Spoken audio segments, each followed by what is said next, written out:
as leader of the Commonwealth. And along with her love for the simple pleasures of the countryside, those who knew her best say she represented what is considered the best of Britain: virtue, faith, and self-restraint. Fox's Amy Kellogg, her son Charles becomes King Charles III. We usher in a new era in the magnificent history of our great country, exactly as Her Majesty would have wished, by saying the words, "God save the King." New Prime Minister Liz Truss just met with the Queen 2 days ago. Many world leaders commending her long service to the country, including President Biden and former Presidents Clinton, Bush, Trump, and Obama.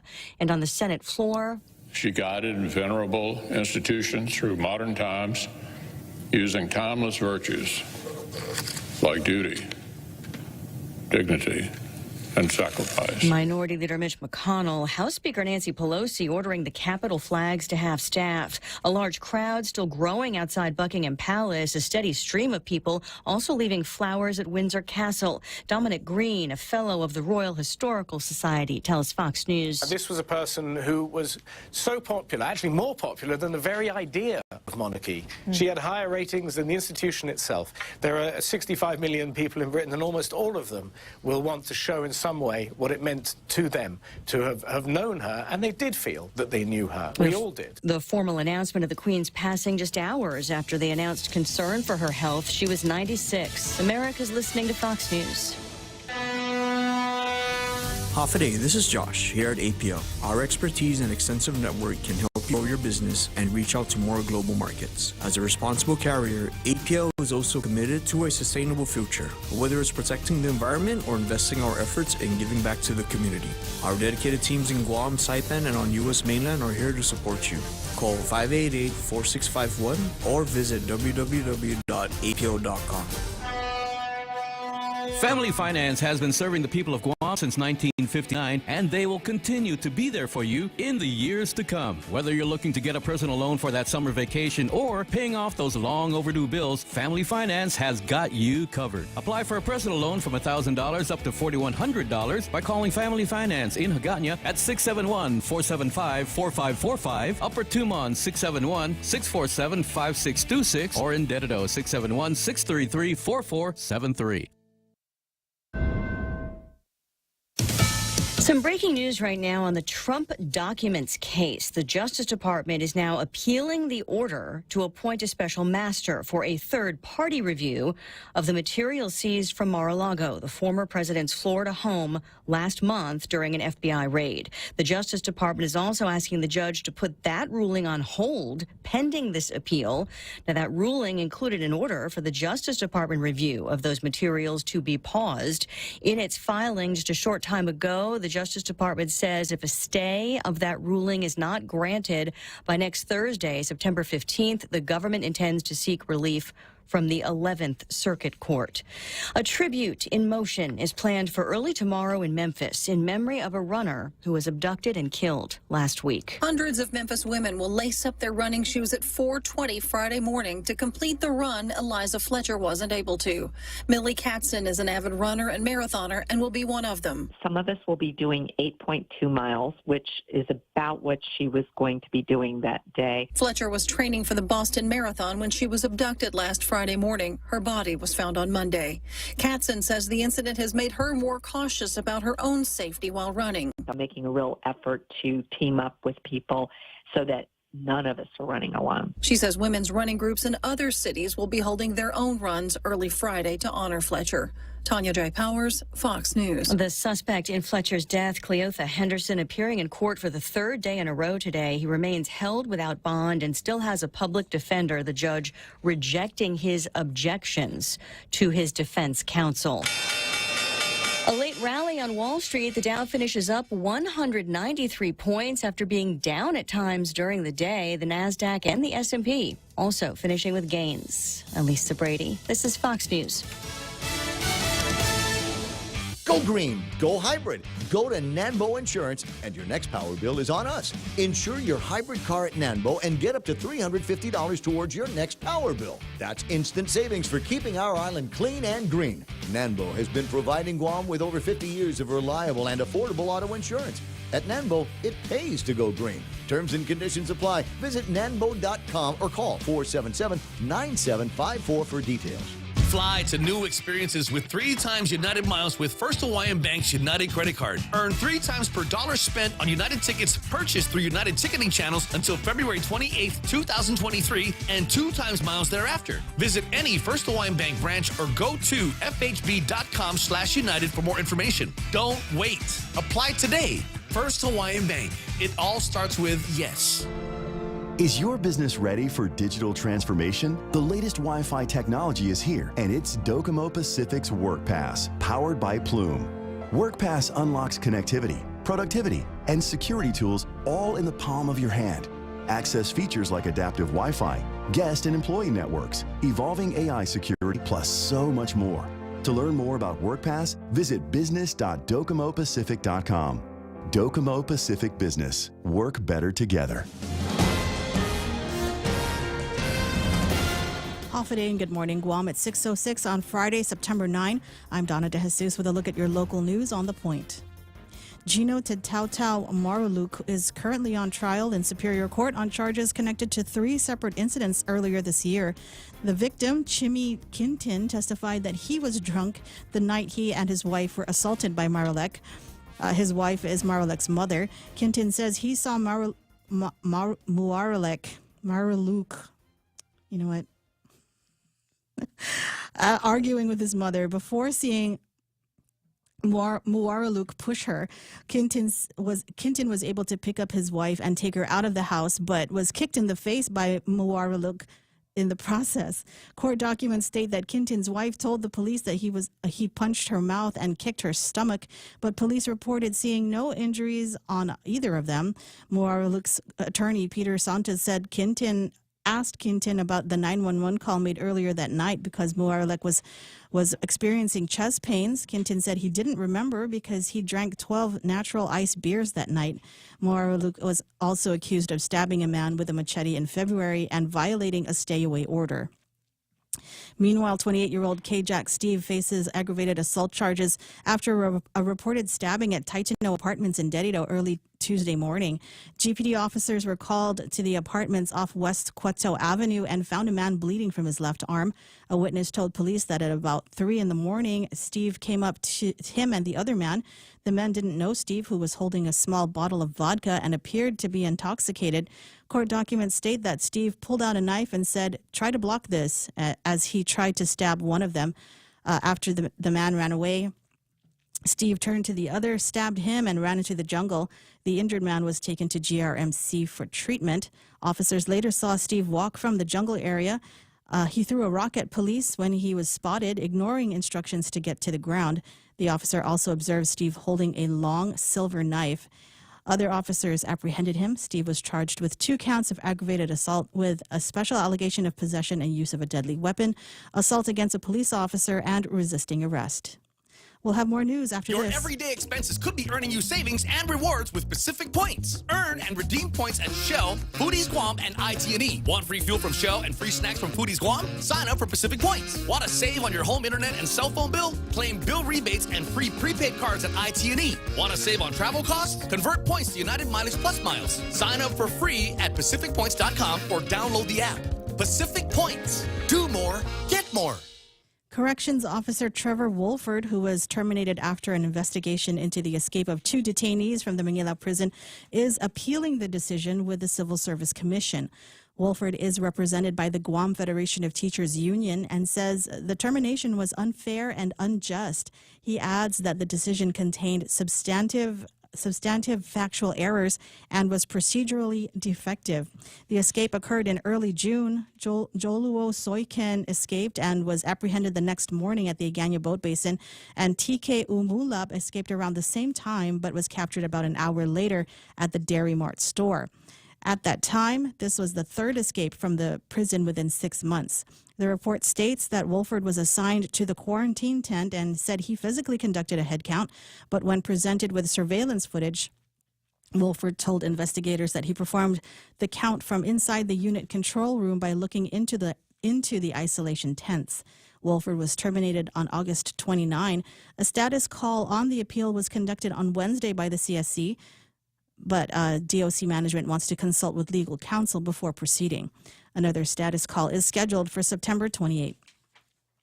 Meanwhile, Congressman Mike Nicholas and Sabrina Salas-Matanani held a thank you event for campaign supporters last night when Nicholas said voters should not support Governor Lulian Guerrero in the general election because she ran a dirty campaign. Nicholas and Salas-Matanani lost the Democratic primary, but Nicholas made it clear that he will not bend the knee and concede the election to Leon Guerrero and will not be supporting the Lou and Josh campaign. Nicholas stopped short of saying he endorses the campaign of former Republican Governor Felix Camacho and running mate Senator Tony Ada, but Nicholas is not running a write-in campaign for governor, which leaves the Camacho-Ada team as the remaining choice on the November 8 gubernatorial ballot. Camacho and Ada were in attendance at last night's event when Camacho congratulated the Mike and Bree team for a clean and honorable election, adding that Nicholas has accomplished more for Guam than any other congressman. Countdown to the general election, 60 days. Early voting begins on October 11. And those are your top stories on The Point. Now here's Ray with weather. The music was really, really good. Yeah, it was, man. Lizama on the ones and twos. Right there, awesome. You walk in the door and bam. Yeah, I was there, man. You were? I was serving drinks. I was supposed to go. I was ready to go. Man, and then, Joanne was waiting for me at the coffee shop, and then something happened. Bang, life happens that way. Did you go? I did. I Where'd you park? actually spoke. Oh, you did? Yeah. Damn, I missed He actually called me up. So, all right. So you didn't embarrass us, did you? I might have. I'm not sure. But it all depends. I might see if I can square up, find some of that, some of the signal here. But yeah. So last night, and here's a story from yesterday, right? I woke up and I was thinking maybe I got this thing in my throat because I was hanging out with Don Farrell and my buddy Gino the other night. And as it turns out, I get to jury duty, and about 10 minutes in, all of a sudden I start getting chills and my body ache, and I can feel myself begin to heat up, and I'm going, oh man, I stupid COVID again, viral pneumonia or some dang thing, right? So I'm thinking, oh crap. And I'm going, okay, am I going to be able to make it? And will I be able to make it tonight? So I get home, pop a couple of Tylenols, jam myself into bed, and just, in and out of consciousness until it got to be about 6 o'clock. And I said, I got to go. I said I was going to be there. I got to go. Hey. So I literally throw on one of my red what do you call it shirts, just like a pajama shirt, and a pair of shorts and my Zoris. And I got my ball cap. I'm totally bahakied out, right? I'm in literally in my I didn't realize there was going to be a crowd here, bahakis, right? So I get out there, and sure enough, the door opens, and there's every single Democrat I know and every single Republican that I know is in the room, including the hotties that hang out with Chris and Jimmy, right? Word.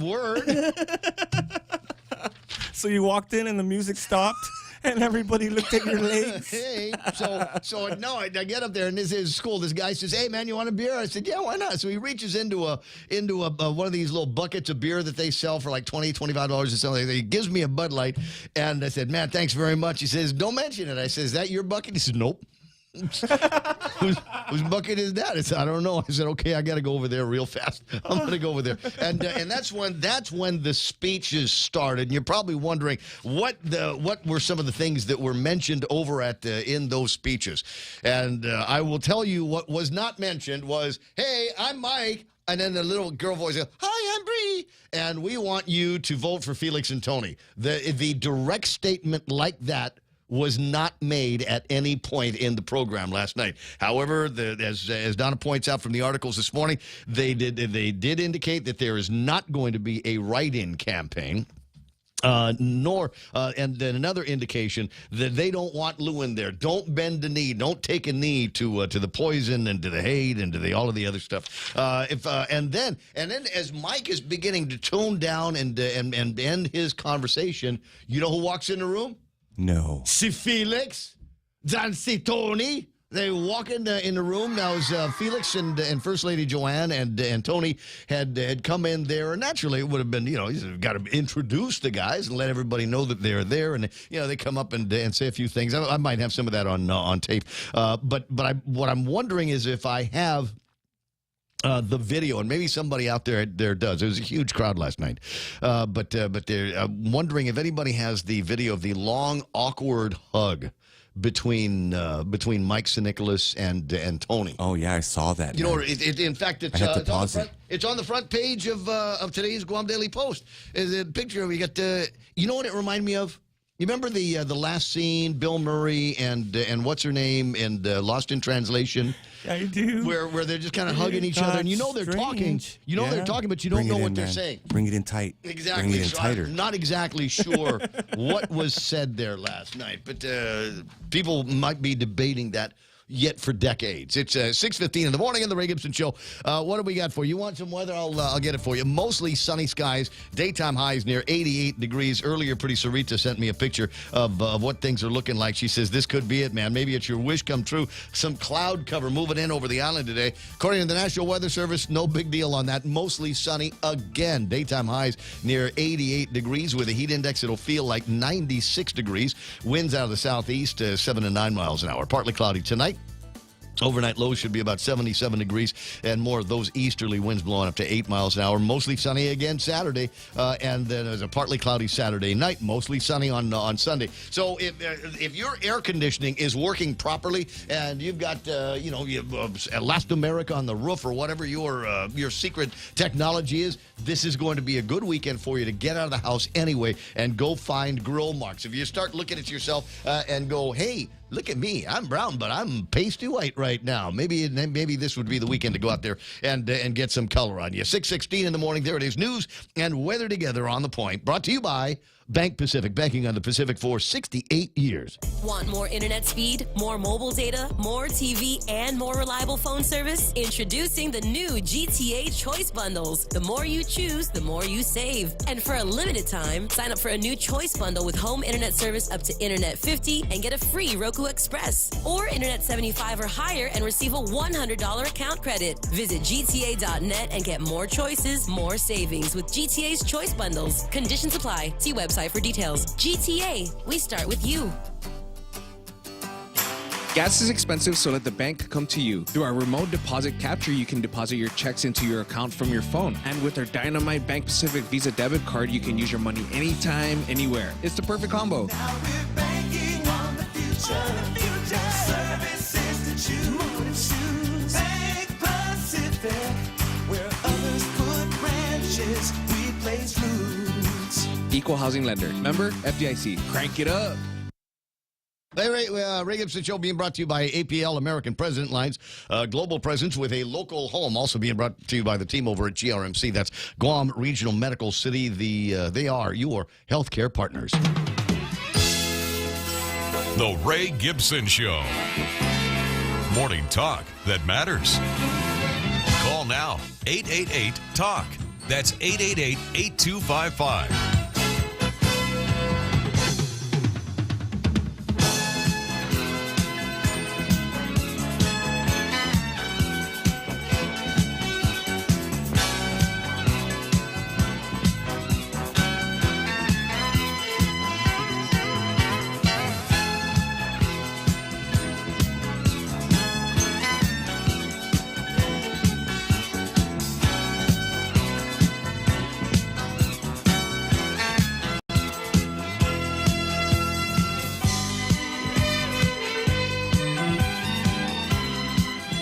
Gotcha.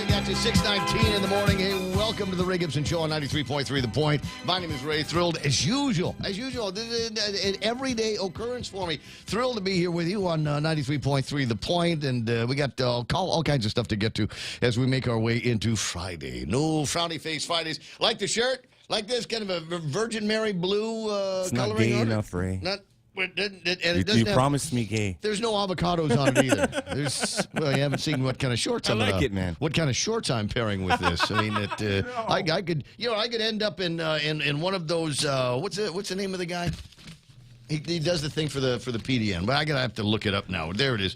And have you ever noticed that whenever Norman Analista does one of these tastemaker articles, Norman, he's always in him himself. Of course. I've got a tastemaker over here, Misaki Tobes, Carla and Jeff's Vadra, and we've got Donna Kloppenberg. And yeah, there's some tastemakers out there. Oh, look at me. I'm a tastemaker as well. He asked me if I wanted to be one once upon a time. I wish he asked me, man. You're lucky. That's a blessing. 6:20 in the morning. Anyway, that's Real Joe Cruz. He ggets the phone when you call. 888-8255. 888-TALK is the telephone number to the radio station. You can talk to him about anything you want to, bachelor tips or child rearing or mountain biking. He's a mountain biking expert, ladies and gentlemen, doing it since Jesus was doing overnights, and he's gotten pretty good at it. So if you want to talk to him about that again, 888-8255. 888-TALK. 797-8255 is the meme machine number, and this is where I expect an overabundance of people to be sending videos of, never mind Mike and Bree and the speeches that they made last night. What's critical, no, important, vital to the forward motion of this community during this election process is the actual image of me on stage yesterday. Not quite on the stage. You're looking to see where it is? Okay, fine. Audio up, Real Joe. Here it comes. This is not the complaint. My statements were about 20 minutes long. What we've got here is about the last 25 seconds. So if you're ready, here's the good part. What happened over there? I'm sorry, if I'd known I was going to get called up, I would have worn shorter shorts. Sorry to disappoint. But I tell you what, great campaign. I was not disappointed at all by the outcome. I think there's going to be some great things happening. I feel a new season coming along, don't you?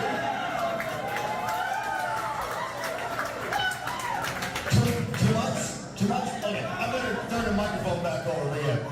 Thank you for everything, Ray. Thanks for always being here. That might be as close as we got last night to the actual connection between what was the Mike and Bree campaign, all of their supporters, all of their family and friends, and the quote new season. I mean, you kind of Ray, kind of had to make the connection yourself. You drank that Republican Kool-Aid, didn't you? I didn't know. I didn't know it was going up. But what flavor was it? If I'd known, like I said, I would have worn my shorter shorts. And your Zoris too. And look at them, hey, those are not any ordinary Zoris. That's the Scots. They're not the Scots. They're not. Those are the Colhans. No, it's got a Hawaiian name on it or something like that. It's they're flip-flops. I don't know. It's a brand name. It's a brand name is my point. And people are saying, "Ooh, look the at Javiana." But that one. The habaneros. Wow. So I that's the kind people say, "Wow, you must be doing well. You can afford those slippers." And the fact of the matter is, no. What I do is I buy Scots. I buy the cheap ones over at Kmart, and then I go to parties at people's houses, and I leave the Scots there and take the good ones. If I see a pair of Zoris that I like, because you can make the excuse. Well, it was dark. All black flip-flops look the same, right? Anyway, it happens. One of these days, I'll tell you the story about the time I walked out in a pair of flip-flops with heels. Anyway, 6:23 in the morning, 888-8255, 797-8255. If you've got more videos of last night's affairs over at Good Time. I learned a lot last night. The important life. I don't want to call them life hacks or just important information that you need to go through life. Last night was my first time over at Good Time, and I was delighted. Even though there's big signs everywhere that say no bar tab, you can put a credit card down. And they'll take the credit cards there. Yeah. But I thought that was pretty cool. If you paid for any drinks, Ray. I know everybody bought you drinks. It's not gay bar. Anyway. Did Jim Moylan buy you a drink like he said he was going to do? I don't know. I don't think so. We were orbiting kind of in the same places, but we never had an opportunity because there's so much going on. I mean, it really did have the feeling of one of these big open tent political parties. We've got it was amazing. Get some Democrat, a lot of Democrats. Obviously, it's Mike and Bree, right? Mm-hmm. So a huge Democrat crowd in there, and mixed in and intermingled were some of the big shots of.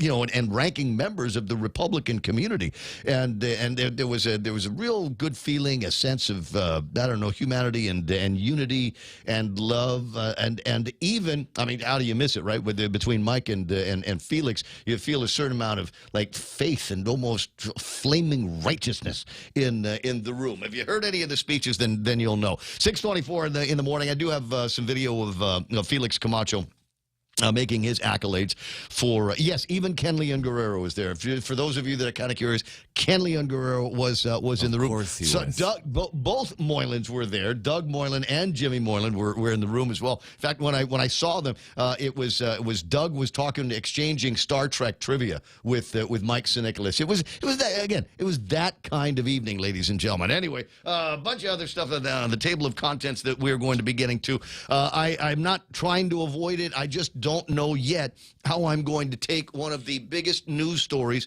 maybe of my life, and try to make it a local news story. And I woke up this morning, and there was a notice from one of the news companies that Queen Elizabeth had passed away. Queen Elizabeth has making passed it a local on. news story. And as we should. They're this is one of those things where she's just always been there. Kind of like Fort Apugan and the governor's house up on the hill. And all of my life, it's been there. And all of my life. And an I Love Lucy episode. Remember that episode where she was making such a big deal about meeting the Queen? You don't. I thought I'd seen all of them. But in this case, I'm going to have to say, no, I don't. I don't know how to do that either.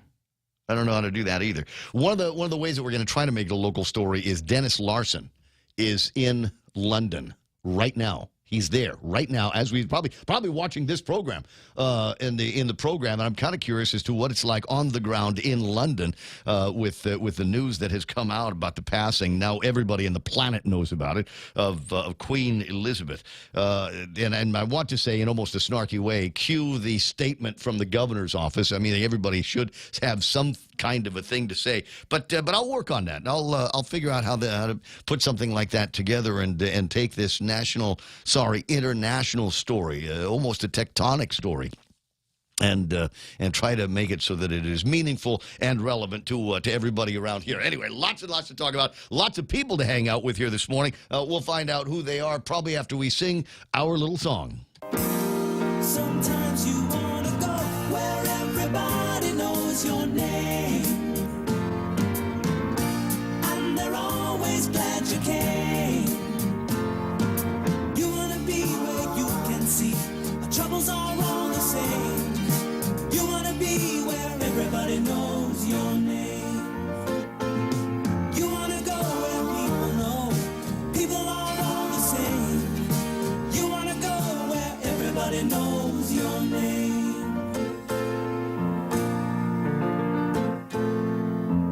627 Ray Gibson Show, 888-825-5888-TALK. That's the telephone number. You want to get in on the conversations. And if you have had a brush with greatness that is the Queen Elizabeth, then I'd love to hear from you. You got the telephone numbers. Don't be shy about using it. Big man, not Rico B. Brendan Fausto at number 1 on the screen here. Says, let's go, veterans. Show your war face. VFW, 7 o'clock tonight. Queen of Hearts drawing, almost $2,000 up for grabs tonight. Might be close to that after all of the people come in and buy their goodies. Auntie Bennett Lujan Duenas is in the screen here. I got Juanita Machi, Pretty Sarita Guerrero saying Havaday and good morning to everybody. There's big man Rico. Be good to have Mark and Francis Ishmael and what's that? Ismael trying to block this. I heard James Howard say this to Joe Cruz all the time. Big sister Shelley, God bless. And rest in peace, Her Royal Highness Queen Mum. Keena McCaws and R.I.P. Queen Elizabeth. Thank goodness for some rain. My ACs have been working overtime. Yeah, I was thinking, same thing. I get home after gallivanting over at Good Time all night, and there was a little bit of rain that had fallen over the island, and I could thinking the house would be so much cooler when I get home. Nah. No, it's gonna have to. It'll need to rain for like a week before something like that is going to make some kind of big changes to the current temperature in the house. Pretty Sarita Garin likes my shirt. That's nice. The Queen is dead. God save the King, says Post Canteen. I got Army Lynn online. Gina Marie Tenorio call. Let's all high tea this weekend to celebrate her memory. I think that would be rather fitting. And I want to say that at least the infusions might still have a high tea that they do in the afternoon. I don't know. It's been a long time. Do you do tea? Not even in the can, bro. You've never done it. You know, no way. I just Not even crumpets. So my experience. I want to try crumpets. I've only had English muffin. Right? I don't know. I don't know how to answer You're not that. a teabagger. No, I'm not. Exactly what I'm thinking about. There was a time where it was very, very fashionable to have tea instead of coffee at dinner, and there were places where you could go, and they would come out with the special boxes and different varieties of tea that you could get, and then they put it in some hot water, and then pretty soon you've got tea, the cube sugar. And but I've since decided. Yeah. What's the there's an HBO show or something like that with the guy, the football coach that goes to England and teaches the soccer guys, and he says, he doesn't like tea. I move kind of in that direction. Anyway, Rudy Rodolfo, the original Burger King. Long live the king. Yes, the Burger King. Good morning, Donna, Joe, Jerry, half a day to everybody. Red Queens FART squad shouldn't get butthurt. It's their own fault with their dirty, stinky tactics. Big Sister Shelley says, Todd's a parking. I drove around 8 times, then blew a kiss. Missed out. Joe Dizon is online. Big Barry Mead saying, half a day from Florida. Big Barry says he might be coming out to Guam soon, and I've already laid out the invitation. When Big Barry Mead gets to Guam, he's going to be sitting in the guest chair here in the studio. Wow. He was. I'm not going to say he's the first, but among the vanguard of Guamanians that have moved away from the island for whatever the reasons may be, and almost immediately hit with the stark contrast on the way things are in States and the way things are on Guam, i.e., how long did it take you to get your driver's license? How long did it take your car to get your car registered? All of the things that people on Guam happily stand in line for hours. All of a sudden you realize, do I need to go anyplace? No, you do that online. What's it going to say, 10 minutes? Oh, God, 10 minutes. What is this, the dark ages? We can nail this out in 5. So it'll be interesting to hear what his experiences are. Prudential Meadow says, let's bring back Island Wear Friday. I don't know that it ever left. I think there's some changes, Prudential, in the way that the Island Wear is perceived. I think when they first came out with Island Wear Friday, it was kind of a Ricky Berdalio, Paul Calvo kind of bus driver motif. You know what I'm talking about? I do. We got white shoes. Polyester white pants. You gotta wear the white shoes, patent right? leather shoes. And a long sleeve island print, bird and pinko print, something like that. I think it just changed out a little bit. Bob and Connie Bartonico are online. My bro Dan Rasal, Anna Marie, Candid News has that long hug video. Thank you very much. I'm not the only one.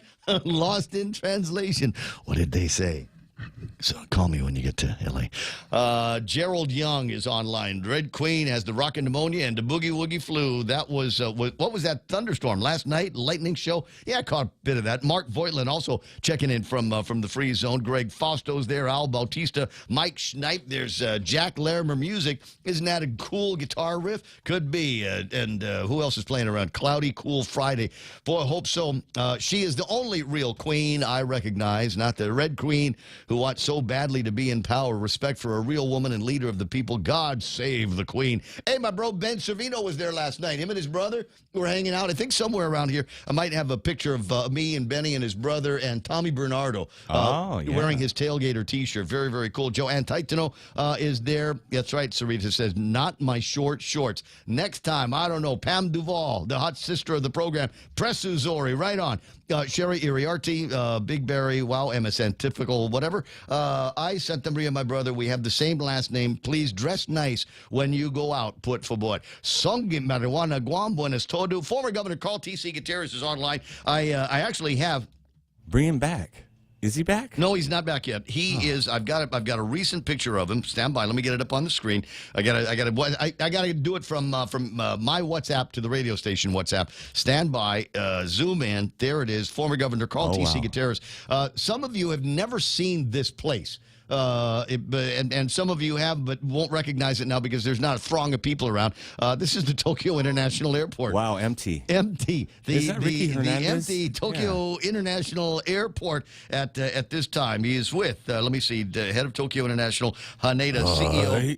Doi taking us on a tour of the much sought-after Japan slot. Nice. Ricky Hernandez and Frank Santos of the Guam International Airport Authority. So he's still out there. He's online, waking up early in Japan to be here with us this morning. Yes, absolutely working. 6:34 in the morning. There might be a few other people that are hanging around online. I've got to switch over and go from one gizmo to the other and see who is there. Let me see. Can I adopt the corgis? Right. They're going to be up for grabs. If they end up at Gain, who knows? Maybe you can adopt the corgis over in that spot there. Brennan Fausto says your brother Ray Gibson is a gentleman person. Can we watch The Crown this weekend on Netflix in her honor? Don't see why not. Let me see. Big Barry, Shelley, Gina Marie. Scones. I make pretty good, yummy scones. Tammy Bamba, Buenos Navidad to Tammy, and Jose Tetpago Jr., Patrick A., and Martha Tolvez are online. Mike Jr. Liguana also in the house last night. Why is it when teabagging is mentioned, I think of, never mind. You know, you got a certain Google definition websites that you've got to go to understand all the different meanings and the nuances of a phrase like teabagging. Not like gaslighting, but, could be considered similar. October 7th, says Big Barry Mead. Okay, we'll make some time for you in the studio. I have never understood Americans mourning and crying over the changes in England since America is America after we gave the crown the middle finger about 2 centuries ago. Biba America. Amy Rose, Agagi Edmondson is online. Elaine, Duaneus Udzoa, Stephen Applegate. A real Joe, who is a real person. He's a real human being. He is a real person, not one of those kind of fake names that pops up around election season. Detwin is online. Dean Bates, my hiking buddy. Big Barry, Francis Salas, Lena McDaniel online. The Johnny Utah. His actual name is William John Shadowin, but that takes too long to say, so I just Johnny Utah in the house. And Zaypet Tetpago talking about Nippon Nichi here this morning. 888-825-5888-TALK is the telephone number. Aloha Friday, never left. My buddy Dan is wait a second, I got to save this. If you send it to me on Facebook, then I got to save it into the camera reel, and then I got to, from there, move it over to the WhatsApp. Stand by. All right, I'm going to put this guy up on the screen. He should be more of a local celebrity than he is.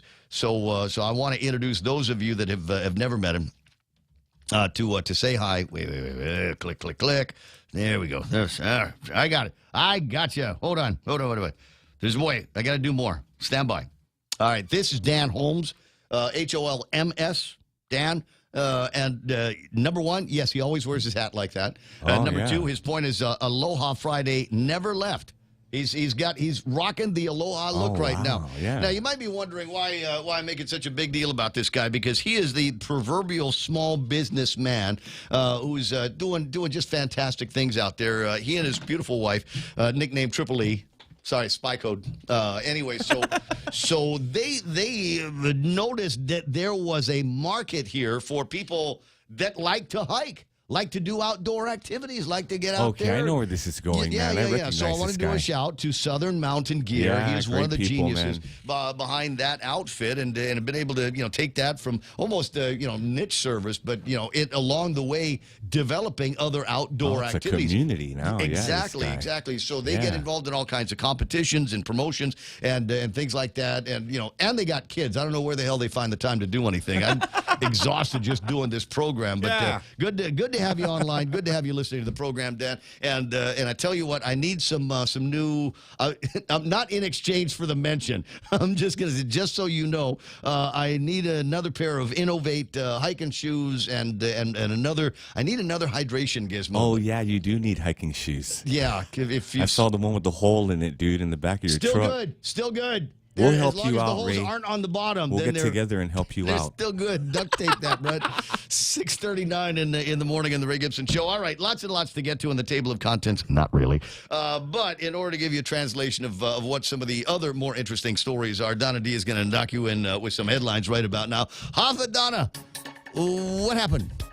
Let me tell you. Click. 57-year-old Michael Ray Saunders has been arrested for sexually molesting a girl known to him.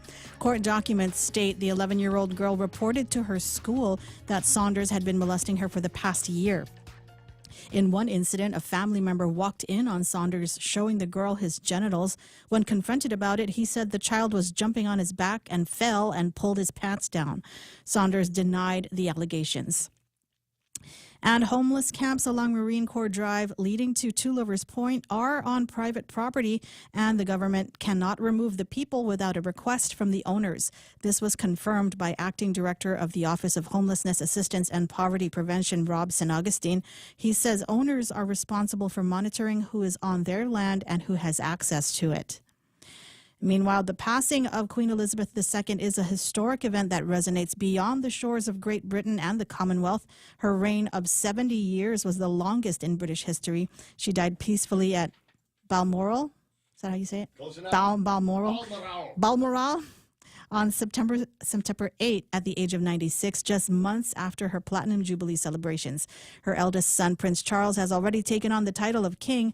Prime Minister Liz Truss will hold an audience with the new king before he delivers a broadcast to the nation. And those are your local headlines on The Point. Now back to Ray. All right, here it is. Now this is the part where I actually try to do some kind of broadcast level research. No. That is, Google Queen Elizabeth Guam, just see if there's anything in there that might indicate that there is a connection between the monarchy and the people of Guam at some point. The HMS Queen Elizabeth stops in Guam for a second time. Not the ship. Not her. The ship. Yeah, it's the ship that came to Guam. I'm looking to see, did she ever? Where's Governor Gutierrez? Wow, if there's she's anybody, never been to Guam. I don't know that to be sure. gotta change that. Maybe. Did she even say Guam? That's people always, cheer when they hear people say Guam on TV shows or whatever. Has Queen Elizabeth ever uttered the name Guam here? UK carrier strike group back in Guam. Another story from September of last year. The HMS Queen Elizabeth carrier strike group back on Guam for maintenance and R&R after coming from an exercise in Guam. Isn't that the boat? Real Joe, isn't that the boat that those two guys that got in a scrap in front of Vikings? That is the boat that brought those fine gentlemen to our shores. It's 6:41 on the Ray Gibson Show, 888-8255. We'll start taking phone calls right after this. Half a day. This is Clara Manglona from Security Title. A power of attorney can be a useful tool in a real estate transaction, but if abused, it can result in devastating loss. Choosing your representative should be done with the utmost care and should be very specific about the powers being granted. To mitigate loss, the team at Security Title confirms with the owner prior to using a power of attorney to sell the property. Each transaction is unique. Let the professionals at Security Title use our experience to facilitate a secure closing. We are here to help. Oh, what's for breakfast at KFC under $3.95, you ask? What's for breakfast at KFC that's different than the other guys, you ask? KFC's chicken wrap, sausage wrap, the Colonel's chicken congee, chicken fried steak, sausage biscuit and gravy, and biscuit sandwiches made with KFC's original fluffy biscuits. All for under $3.95 and all only at KFC. Plus, with waffles and the Colonel's chicken fried rice, we've got something for everyone. So visit KFC for breakfast today. It's finger-licking good. Extended by popular demand. Take Care continues its free public health fairs every Saturday in September from 11 a.m. to 5 p.m. at the Micronesia Mall. Free health and vision screenings are available to all who attend. Increase your knowledge about your health and be proactive to live a balanced lifestyle.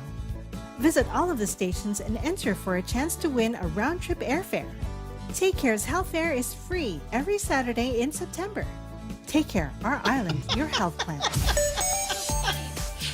All right, so Real Joe, I'm the hiker. It's what we do. We take the shoes, we throw them in the back. No point in washing them. They're just going to get dirty again. And you put them on wet, you put them on dry. Nobody cares. So there is a pair of Innovate hiking shoes that I got from Southern Mountain Gear. Now, Real Joe says, there you go, Ray. would you look at the now these are at least 2 years old. And just FYI, these are at least 2 years old. I got a lot of mileage under these things. And so you take a look at it, you see up around the where the pinky toe goes in the shoe, and it's kind of Mizulang, but it's still good. Is the point? I guess it's not ready yet for the messy. You know, back in the day, you used to say, "Hey, your shoe's getting hungry." Exactly. No. The lowers are fantastic. Not a whole lot of wear and tear on the other side, and my feet still go into them. And Dan says, "Yeah, okay, maybe might be able to replace those shoes over at Southern Mountain Gear here sometime soon. 6:44 in the morning. You called up some traffic. Let me see if I can get that up on the screen here. It's about the same time. Is there anything working right now? There's a lot more traffic than usual at 5 o'clock in the morning when I was making my way into work. A little bit of traffic getting into Anderson Air Force Base.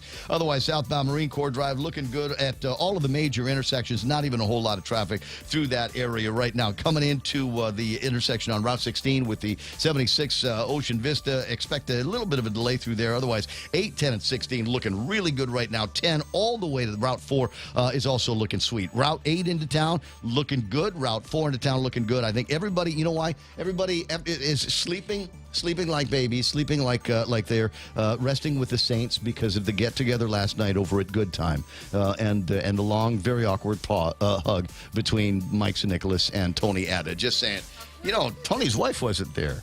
I'm sorry, I'm reading too much into this. It's 6:45. More later.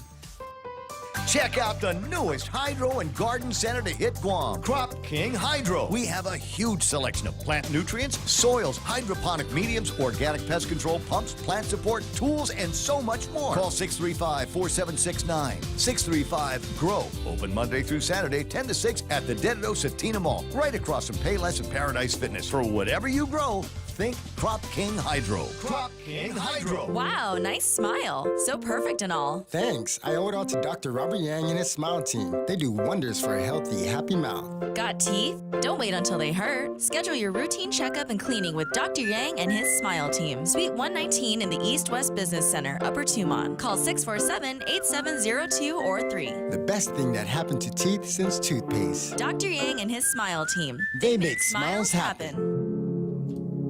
Rediscover talk radio here. It's the Ray Gibson Show. Call now, 888-TALK. That's 888-8255. All right, there it is on screen. Proof positive that I do not squander. I am not one of those guys who squanders my well-earned paycheck on niceties. How much longer will those shoes go before I have to throw them up over the wire at the entrance to St. Carlos Falls? No, don't do that, Ray. Yeah. Don't they go every once in a while? And clear them out? I hope so, dude. I kind of hope so too. 888-8255. 888-TALK. 6:46 in the morning, and I got to get this guy on first. We spent a little bit of time talking about it yesterday, but over at the Tumon Sands Plaza this afternoon, there's going to be a moon cake festival. Is that right? That's what I was talking about yesterday. I think so. It's kind of like a Valentine, Chinese Valentine's, maybe. Could be. Max is on the line. Good morning, Max. Wait. Hi, good morning, Ray. How are you? You know what? I'm doing terrific. Now, this is a call about the Moon Cake Festival, right? That's right, but I heard you all morning scouring the internet for like a Guam connection with the Queen. Can I share one? Please, yes. So, about 5 or 6 days after the fall of Saigon, the Queen and her entourage actually made a port call to Guam, and Governor Bordalio, Mrs. Bordalio, hosted them at Government House. So there's an entire episode about this connected with a podcast that was created about a year and a half ago by Tony Azios with Memoirs Pacifica. So if anybody in Guam would like to read, listen, watch about it, it's search for Memoirs Pacifica, Operation New Life. And that's my hiking buddy. Tony Azios is my hiking buddy. I'm so glad that he's got a podcast on that. I did not know that. Yes. It's not an episode on its own. It was just a bonus content that was added to the episode 3 of Operation New Life. Ah, gotcha. So the Queen and her entourage came in about, according to the Pacific Daily News article, May 5th was the article. So I'm presuming May 4th they came through, or they arrived into Guam. Around that time, so just right after the fall of Saigon, which happened on April 30th. I think I've got, I found a place on the internet that makes that reference, talking about bonus content, looking to see if there's, if we've got some artwork, some images. These guys are usually pretty thorough, and we'll find things from the archives, including, as you pointed out here, I think there's a picture of the Queen with Ricky and Auntie Madeline. Yes. Yes. Very cool. So that's all there. Yes, so that's the connection we have with the Queen. I woke up to the sad news myself, and we had made it just not to upstage the Vietnamese refugees and the veterans here in Guam, not to include her in the exhibit, and I kind of feel bad we didn't include her in the exhibit this time. But yeah. It is what it is. It is what it is, Max. I appreciate that, and appreciate the pointing out. I'm going to share this. I'm going to see if I can right click on the address and make sure that I've got it up on at least one of the chats, so people can listen to the episode. Yeah, it's a very informative episode about what had happened around that time. And an interesting picture of old school Ricky Bradalio from back in the day. That's bringing back some good memories for a lot of people watching. 10 away from the top of the hour. Now you are also calling about the moon cakes thing tonight? Yes. So our exhibit closes September 15th, and in the planning, we were trying to think of how can we properly close this exhibit, which has been up for almost 2 months now. And we decided today, on the 9th of September, which is the night of the full moon, the harvest moon tonight, we would hold Tet Trong Tu, or also called the Mooncake Festival or the Moon Festival or the Mid-Autumn Festival. They're all interchangeable. Yes. What time? So we're going to, from 4 to 8, we're going to occupy the old Red Lobster, and it'll be a bunch of pop-up small businesses. It'll be kind of like a sanitized carnival atmosphere. We'll have some live music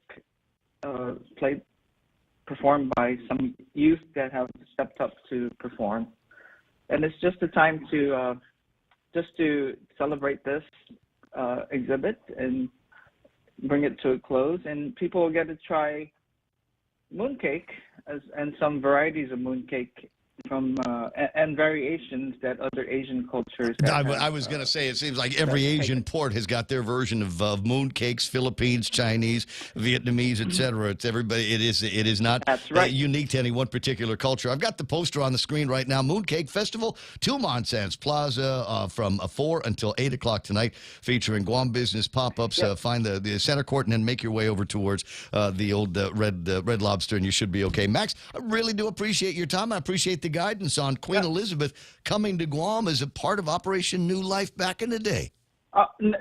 Not a part of it. It was a separate. It was just a refueling stop, and it just happened to be a. Around that time. That it was not because of the Vietnamese refugees. It was just a coincidence. But that's the historical the historical bookmarker that people might be able to attach it to.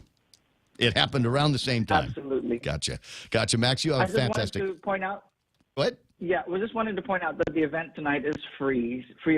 So, I mean, we just wanted to invite the entire community that is around Tumon to come into the Tumon Sands and enjoy this free event. You're going to have to send me a tickler next week to remind me to get out of the house and go and watch that thing, because it's in my mind, I have not yet had a chance to go and see it, even though I was a young boy on Guam when it happened. I want to say I was in about the 7th or 8th grade, and have very, very vivid memories of how the island was all of a sudden, the center of all the international attention based on what was going on, fall of Saigon, and this incredible escape by sea, escape by air that hundreds of thousands of Vietnamese endured to begin a new life. Hence the name. 6:53. I'll talk to you soon, my friend. Thank you. Happy Friday. Happy Friday to you. 888-8255. On the subject of Queen Elizabeth and Guam, I've got Mark on the line. Good morning, Mark. Rain Man. Buddy. Hey, dude. The Queen did make a stop by here in 75. She had no clue what Operation New Life was. And according to a friend of mine who was a half British Well, actually, a British U.S. citizen. His mom was Brit. Mm-hmm.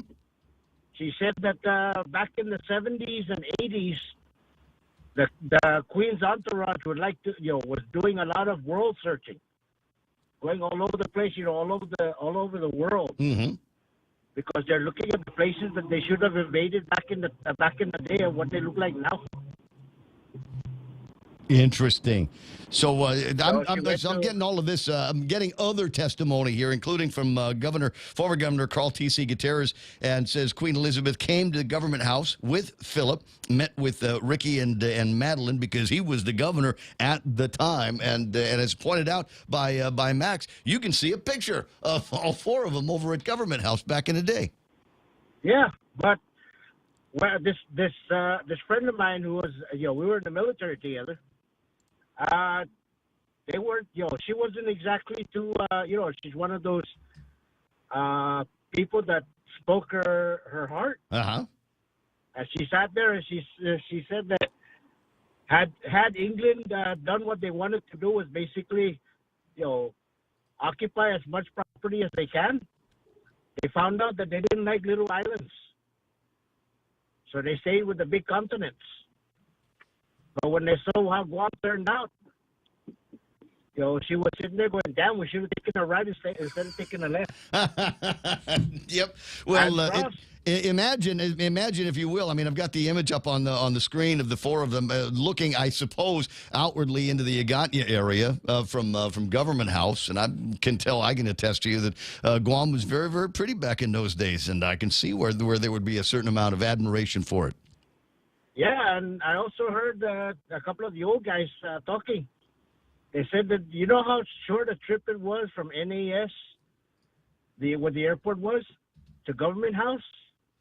You go out the Barrigada Gate, go down the road, and that's it, right? No lights. Okay, they didn't want to take her down the Hood route. So they took her down to Tamuning to show them the back in the day how economically prosperous we were. They had just opened up Gibson's ITC building. The International Trade Center building was still new in that area, and there was no Himlani apartments anywhere that I'm aware of. Yeah, those were good times. But the Queen did visit. Much respect to her. I mean, for her to last as long as she did and if you watch some of the movies that were made about her life, I was surprised she made it out of her 60s. Amen. Amen. But, a vow that she took when she ascended to the throne was that she was ready to commit and sacrifice her entire life to the service of the empire. 6:57. I got to let you run. I want to bring in another voice here. Thanks, Mark. I appreciate your time. Bob Kelly's online. Good morning, Bob. Good morning. I just wanted to give you a broader Pacific connection for the Queen, since we're kind of Pacific, everybody out here in the Pacific are Pacific Islanders. Right now, just first to compare it to U.S., U.S. has 3 territories in the Pacific and 3 freely associated nations that they deal with. Total of 6 if we count the freely associated nations. There are 11 Commonwealth countries in the Pacific that she has reign over. And I'll just real quick go through them because these are people we see at a lot of our South Pacific games and so on. Australia, Fiji, Kiribati, Nauru, New Zealand, Papua New Guinea, Samoa, Solomon Islands, Tonga, Tuvalu, and Vanuatu. Right. So 11 Commonwealth nations are in our neighborhood. It's a great opportunity when you get a chance to exchange money with folks from those countries when they come to Guam. Sometimes the pictures of their prime ministers, but every once in a while you'll run into some folding money or coinage that still has the image of the Queen on it. And she's still, as of now, they're talking about whether they're going to remain under the king. But each of these countries make their own loyalty just like they do in UK. And I'm sure some of them will. I mean, Australia, New Zealand, or Nauru, or any of these could decide, no, we don't want to be part of the Commonwealth anymore. Kingdom of Charles. Yeah. Well, we'll watch and see what disasters or what opportunities befall the empire now that Queen Elizabeth has passed. Well, I was born in 50. She took the throne in 52, so I don't ever remember anybody in England except the Queen. Yep. Yep, and for a lot of people, like I said, I mean, it's one of those things. It's just always been there. There has always been a Queen of England, and it's not as though we are, completely blind and in a blind spot out here in the Pacific, in the fringes of entertainment and democracy. We have the same access to television shows like The Crown and tabloid news and things like that, and we have seen some of the good years of the Queen and some of the bad years that she's had to endure as of late with the kids and the grandkids and all of those kinds of things, which I suppose there will be time made to talk about later on. It's 7 o'clock in the morning, Bob. Absolutely. Talk to you later. Yep, 888-8255. Keep that number handy if you want to use that in the next hour of the program. And the answer is no, but thank you very much. There's a couple of people that are suggesting on my WhatsApp that we have kind of a GoFundMe so that I can replace my Innovate shoes.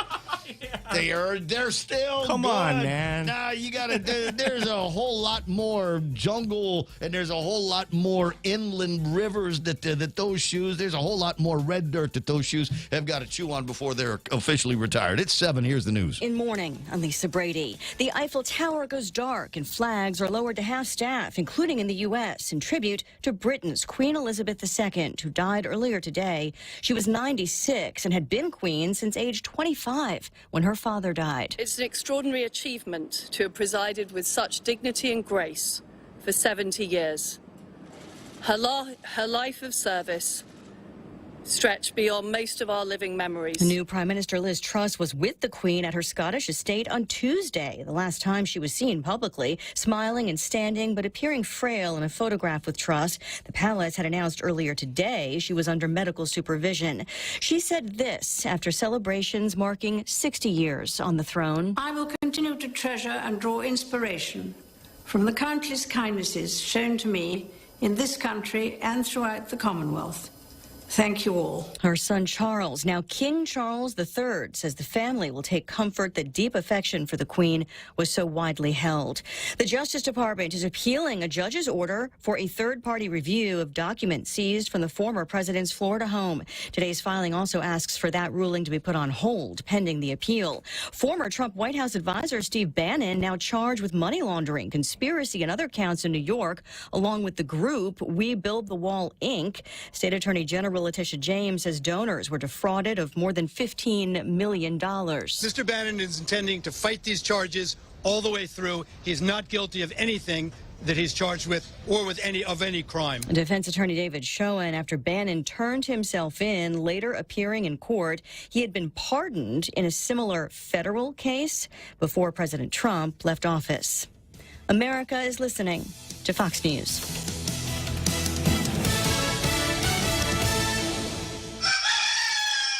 What's for breakfast at KFC under $3.95, you ask? What's for breakfast at KFC that's different than the other guys, you ask? KFC's chicken wrap, sausage wrap, the Colonel's chicken congee, chicken fried steak, sausage biscuit and gravy, and biscuit sandwiches made with KFC's original fluffy biscuits. All for under $3.95 and all only at KFC. Plus, with waffles and the Colonel's chicken fried rice, we got something for everyone. So visit KFC for breakfast today. It's finger licking good.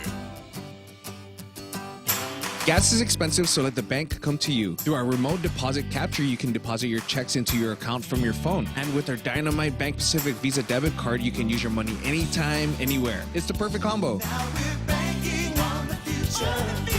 Services to choose. Bank Pacific, where others put branches, we place roots. Equal housing lender. Member FDIC. Crank it up.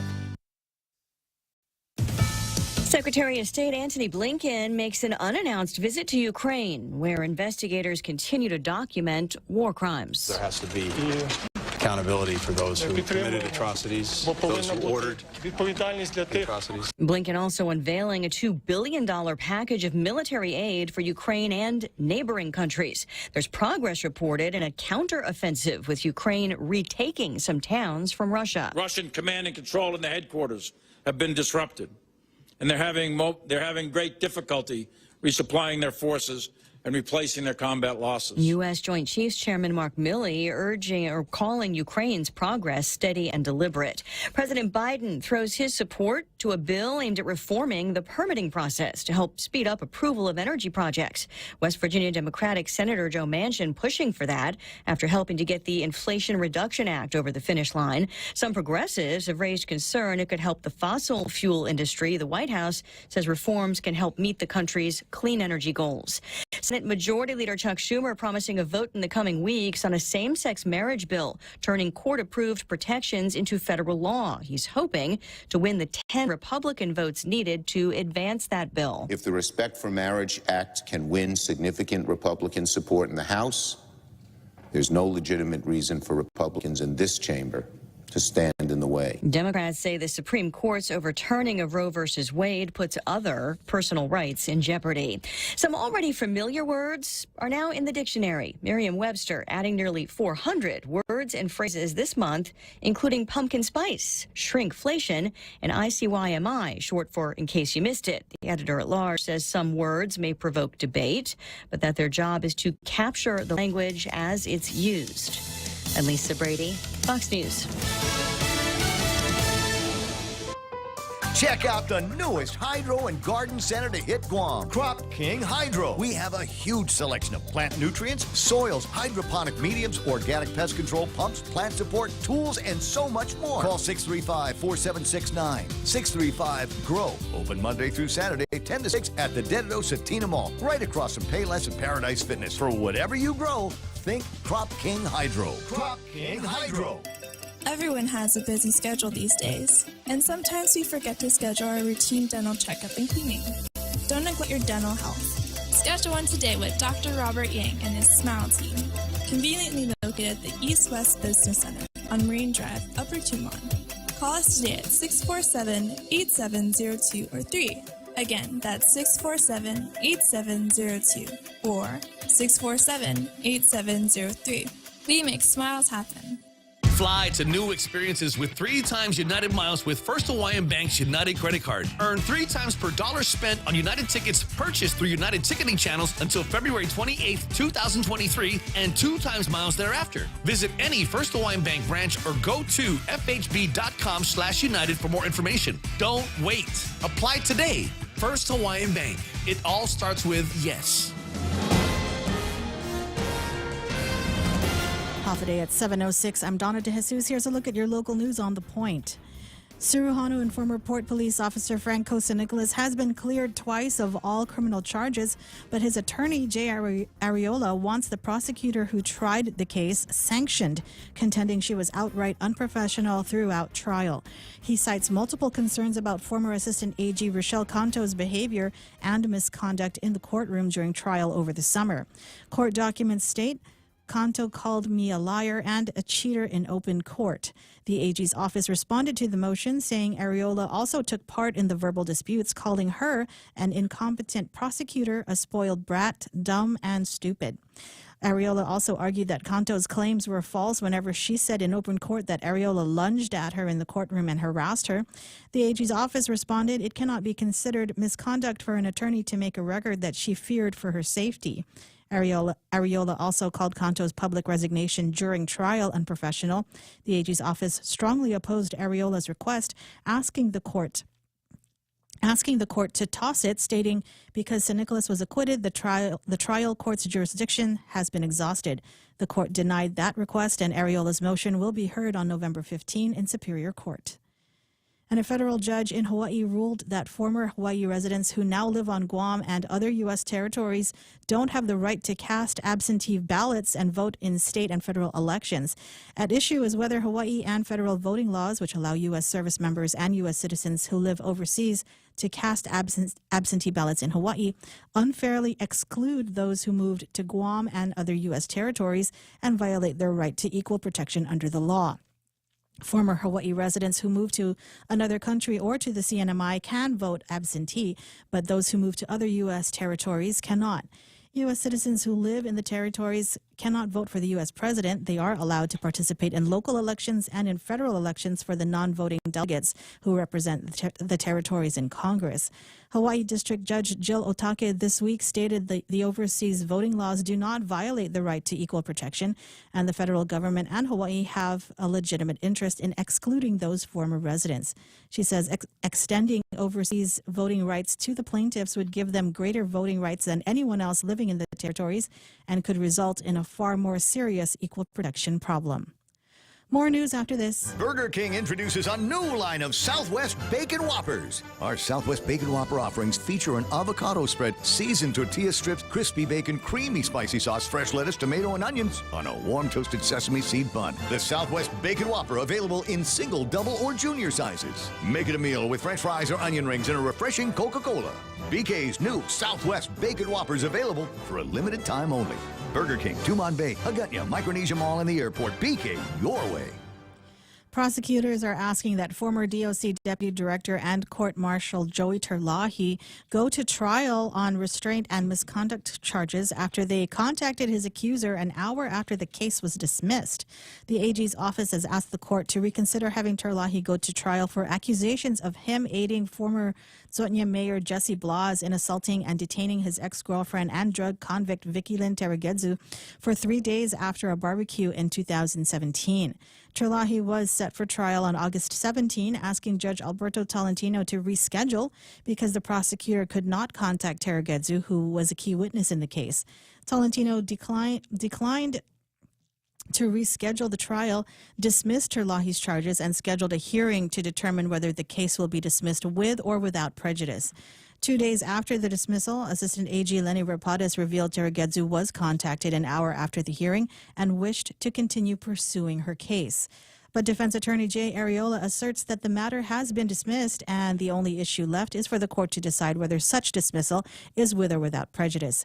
He adds that reconsideration of the motion to continue necessitates a reconsideration of the court's dismissal of the matter and would violate Terlahi's due process rights. Terlahi's next hearing has yet to be scheduled. And a memorial museum in Nagoya, Japan for the Japanese soldier who lived hidden in the jungles of Guam for 28 years after the end of World War II has closed. Japan's Mainichi Daily newspaper states that the closure of the Yokoi Memorial Museum on September 3 followed the death of Shoichi Yokoi's wife, Mihoko, who had served as the director of the facility. Yokoi was sent to Guam in March 1944 during World War II and continued to live in the jungle, unaware the war had ended, before finally being found and returned to Japan in February 1972. His first words upon returning to Japan were, "Shamefully, I have returned home." Guam Museum curator Michael Bavacqua says the museum already has a number of items from Yokoi's time on island. He adds that he has been in contact with the local Japanese consulate to see how to receive some items from the closed Nagoya Museum. And those are your top stories. Back to Ray with weather. Cool stuff. That was fascinating. You partied with him, didn't you? Yeah. Oh, it was crazy. Last night, good time. But when I was growing up as a child, the word I remember the morning that we got the news that this guy had been captured out of the jungle after 28 years. All of a sudden, there was Guam mania. This was we were talking about Operation New Life, and that was the international scene was all over, and regional and the international news was all over Guam when Soichi Yokoi finally got out of the jungle, and it seemed to happen pretty quick, at least in my mind, that the old Guam Museum. This is I'll use landmarks that don't exist anymore. It was right across the bottom of the stairs store at the old administration building in Agana, and right across from there was a little alleyway that you could take your way into, and that was an old Mamposta building, an old Mamposta part of the old palazzo that they had converted into a museum. And they had all kinds of interest. And it was one of those things. You could touch virtually everything in there. They only had a few items behind the glass. And they opened up another section of behind the glass stuff for Yokoi artifacts. And obviously there are more of them out there. And maybe the ones in Japan could find their way to Guam. I personally think there ought to be a whole section of the museum that is devoted to that on a perpetual basis, because that was and still is among the big things about living on Guam. I mean, yeah, you've got anything from Magellan, I suppose we could do something there too. But Yokoi, that's still fresh in a lot of people's memories. What's that? Could you live out there, man? Off the grid, no Wi-Fi. Oh, no Wi-Fi? No Wi-Fi in the hole. Donna could. Donna could do it. I can't. Donna's one of those. Wait a second. 28 years in a hole in the ground, no people. I don't have to worry about people or expectations, social awkwardness, any of that stuff. No problem. 28. I'll give you 56. Double that. I'll see your 28 and give you times 2. 7:14 in the morning on the Ray Gibson Show. What kind of weekend is it going to be, ladies and gentlemen? It's going to be a hot weekend. Mostly sunny today. Tomorrow, Sunday, daytime highs over the next few days, 88 degrees with a heat index. They'll all feel like 96 degrees. This is not your imagination. Might be Guam is hot. Your air conditioner is working triple time, trying to keep things just to around 72 degrees. You know what you need to do? Get out of the house. Go and if you got to be hot at the beach. Here's another one: is try to get yourself into I don't know, a shopping center, Micronesia Mall, someplace like that, and just do. I was talking with a friend of mine, and we were talking about places like MOA in the Philippines, Mall of Asia, and it's amazing the number of people that just go to Mall of Asia to walk around. You buying anything? Nope. You shopping? Nope. Nah, nope. Just walking around. There's air conditioning here. Taking a movie. Many of the movie theaters here on Guam, if not all of them, are air conditioned for your comfort. So try that out today, because there isn't otherwise any decent news out here. Sunset tonight is going to be at 6:27. Had some great sunrise pictures from the eastern side of the island, Pirates Cove, as a matter of fact, and they've got some great sunrises. You can see the sun beginning to make its way up. Going to be a beautiful, if not hot, day today. News and weather together here on The Point. Becoming a homeowner for the first time could be a little nerve-wracking.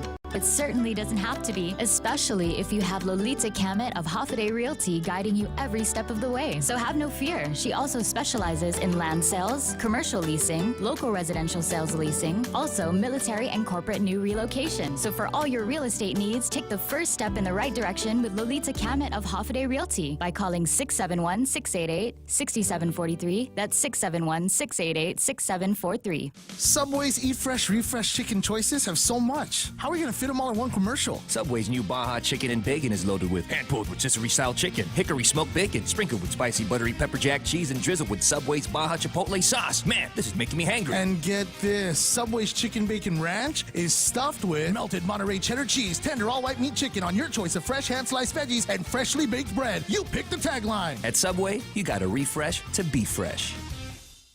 To the Ray Gibson Show being brought to you. Did you say I got a Subway read in here somewhere? Yeah, later. A little bit later. Okay, all right, just because I got it. It's right here.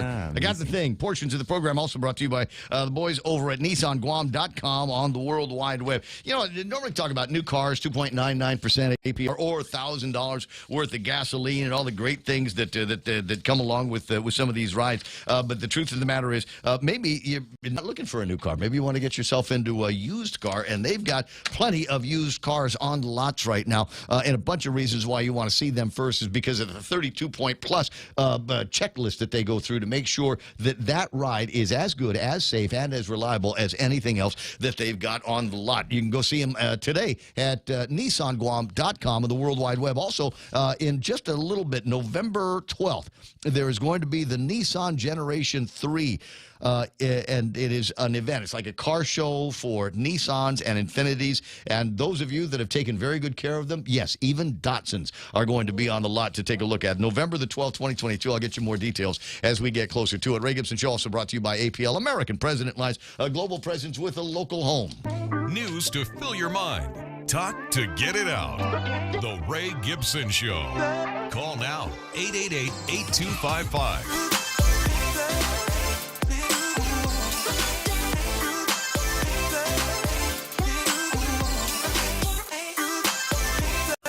9:17, Ray Gibson Show, and I'm not sure if this is going to work the way I'd like it to. We'll see how it plays out, and see if I can get him up on the screen. He was there a second ago. Doesn't look like Dennis Larson is there now. Let me see if I can press another button and try to get some video playing on the machine. Dennis Larson's actually in England. He's in, I believe, London at this time while we speak, and is no doubt being able to observe in real time the observations commemorations, memorials, and tributes that are being laid out for the late Queen Elizabeth, who passed away. If you have not yet heard, it is the big news on the international and national level, and I'm sure going to be something that occupies a lot of the bandwidth of the conversations over the next couple of days. We'll see if we can get Dennis and a jury-rigged kind of Zoom system that I've got here at the radio station to get him up on the line in real-time audio and video from England. My, won't that be fun? Yes. All right. Yes, you almost said that with an accent. Can you say Balmoral the correct way? Balmoral. That's it. All right, we don't have to put a Scottish accent behind it or anything like that? Ali, if you want to. I see. Okay. All right. Well, first, before we get to anything else, take a look at what's going on in the markets. It was actually a good day for all of them. S&P 500 clearing 26 points in the green. That's nice. About 4,000 for them. The NASDAQ at 70 points green, 11,862. Dow Jones Industrial Average up almost 200 points, 31,774. Let's see. Green, Nikkei up by 634. You know why? Because former Governor Gutierrez is trying to get us a slot at Haneda. When he works that magic, then the markets are going to go crazy, and it will be nothing but airplanes filled with Japanese butts coming to Guam out of Tokyo. Hang Seng down by 189. The Shanghai off by 10. The VIX is down by 1, and the DAX off by 11 points. Let me see if there's anybody that we're talking about here. Big winners look like. Is it a good day? They all did well. The S&P 500, though, the big winner in the game here this morning. And let me see if I can find out who the big winners on the S&P were, so that it may help guide your market decisions. Regeneron, Freeport, Invesco, On Semiconductors, and Moderna at number 5. Bottom of the list include McCormick, Kraft Heinz, Campbell Soup, Kroger, Realty Income. Why do we have Spices, Kraft Heinz, and Campbell Soup down at the bottom? Jerry, come on. Venture a guess.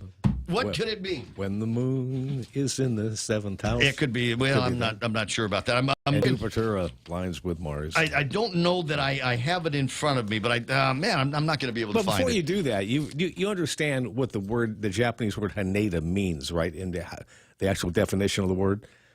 Stinky feet? No, you're still the one. Okay, so what they're going to see is, if he gets that slot, you're going to see orange and red signs all over that thing. Nice. Right? Can do. And his picture. Okay, right there. Hold on a second. Vegan airline food is what I'm searching for right now. Oh, joy! Because it's taken off, buddy. I'm serious. It's taken off. We're starting to hear a little bit more about this.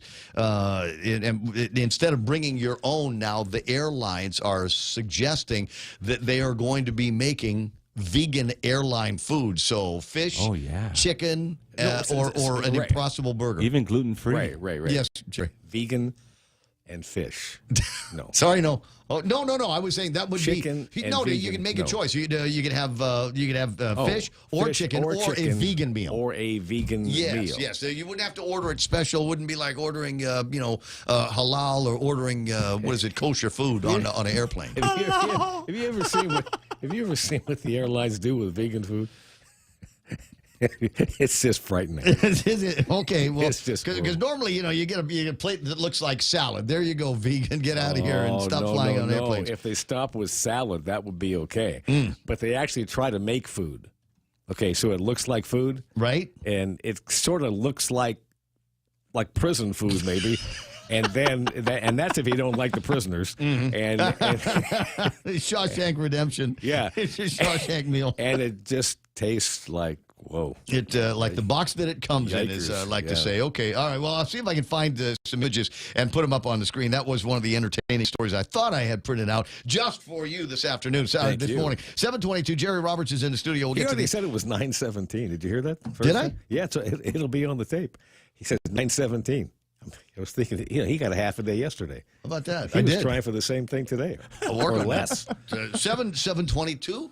Is that closer to correct? There you go. Thank you very much. Okay, let me just muddle my way through the rest of this and then sort out where we are. Oil trading at $82.73. It is up by 79 from the last time anybody looked at it, but it is still kind of a target range, under 100 for sure, under 90, under 85, and let's hope that downward trend continues for as long as possible, and at least as long as we might be able to get. Can you imagine how happy the people of Guam would be if all of a sudden they were looking at prices of gasoline under $5? Oh, and we're only 15 cents away from that right now, under $5 a gallon. Talk about Christmas in September. Well, yeah, but when do they start charging when will they put the taxes that they took out? Remember, they took out some of the liquid fuels tax, and that was only supposed to last for like 6 months. When does that run out? I don't know. Before the election or after the election? my guess is it's probably after the election. After the election, yeah, right. Was the election is 60 days? Okay, 63 days from now is when that's going to change. I'll see if I can look that up if I can get Real Joe motivated to do that. Gold trading at 1,700 and 17.19 and 40 cents. That's minus by about 8.4. Real Joe, do I have a Bitcoin number? Same, 19,300. Dead cat bounce. All of a sudden, I see what's happening. Probably related to the get-together over at Good Time last night. Mike and Bree. Bree got up first and was talking about a kind of a new awakening and how we got to continue to fight, and all of this stuff. But a number of people that got up and said Sabrina Salas Matanani, after 25 plus years in the news business now, is the next rising star in politics here on Guam. Senator Sabrina. Do you think it would be? Salas Do you think Matanani. that would be much of a trick? Oh no. Right? In the next election, she is in. But what Bree, just put your name in, get the packet early and run. In fact, do what Ray Tenorio did. Just throw the signs up 2 years ahead of time. Yeah. Okay? And that's all you have to do. Be on the lookout. When Dennis Rodriguez's signs go up, then yours need to go up as well. Name recognition, absolutely. People know who she is. And the idea that the ultimate sacrifice, leaving a career after 25 years to run for lieutenant governor's office. All right, sorry you didn't make it, but that there's a certain intimacy factor, right? Wow, you tried your best. We feel sorry for you, and I will definitely be looking at you with a vote reserved for Sabrina Salas Matanani. Her positives are off the scale, man. Don't disagree. So yesterday, and you brought it up, yesterday I had a half day. It's not me. I didn't ask for a half day. It's just that the court needs me. The court needed you for a half a day. The presiding judge Lamarena decided he could not have Jory J without my presence. Whenever I think of you going down there, it's too bad we can't play music here because I'm thinking there's a guy named Shorty Long that here comes the judge. Right, kind of thing. Here come Ray. Right, man's guilty. There's a certain stride that I make as I'm making my way from where the car is. But anyway, so yesterday, and apparently I am coming down with something. It sounds like you got something as well. And so I picked up a packet of Halls. Cough drop, sore throat stuff over at the gas station. And did you know what Halls does with their wrappers? With their wrappers? With their wrappers. With the wrappers from Halls. No. I didn't know this either. I don't know how long they've been doing it, but it was wonderful. I was reaching in to get another Halls to put in my mouth and take care of a couple of symptoms, and in between the Halls logo was a phrase, "Push on." So I unfold the thing, and there are more. Elicit a few wows today. Buckle down and push forth. Here's some more. The show must go on or work. Get back in the game. Be resilient. Here's another set. What? Put your game face on. Don't wait to get started. Here's a beautiful one. Inspire envy. How dare they put extra points on their little wrappers, man? That's exactly what I was thinking. They're little tiny extra points. They ain't sending me any money. You can do it, and you know it, and dust off and get up. So I've been, it's one of those things. I only try to have one or two of these things in an hour or so, but all of a sudden I'm popping them in my mouth because I want to be able to see. Want to see the wrappers. Yeah, with the wrappers. I thought that was pretty cool. You find your motivation wherever it happens to be. Wherever it happens to be. Jerry Roberts is going to give you a dose of motivation right about now. It's the Friday Extra Point. It means it's got to be good all the way until Monday. Keep you motivated and keep moving until then. It's brought to you by First Hawaiian Bank. You hear it a lot today. People wanting justice. They say the system did them wrong, and somebody has to step up and tip the scales in their favor, and that would be justice for them. Now, if you ask 10 people for their definition of justice, there's a pretty good chance you're going to get 10 somewhat different answers.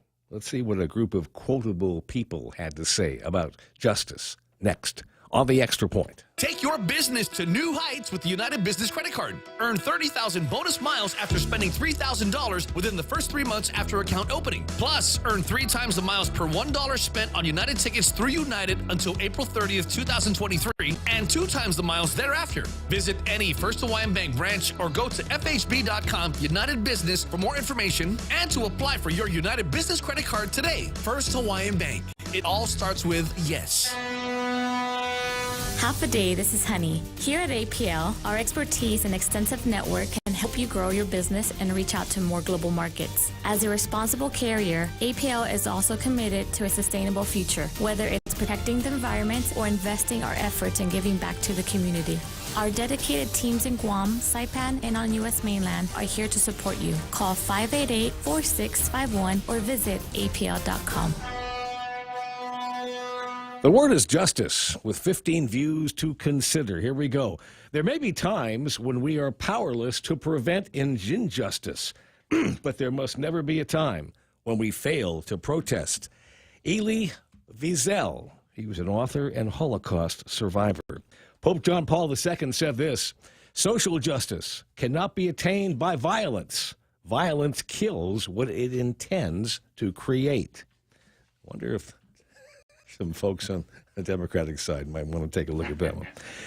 Laws catch flies, but let hornets go free. Scottish proverb. Another proverb, this one from the French. Little thieves are hanged, but great ones escape. Think about that.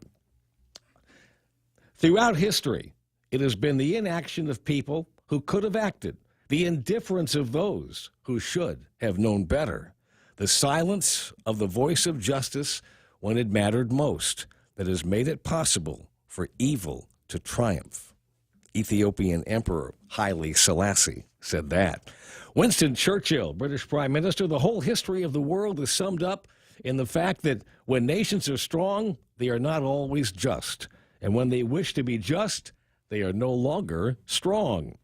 Lin Yutang, a Chinese inventor and philosopher, said, where there are too many policemen, there is no liberty.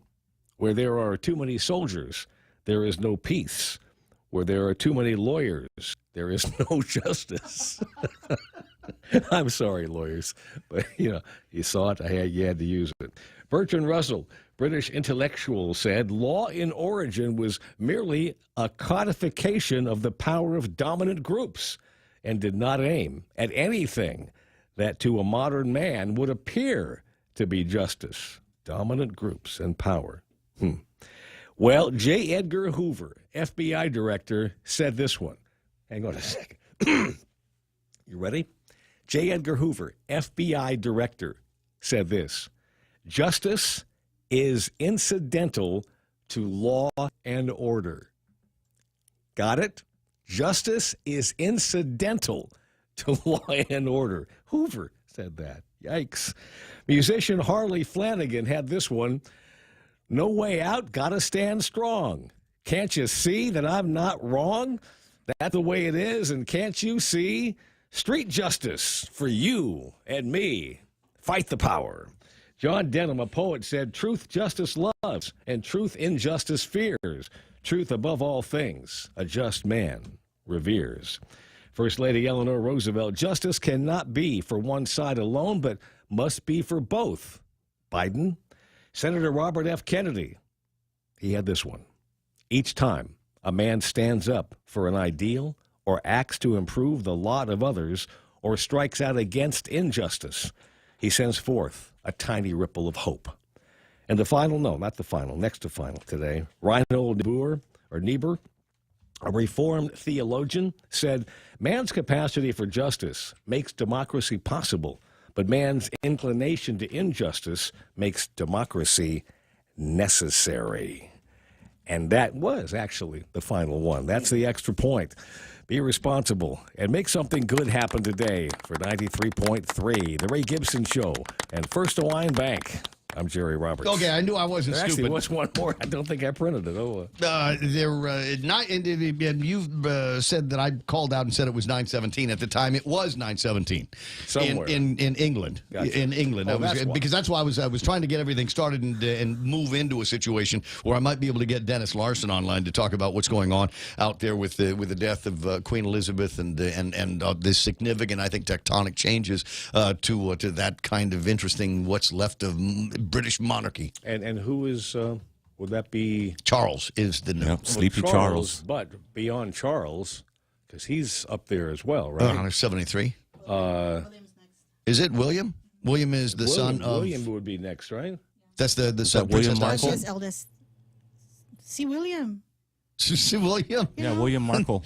Does the thing with one of the bald ones. I think they're all bald thing right about now. William is married to the balder one. To Markle, right? Meghan Markle? That's Harry. No, I thought they were... That's Harry is Yeah. Meghan Markle? Yeah, So Harry. which one's William got? William is Wow, we with really know CK. the royal family. Yeah, nice. It's everywhere. That's why. So she studies the tabloids Kate at the... Middleton is her, Kate Middleton. is The- William's wife. the normal one. The normal one. Well, which one of the Spice Girls was she? Ginger. One other thing before we get to news and headlines. I've been meaning to want to share this for a while. There is a trust crash that has been happening over the last, for sure, over the last couple of years, where we just no longer have a certain degree of trust, even basic amount of trust in things like government, religion, sports, just name it, the media, institution, everything. We no longer trust them. Who do we still trust? That was a question that was being asked by a group, and wanted to find out, of all of the institution things that are out there, is there anybody that we still trust? I'm surprised the number is only 81%, but it's the highest so far. Family. Yeah. 81% say we trust our family, our friends, people that we share our close personal interests with, hobbies, etc. Pickleball, like they had down in Tamuning over at the tennis courts last night. And the next one, and this might not come as a surprise to you, the next most trusted batch of individuals, the next most trusted batch of individuals are people that you work with. Oh, nice. People that you work with. It is the last bastion of trust, among other things. Joe was just shaking his head. Well, I don't know. I think maybe that's something. If you're an executive, if you're a boss, supervisor, any kind of leader in a company, imagine that where most of your employees, most of your peers in that organization no longer have trust in virtually every other institution in their lives. One of the places where they do have still a significant amount of trust is in you, your workplace, and the people that they share that workplace with. There is something about that needs to be fostered and encouraged even more. I had a trainer. And you won't have to pay your employees as much because they'll want to come to work. It's always a common denominator when we talk. Right? I had a training yesterday, and we were going over this topic. This particular course gets into that. And what I had mentioned to the group is that people don't understand that the workplace is often a sanctuary. It may be the best 8 that somebody ever gets. People that are abused, people that have, all kinds of different problems at home, and they get to the workplace and they're kind of safe in that environment, okay? At least for those hours. They'll go back to whatever they've got, after that, but at least for those hours. But when you get down to trust, it's kind of the same conversation. It's people get in there. I know where I'm at. I understand the work that I'm doing. I've got the relationship with the boss. I got the relationship with the coworkers. I feel okay. I'm in control. I understand what's happening here. I can live with it. Okay, so that thing, the same way, they come into trust.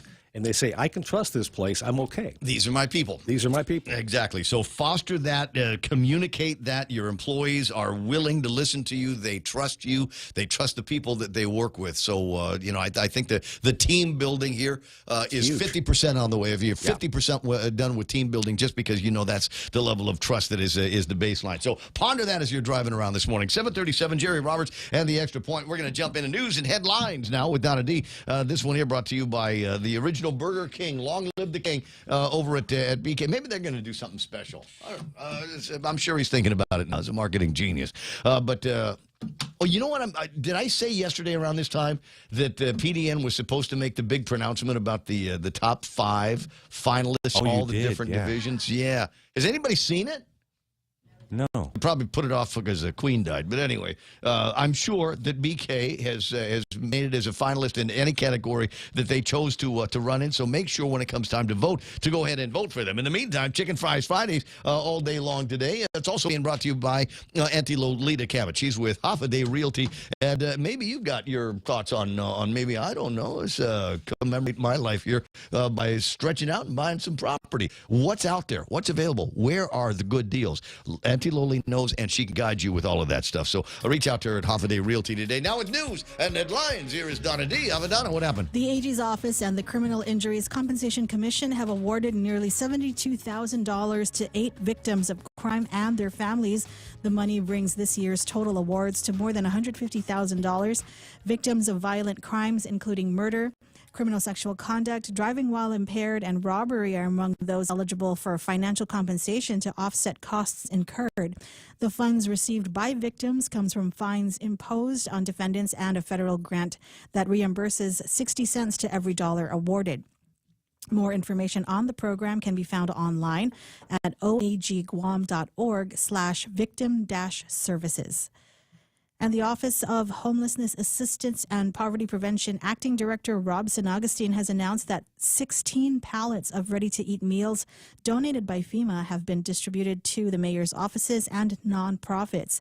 About 10,000 meals are available for those in need. He says his office is discussing with FEMA the possibility of receiving more MREs. In August, the office scheduled 29 appointments to apply for homeless ID cards. 16 have been issued. And the Mooncake Festival kicks off this afternoon at Tumon Sands Plaza. It's hosted by the Guam Philharmonic Foundation as they bid farewell to the Saigon exhibit. It's a family-friendly event to enjoy the Mooncake Festival and the Remembering Saigon exhibit. There will also be other Asian pastries, pop-up vendors, and entertainment. The event is free. Remembering Saigon closes next week on September 15. And those are your local headlines. I know I'm going today. You're going to? Okay, yes. Probably going to. There's so much that's going on. I mean, this weekend is not as busy as last weekend was, but there's still it's a 3-day weekend and 3-day weekend. And you're a bachelor, you know you do not waste one solitary second of time. And I know what you're thinking. Oh, wait a second, is it Hugh Hefner's of Guam? No, laundry, yard work. That's what bachelors do. Because if we don't do it, it'll be impossible to catch up down the road. Because otherwise, because we don't have anybody nagging us, telling us to get the yard done, or you're going to fold your own underwear, that kind of thing. So you got to do all of that yourself. But in addition to that, don't forget there's going to be the Japan Saturday. They started it last week over at GPO. They're going to be doing the Japan Saturday thing again tomorrow. Yes, it's at the mall. It's at the Micronesia Mall. It's closer to my house. Exactly, closer. It starts at 1300 and will go until 1700. So 1 to 5. If you want to do the translation for the time, and it doesn't cost you anything, and there's all kinds of great exhibits and interactive activities. Look, they know how hard it is to get to Japan these days with COVID-19 and all of the steps that you got to take to be able to get your visa into town. But you can relive some of those experiences if you like. Japan Saturday again tomorrow at the Micronesia Mall from 1 until. Did I say 1700? Yeah, 5 in the afternoon. In 19 minutes, it'll be 8 o'clock in the morning. We weren't able to hook up with him live, but we do have a report coming in from Dennis Larson from London, England, and it's just a few minutes old, so I give you an idea of what the sense is for people on the ground now in the news that Queen Elizabeth has passed away. 7:41. Be right back. Get ready to save up and chow down with Pacific Points. Now you can redeem Pacific Points for Uno Go wallet credits and enjoy huge savings on food delivery. Order from over 80 restaurants and have it delivered straight to your door. Continue earning points when you fuel up at Shell, shop at Foodies, purchase ITNE prepaid load, and pay your monthly ITNE bill. Then get ready to claim your rewards. Learn more at PacificPoints.com. Pacific Points. Do more, get more. It's a September to remember. Chicken Fries Friday is back. Every Friday in September, visit any participating Burger King and say, I love BK Chicken Fries, and get a 9-piece chicken fries with the purchase of a chicken fries combo meal. Perfect for dipping in our barbecue, honey mustard, ranch, zesty, and sweet and sour sauces. Top off your chicken fries with jalapeno bites and a refreshing Coca-Cola. Come join our September celebration every Friday at BK Tumon Bay, Agatna, Micronesia Mall, and Airport. BK your way. Gotcha. Jim. What? 7:42 in the morning. I'm sorry. I'm easily distracted. And then Donna says, "Why is Dennis Larson in England? Is he English? He's not English. I mean, he was touring Ireland or someplace like that, so he might have some Irish descent." And she's like, "Well, what about you?" And I said, "I'm a Gibson. They're Scottish and all of that stuff." And there's actually a tartan. Do you know what a tartan is? No. Okay. No, it's that tartar is what you're thinking of. Okay, so if you come from a clan, I'm Carter McLeod from the Clan McLeod, but I come from a Gibson clan that is out of Scotland, and then we're kind of like the Palomos, they kind of intermarried with everybody, and so they didn't actually have their own tartan for a while. So the Buchanans said finally recognized the Gibsons as their own clan and gave them their own clan tartan. So if I were to buy a kilt, well, I'll give it to you like this. If I were to buy another kilt, God, that's what I should have worn last night to good time. Yeah. If I were to buy another kilt, it would have one of these designs on it. These are the designs that are available for them, and there are places that will sell you a kilt. In fact, I've got one from a sports kilt company, and no, it's great. You can get this thing, and I know what your thing is. Why would you need a kilt here on Guam? Because it's 98 degrees on Guam, Balls. the less material that you can get, and there is something sexy about wearing a skirt. I'll endeavor to do that the next time we all get together. But you can get them with pockets, which is a good thing.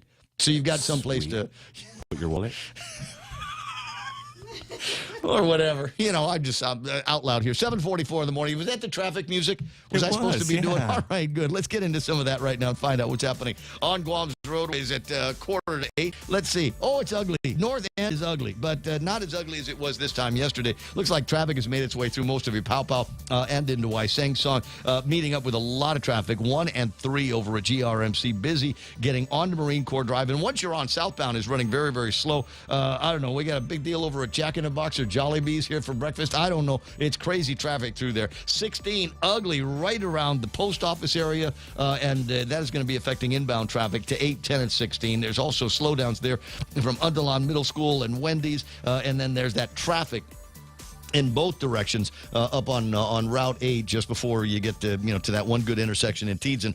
Although, see, that should be running a little bit faster. Is it my imagination? Did they not go out there? If you're a Route 8 person, then if you don't want to get stuck in a line of traffic, what you do is you take the inside lane. But if you happen to get stuck in the outside lane, you always got to worry about there's a divot right there in the corner. It's like an old manhole thing that started, snaggle-toothing and snarling. I want to say they fixed that or attempted to fix that over the weekend. So frankly, if you ask me, traffic ought to be going a little bit smoother in that area. Dogging out traffic in most spots on Route 8. You're going to see some slowing down on Route 4 into town. Otherwise, nothing major once you get down to the bottom of the hill. Looking at traffic on Marine Corps Drive South, the only two good spots to look at are Polaris Point, slow there, and Big Navy in Sumai. And they're doing all right because all the Navy boys, wearing kilts today. 7:46, Ray Gibson Show. I'll be right back.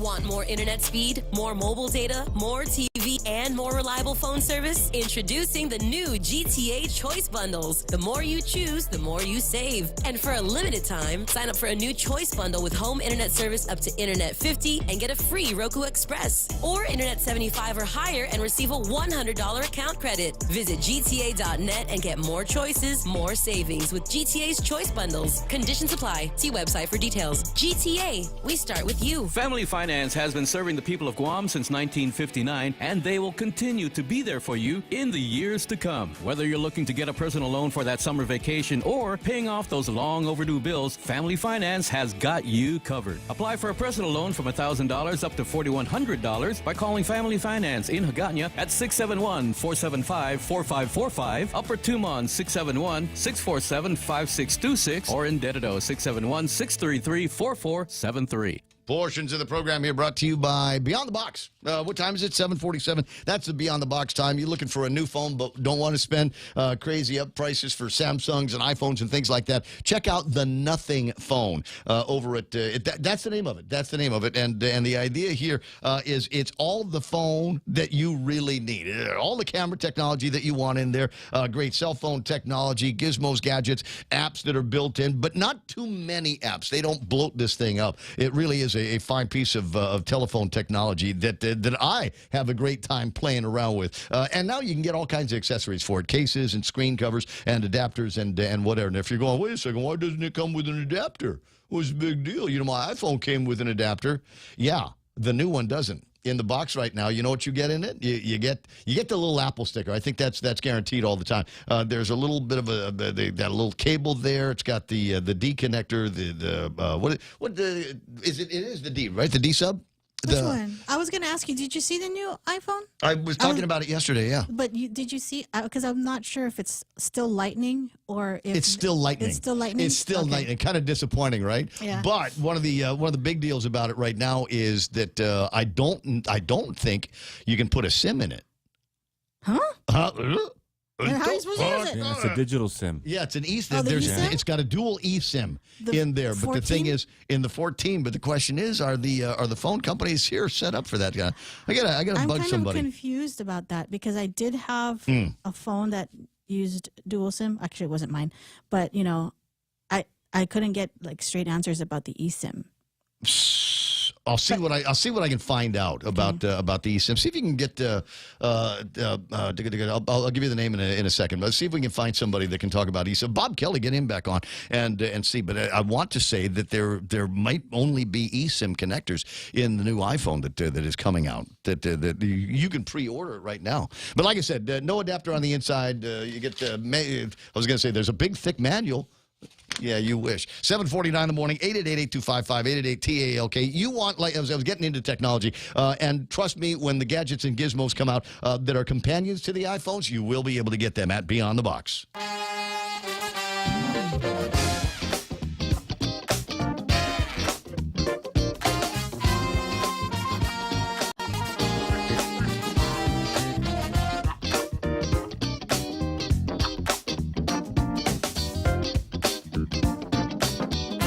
It looks like you've been in a crash.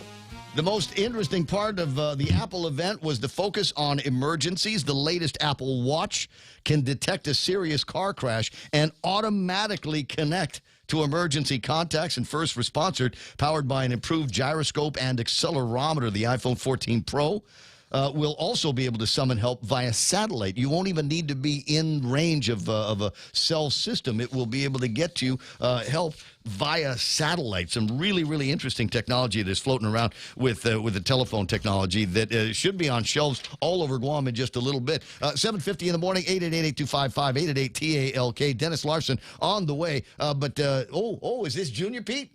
Is this Pete? Is this Peter? Junior Pete Junior, John. John, okay. Yeah, he likes all the names. It's not Peter Santos, right? No. Okay, find Peter Santos. Oh, yeah. I got a message from him yesterday that I'd like to get clarified on the radio today. Junior Pete, buenas. Zen Havaday, have a line? Hey, good morning, Ray. Condolences to Elizabeth, but she's not my queen. Who's your queen, Lay? Hey. Who's your queen? Come on, sing on it. My queen is my wife. Hey, hon. Credit for tonight. Credit for tonight. My queen is my wife. I don't know that you talk about the most elitist bunch.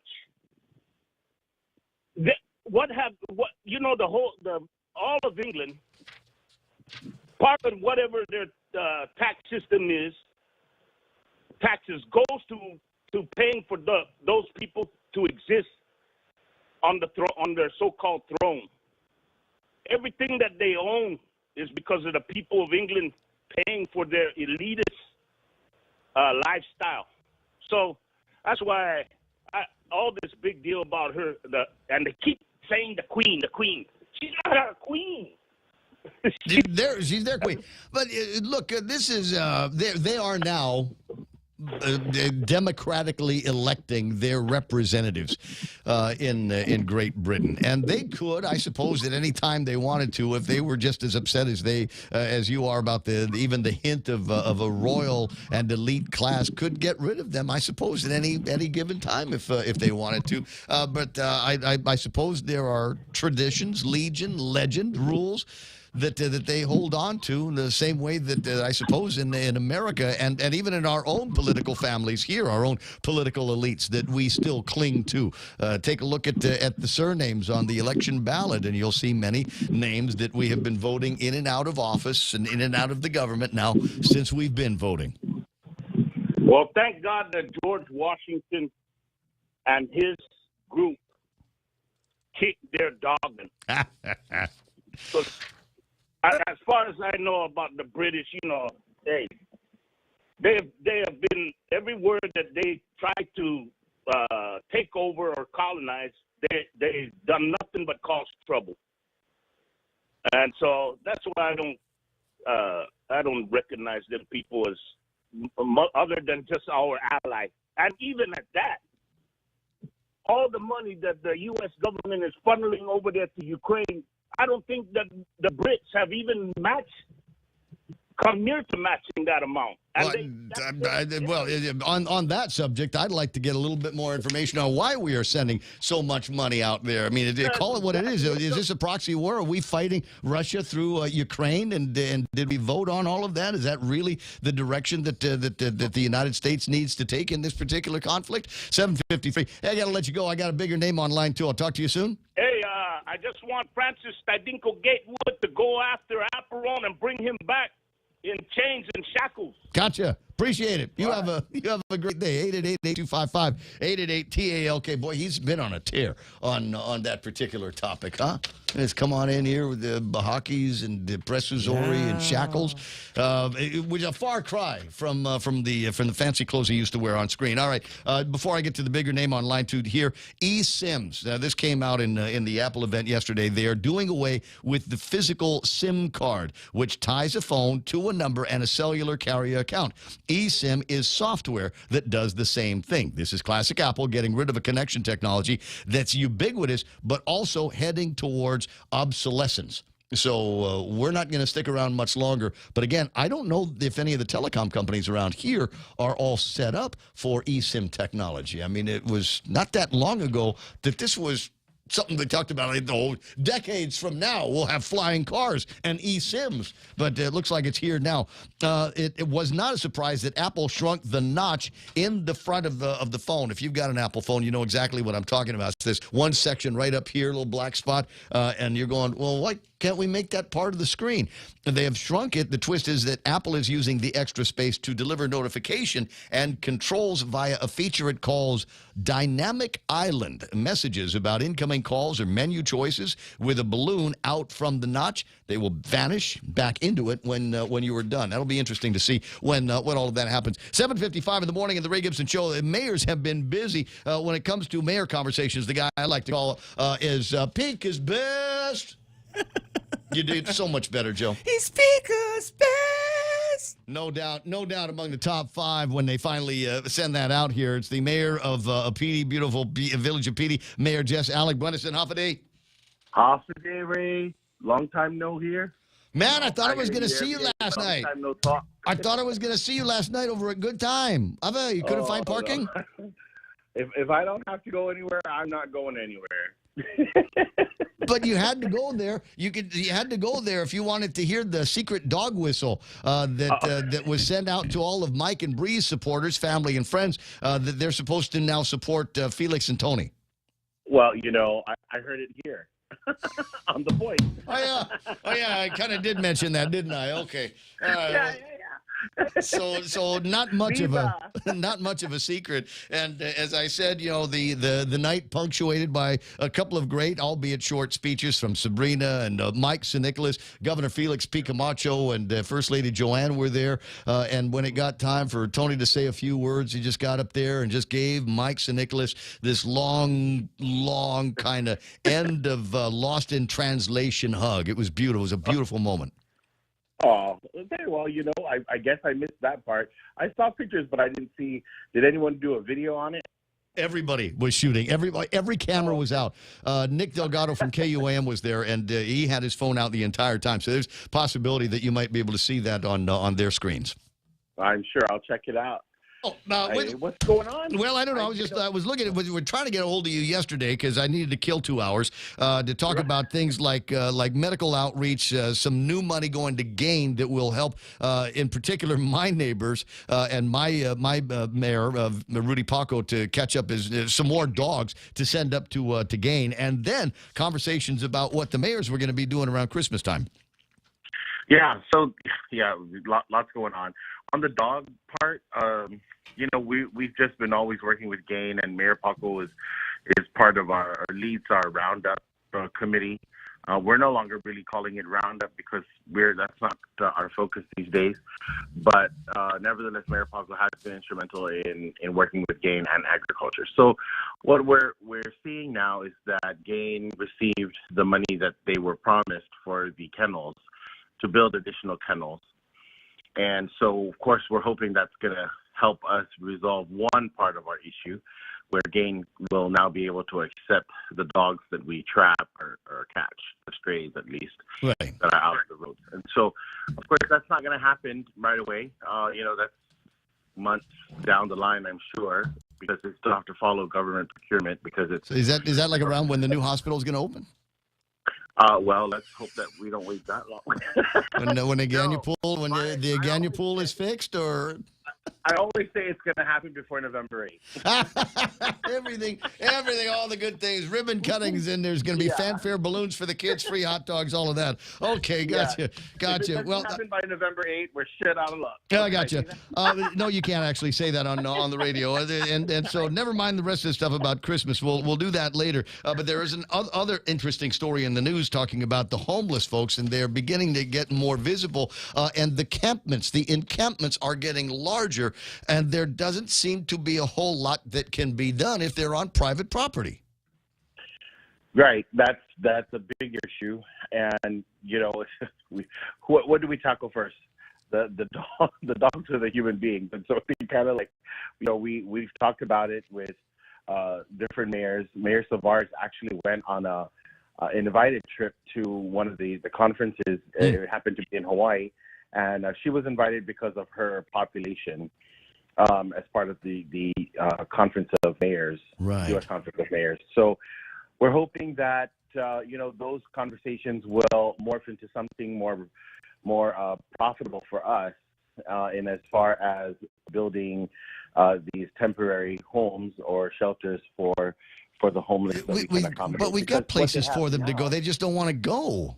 Well, that's what I'm saying. What they have now, I mean, they prioritize different types of people, right?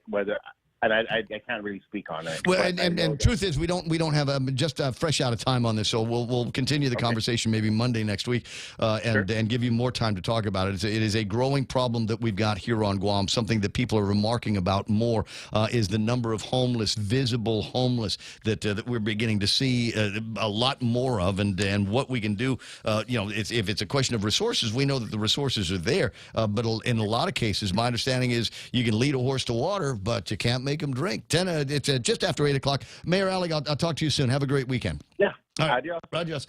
Here it comes, Fox News on The Point. In a world of constant change and a source of comfort and pride for generations of Britons. President Biden and the First Lady say the first time they met the Queen was in 1982, and were honored she extended her hospitality last year during their first overseas trip as President and First Lady. The President says the thoughts and prayers of people across the United States are with the people of the United Kingdom and the Commonwealth in their grief. At the White House, Jared Halpern, Fox News. Former Trump ally Steve Bannon has pled not guilty to duping donors who gave him money to build a wall at the southern border. Bannon accused prosecutors of targeting him politically. With 60 days left, just like they did in 2020, and make sure they can shut me down and take me out of it, I got news for them. I have not yet begun to fight. New York Attorney General Letitia James says Bannon used the money to line his own pockets. America is listening to Fox News.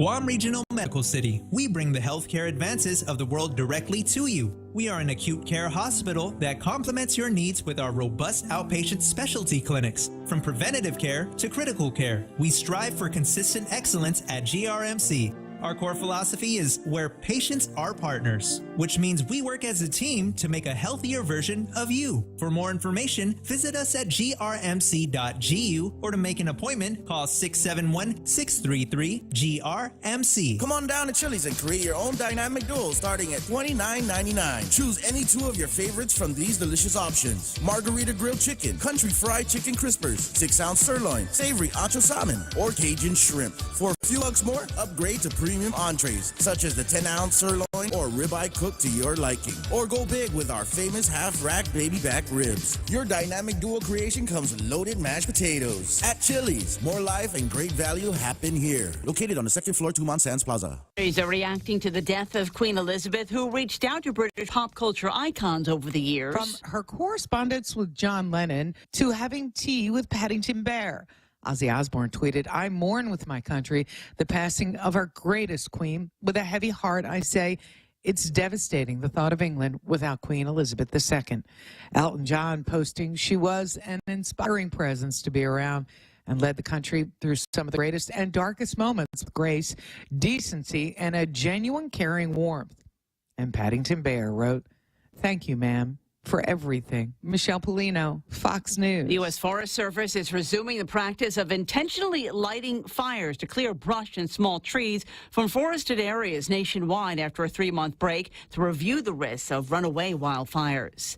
A Nevada official is charged with murder in the death of a Las Vegas reporter. 45-year-old Robert Tellis, the Clark County public administrator, arrested, accused of fatally stabbing Jeff Gehrman, a reporter at the Las Vegas Review-Journal, outside his home. And we received positive DNA results that showed Robert Tellis's DNA at the crime scene. Captain Dory Corin of the Las Vegas Metropolitan Police Department noting evidence, including a maroon SUV found at Tellis's home, shoes and a straw hat officials say was cut up, likely to destroy evidence. Tellis was upset about articles that were being written by Gehrman as an investigative journalist that exposed potential wrongdoing. Tellis, who faces a murder charge, in custody after suffering self-inflicted, non-life-threatening wounds. Kristen Goodwin, Fox News. Merriam-Webster says shrinkflation, adorkable, and pumpkin spice are among the new words entered into the dictionary this year. The dictionary's editor says while some of the 370 new additions might provoke debate, words are only added when there's clear and sustained evidence of use. I'm Lisa Lacera. This is Fox News. Extended by popular demand. Take Care continues its free public health fairs every Saturday in September from 11 a.m. to 5 p.m. at the Micronesia Mall. Free health and vision screenings are available to all who attend. Increase your knowledge about your health and be proactive to live a balanced lifestyle. Visit all of the stations and enter for a chance to win a round-trip airfare. Take Care's health fair is free every Saturday in September. Take Care, our island, your health plan. Hoffaday, this is Severina. Here at APL, our expertise and extensive network can help you grow your business and reach out to more global markets. As a responsible carrier, APL is also committed to a sustainable future, whether it's protecting the environment or investing our efforts in giving back to the community. Our dedicated teams in Guam, Saipan, and on U.S. mainland are here to support you. Call 588-4651 or visit www.apl.com. Get ready to save up and chow down with Pacific Points. Now you can redeem Pacific Points for Uno Go wallet credits and enjoy huge savings on food delivery. Order from over 80 restaurants and have it delivered straight to your door. Continue earning points when you fuel up at Shell, shop at Foodies, purchase ITNE prepaid load, and pay your monthly ITNE bill. Then get ready to claim your rewards. Learn more at PacificPoints.com. Pacific Points. Do more, get more. Your local news is brought to you by Nambo Insurance. Skip the line, pay online. It's fast, easy, and secure. Visit Nambo.com for more information. Half a day, it's 8:06. I'm Donna DeJesus with a look at your local news on The Point. Corrections Officer Trevor Wolford, who was terminated after an investigation into the escape of 2 detainees from the Manilao prison, is appealing the decision with the Civil Service Commission. Wolford is represented by the Guam Federation of Teachers Union and says the termination was unfair and unjust. He adds that the decision contained substantive factual errors and was procedurally defective. The escape occurred in early June. Joluo Soikin escaped and was apprehended the next morning at the Agana Boat Basin, and TK Umulap escaped around the same time but was captured an hour later at the Dairy Mart store. At the time, this was the third escape from the prison within 6 months.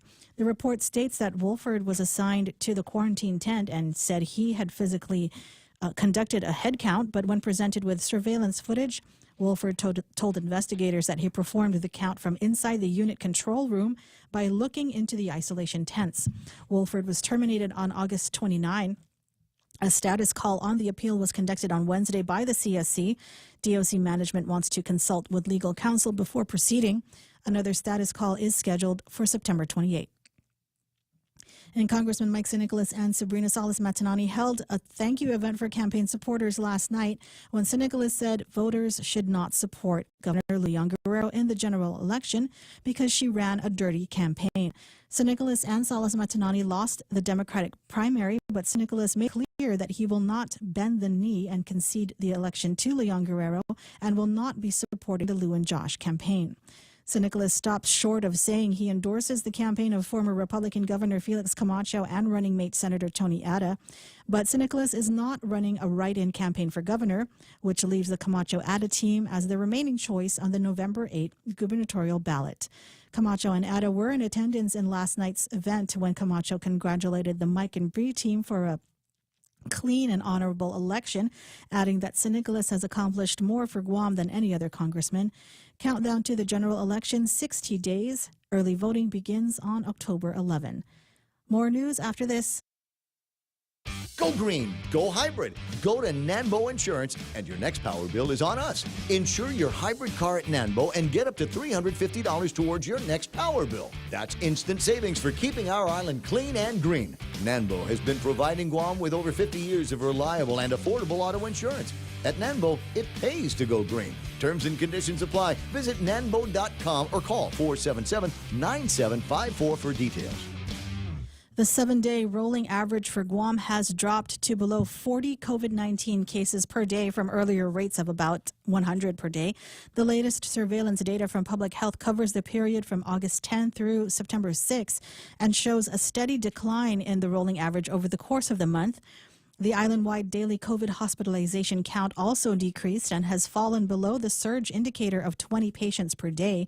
Public Health Interim Chief Medical Officer Dr. Bob Leon Guerrero says Guam is seeing a reduction in cases at least until the next variant arrives. There is evidence that the Omicron BA.5 strain of the coronavirus, the current dominant strain in the U.S., has landed on island shores. Health officials had speculated that to be the reason for this recent rise in cases, with the strain possibly having arrived in July. Public Health Territorial Epidemiologist Ann Pobutsky urges the elderly to get booster shots and the new bivalent mRNA vaccine. She also recommends that all residents get a flu shot. And founders of Guam Travel and Tourism Association say more financial aid will be needed for small businesses that have not fully recovered from the pandemic, despite upticks in visitor arrivals during the summer months. GPO and Tumon Sands Plaza General Manager Monty Mesa says tourism recovery is not going smoothly as it can be unless GovGuam reinvests some surplus funds in the island's tourism industry. He adds that a second round of Local Employers Assistance Program, or LEAP, may be necessary. LEAP directly distributed $62 million to tourism-related businesses that were mainly left out of prior pandemic relief programs and struggled for loss of visitors. Mesa says GPO and Tumon Sands Plaza continue to lose tenants catering to tourists as the slow return pace of Japanese and Korean tourists to Guam continues to be a slow and longer recovery. The governor's office has not indicated whether the governor is inclined to provide more funding for LEAP, which came from both federal and local funds with the help of local senators. And those are your top stories. Now back to Ray with weather. Well, based on the statement on Guam's economic progress that was written by Mel Mendiola the other day in response to Dr. Clare Ruane and Phil Flores' assessment of economic recovery and the numbers, I don't think they're going to be much inclined to spend any more of that money on the LEAP. They said, I'll read this to you. When Guam Economic Development Authority, I'm sorry, the headline, GEDA respectfully disagrees with a recent article concerning Guam's economic progress. When Guam Economic Development Authority visits with investors, we make our best efforts to tell a complete story about the economy. In a recent article in the Pacific Daily News, a reporter quoted some opinions followed up by data by well-respected economist and professor Dr. Claire Rain. We believe her views to be highly conservative and not taking into account the many factors that contribute to the economic recovery of our island. And then they talk about what the actual numbers were. I'm not going to bore you with those. Since then, the Department of Public Works has approved nearly 5 times the volume of work than previous year's average, likely a combination of pent-up COVID demand and slightly easing labor supply. This is not inclusive of work on military bases, of which $571.2 million authorized in the 2021 NDA and $765 million, which is on the table for FY 2022. Thank you for the federal dollars. And with regard to tourism, Monty and the guys, tourism continues to emerge from its nadir. Yeah, no, I don't know. I don't know either, dude. That's like one of those words that Father Donan probably just defined, but I was asleep, in English lit. Anyway, tourism continues to emerge from its nadir with the support of multiple programs, federal and local, including PPP, EIDL, pandemic assistance grants, commercial rent assistance grants, and LEAP. Tourism numbers are performing ahead of projections, and while we are not where we were pre-pandemic, resources have been allocated to the airport and GVB. Additionally, employment numbers across all sectors are up, with overall unemployment around 5%.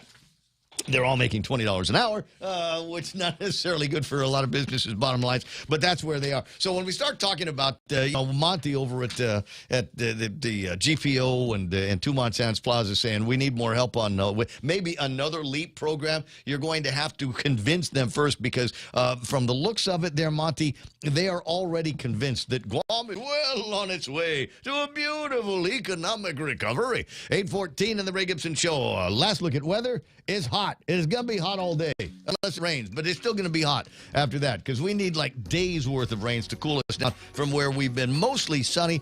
Highs near 88 degrees. I got the easterly winds up to about 9 miles an hour. Isolated showers in the forecast for tonight with partly cloudy skies. We will replay this weather forecast over the next couple of days. Saturday weather is the same, mostly sunny during the day, partly cloudy at night, mostly sunny during the day. On Sunday, more partly cloudy by the time it gets to be the evening. Now, the good news here, it's going to be hot, but it's the weekend, and you really ought to be getting out. Go do some shopping, go check out a movie, or go hit the beach. If you got to be hot at the beach. Sunrise this morning was at 10 after 6. Sunset tonight at 6:27.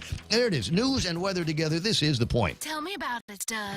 Circle K's Craft Beer and Whiskey Festival is back on Saturday, October 22nd. We rockin' and rollin' at the Dusatani Guam Resort from 2 to 10 p.m. Bring your friends and come dressed in your best grease costume to win up to $500 in cash and prizes. So bust out those leather jackets and 50-style outfits as we party the night away at Circle K's Craft Beer and Whiskey Fest. Don't be a square. Get your tickets now at craftbeerfestguam.com or cruise on by any 76 Circle K location. Now that's cool, baby.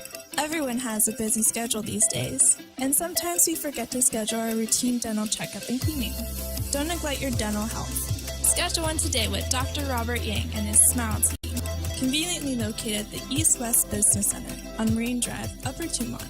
Call us today at 647-8702 or 3. Again, that's 647-8702 or 647-8703. We make smiles happen. I finally found that story I was talking about where the airlines are saying yes to vegetarian and vegan in-flight meals. Same way the order, you want the chicken, you want the fish, you want the beef stroganoff, or you want pretend meat. You know what I'm scared of? By the time they get to your seat, like, sorry, all we have is this or that. Yes. Yes. Bangos. All we have is bangos. Well, then, can I have two? Let me have two of them then. 8:16 in the morning on the Ray Gibson Show. There's more on the way, and I don't know.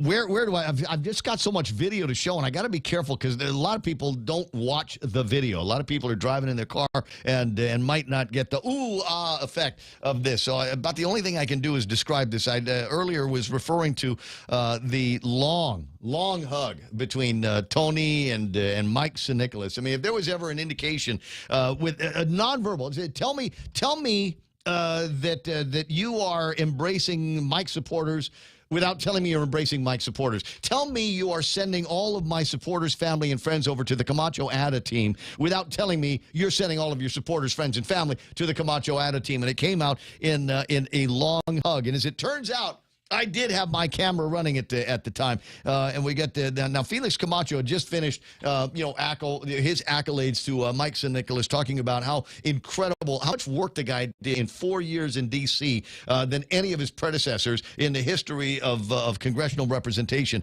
in Washington, D.C. and in the House of Representatives. So on the screen right now, like I said, Felix is all done with his. He got his hug. Joanne's getting the hug now. Okay, where's the timer at? Where are we? 52 seconds into the video, and he's now they're now arm in arm. I have my stopwatch ready. They're bringing it in. There it is. Joanne, Felix looks away, and it just goes. I mean, it looks like Mike is just falling asleep in Tony's big teddy bear arms. Oh, you got to rewind it. I didn't start. Because I was watching the wrong person.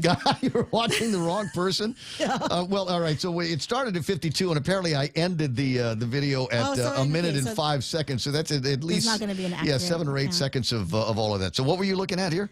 Where is it? Oh, there. Okay, I see him now. You see who? Ready and start. And hug, yeah. So that's about 52 seconds into the video. It just goes. Now this is not slow motion. This is not. This is actually happening. They're dancing in real time. Daryl had taken a break. Shin on the shoulder, Ray. Look at that. That says it all.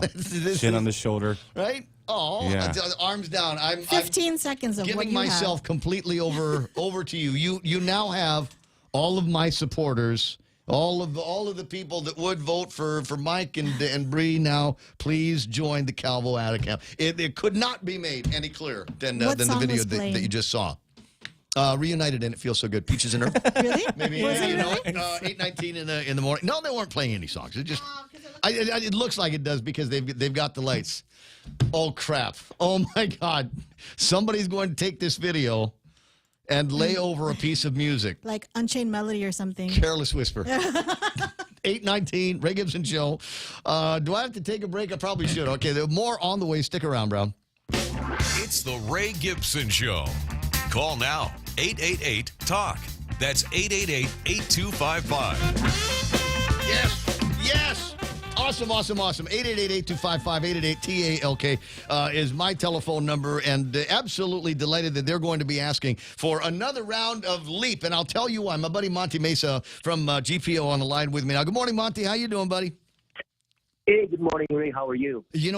Excited. I'm politically excited about what I saw last night over a good time without making too much of a big deal about it. It looks like there is going to be a significant hands across the water between two politically opposite parties, Democrats with Mike and Bree and Republicans with Camacho Ada, and it looks like things, it looks like there might be some kind of get-together there, Denanya, if you know what I mean. Oh, okay, no, I haven't seen that, but I heard what you were saying. Well, very good.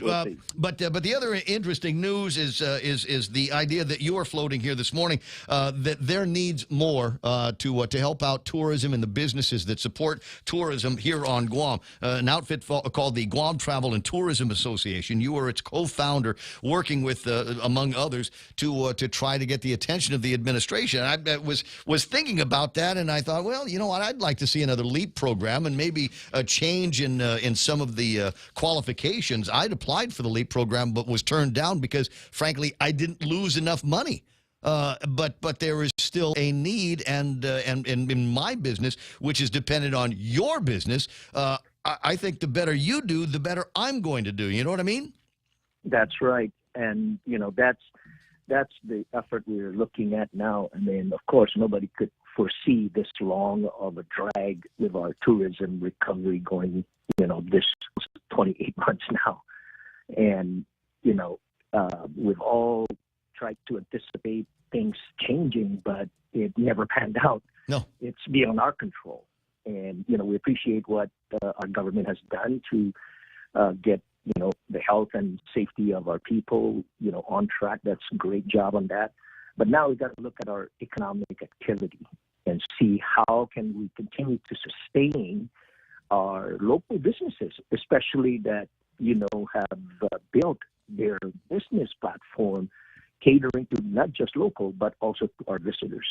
And that mix has changed drastically. And, we're trying to hold on to all the tenants we have and the businesses that we have both at GPO and 2 months and hoping, that our recovery will be sooner than later. However, outside forces, that's what's happening in Japan, what's happening in Korea, continues to adjust that for us, and it drags it out longer. And that's an experience that everybody has. The truth is, though, there are federal monies available here on Guam to throw another lifeline to many businesses, not just tourism-related businesses, but businesses out there that have found themselves through no fault of their own upside down. And so what's going to happen? Tourism is going to come back, and there won't be any place for these people to eat. Where are they going to go shopping at? Exactly. And, that is our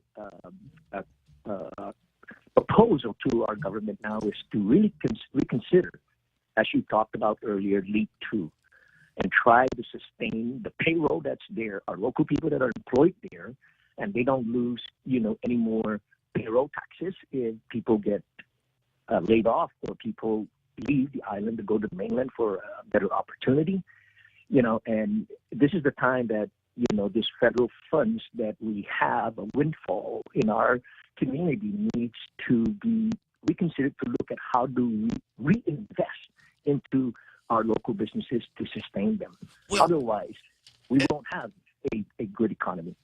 I think groups like yours, though, have been criticized as along with other groups that are trying to get more by way of these federal funds, is just kind of standing at standing at the intersection with your hand out? I think that was a criticism that was made. I forget who made it. I think it might have been somebody over at Adelu. There have been some money, $62 million in LEAP funds, but as a percentage of the money that is available, in my mind, I'll say it, that's a drop in the bucket.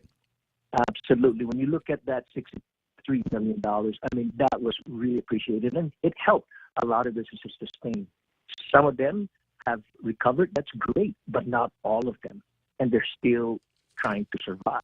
However, the longer this takes, then there is the possibility that more businesses will close or will not even reopen. Well, right there at GPO. I went. I had dinner last night over at Ajisen Ramen because their chicken curry, their spicy chicken katsu rocks. And next, I was gonna go next door and check out a new line of Skechers shoes, and they are no longer tenants over at the Guam Premier Outlet. They've got another store down the street in a building that they own, so it made business sense for them to relocate. Mayumi and I went to the movies a couple of weeks ago, and fondly remembered when she got to go hang out with her friends and go to birthday parties and such over at Chuck E. Cheese. And there is another hole at GPO.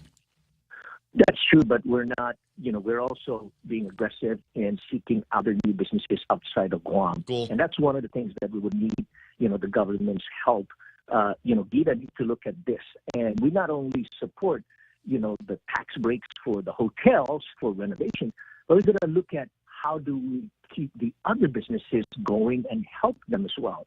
I think they should rethink that and reconsider also applying that same concept to other businesses that are hurting. And this is how we can keep the collaboration with all the businesses trying to stay afloat. Otherwise, we will continue to lose businesses. And that means lost jobs, lost tax revenues, and and it's not going to look good for our economy. The statement on the Guam's economic progress, I'd read this prior to the telephone call. If you caught it, great. If not, I'll reprise it again for our listeners. Gita respectfully disagrees with a recent article concerning Guam's economic progress. So on one side, the other day in the newspaper, they were talking about how the economy has not grown to the degree that it should be growing. Phil Flores from over at Bank Pacific and many allied businesses says, yeah, we might not start seeing a rebound, not for another 12 months, 18 months. That's a long time for businesses that are employing people and buying other goods and services from other businesses here on Guam to hold their breath. And so they're coming out saying, yeah, well, we kind of disagree with that. But based on our numbers, we're doing okay. So maybe we're not going to need another LEAP program. Maybe there won't be other grants that we need to throw at businesses here on Guam. Well, the government just got to look at where the tax base are, and a lot of it is coming from the businesses.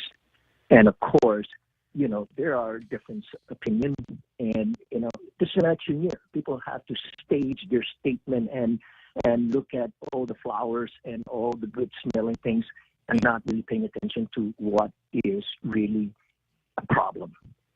And there is a problem in our local economic activity here. We see it on both sides. We see it from the luxury side, and then we see it also from the outlet side. We see both sides of this economic circle, and it's not looking good. I mean, the longer our tourism slowly recovers, time will tell. And, we've already seen that in the last 18 months. We lost tenants as well. Uh-huh. And this is a fact. Landlords are not qualified to get LEAP. So we're advocating for all the tenants, not just at GPO, but everywhere else.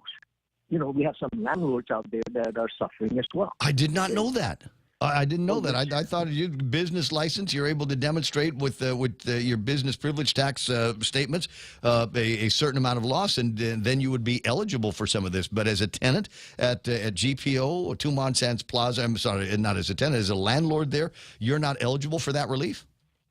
No, we're not. That sucks. That's specifically outlined. No landlords. So, you have landlords out there that, are working with their tenants as well to try to, continue keeping them in their locations, so that we can maintain and we're in here. It'd be okay if the cost for you were changing, but you still got to report to the banks. You still got to have insurance. You still got to have security.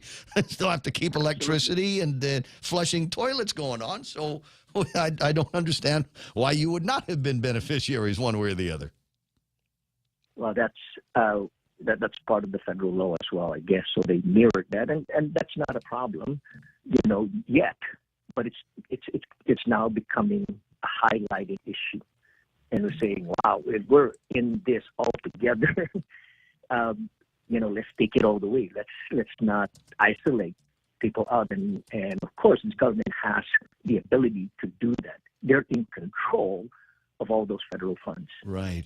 What you were talking about trying to engage some new businesses off-island, maybe franchise operations to take up the spaces that might have been emptied by your Skechers and your Chuck E. Cheese's and Forever 21s. Is there anybody interesting that you're talking to that you might be able to tease me with? Yes. I mean, that's the beauty of it, that the businesses that we deal with see the opportunity and see what we've done in the past, and they say, wow, we can build on that, subject to the visitors returning, because they see our population has dropped. No question about that. But also the economic activity they're seeing being generated is still not that big of a confidence from people looking. Because there might be people that will be shifting over and trying to be more attractive to the local consumer. And as you point out, there's really that's all we've got right now is local consumers. I'll put military in that one as well, and just trying to create business opportunities that aren't necessarily dependent on tourists. Of course. I mean, we're trying to make it as an attractive investment for these people to do and invest back in Guam and into not only our place, but, the other projects that are being on hold right now. So, I'm glad that, the donkey mall is proceeding and, maybe make good timing for them. But that also presents another competitor. Yeah. Within especially the grocery market, and that's where again there's opportunities, but we need to get some type of help from this government who has now federal funds allocated for this purpose of sustaining the economic environment of the island. About how much would you be looking at? Monty Mesa again from GPO, Tumon Sands Plaza, but also among the creators of. I'm sorry, I got to make sure. I want to make sure I read it right. The Guam Travel and Tourism Association here. Would it be another $60 million? What? I mean, if you could have get whatever you want to out of Lou and the administration, about how much money are you talking about? Well, again. We got to look at what they're able to see. I mean, I don't know how the government may look at funds, whether it's federal funds or local funds. And I know there's other things that other local makers are looking at to support as well. But we got to balance it out. We got to look at, hey, yes, we appreciate the first round, but this is dragged on. That was only projected for 6 months, and that 6 months came and passed, and now we're going through potentially longer. That was not going to last, more than 6 months. Now we got to look at it and say, hey, look, we got to all do what we can and sustain this. And if it's every 6 months funding, hey, that helps. Then that's what's going to have to be done. Like I said, we're doing a survey now. The University of Guam, Dr. Jones had put together a survey of all the LEAP recipients. And I hope that those recipients respond to that survey so we can see and measure and have the data to support the necessary support that some businesses still need. I'm not saying that everybody that got it last time will get it. No, because some of them have. And I'm glad that they had performed above, their or close to their 2019 numbers. Mm-hmm. But those that are still way below 50%, I mean, you look at out there at the beach, Lupin Beach ABC Club. I mean, they used to have boats out there and they used to have jet skis going. Yep. You don't see that. That's empty right now. You look at Atlantis right now that they used to have a lot of people going. There's nobody there. It takes a lot for those type of equipment and that type of operation to stand up because they got to go through permitting, clearances from the Coast Guard. And it takes money. But then when there's nobody there, I mean, they're spending $100,000, but there's no activity. These are incredibly tough times, and as we're pointing out here, the government has got the money more than adequate to be able to strike another leap to help these businesses out. And some people say, "Well, business and profit-making, greedy corporations here in Guam." A lot of people work for these businesses. Not everybody works in the government of Guam and got to get paid while everybody else was sent home and otherwise locked down. And these are the people that are fixing the meals, that are meeting you at the grocery stores, that are ringing up the counter for your purchase and all of that stuff. And if we can't continue to support them, then those businesses are going to go away. 8:35 in the morning. Monty, always a delight talking with you. All right, thank you. And I hope we get a chance to see each other soon. Maybe both of us same day applying for that Leap 2. All right, we'll see. I know, we'll see. But it ain't going to happen unless you ask. So I appreciate you asking. I'll have a. No, we're asking. All we do is ask and see what the results would be. But we're presenting, and we hope to get that UOG as well as the business planning group out of the government, co-sponsoring that, and I hope that that will help provide the data that the government can use to establish that, yes, there's still a need.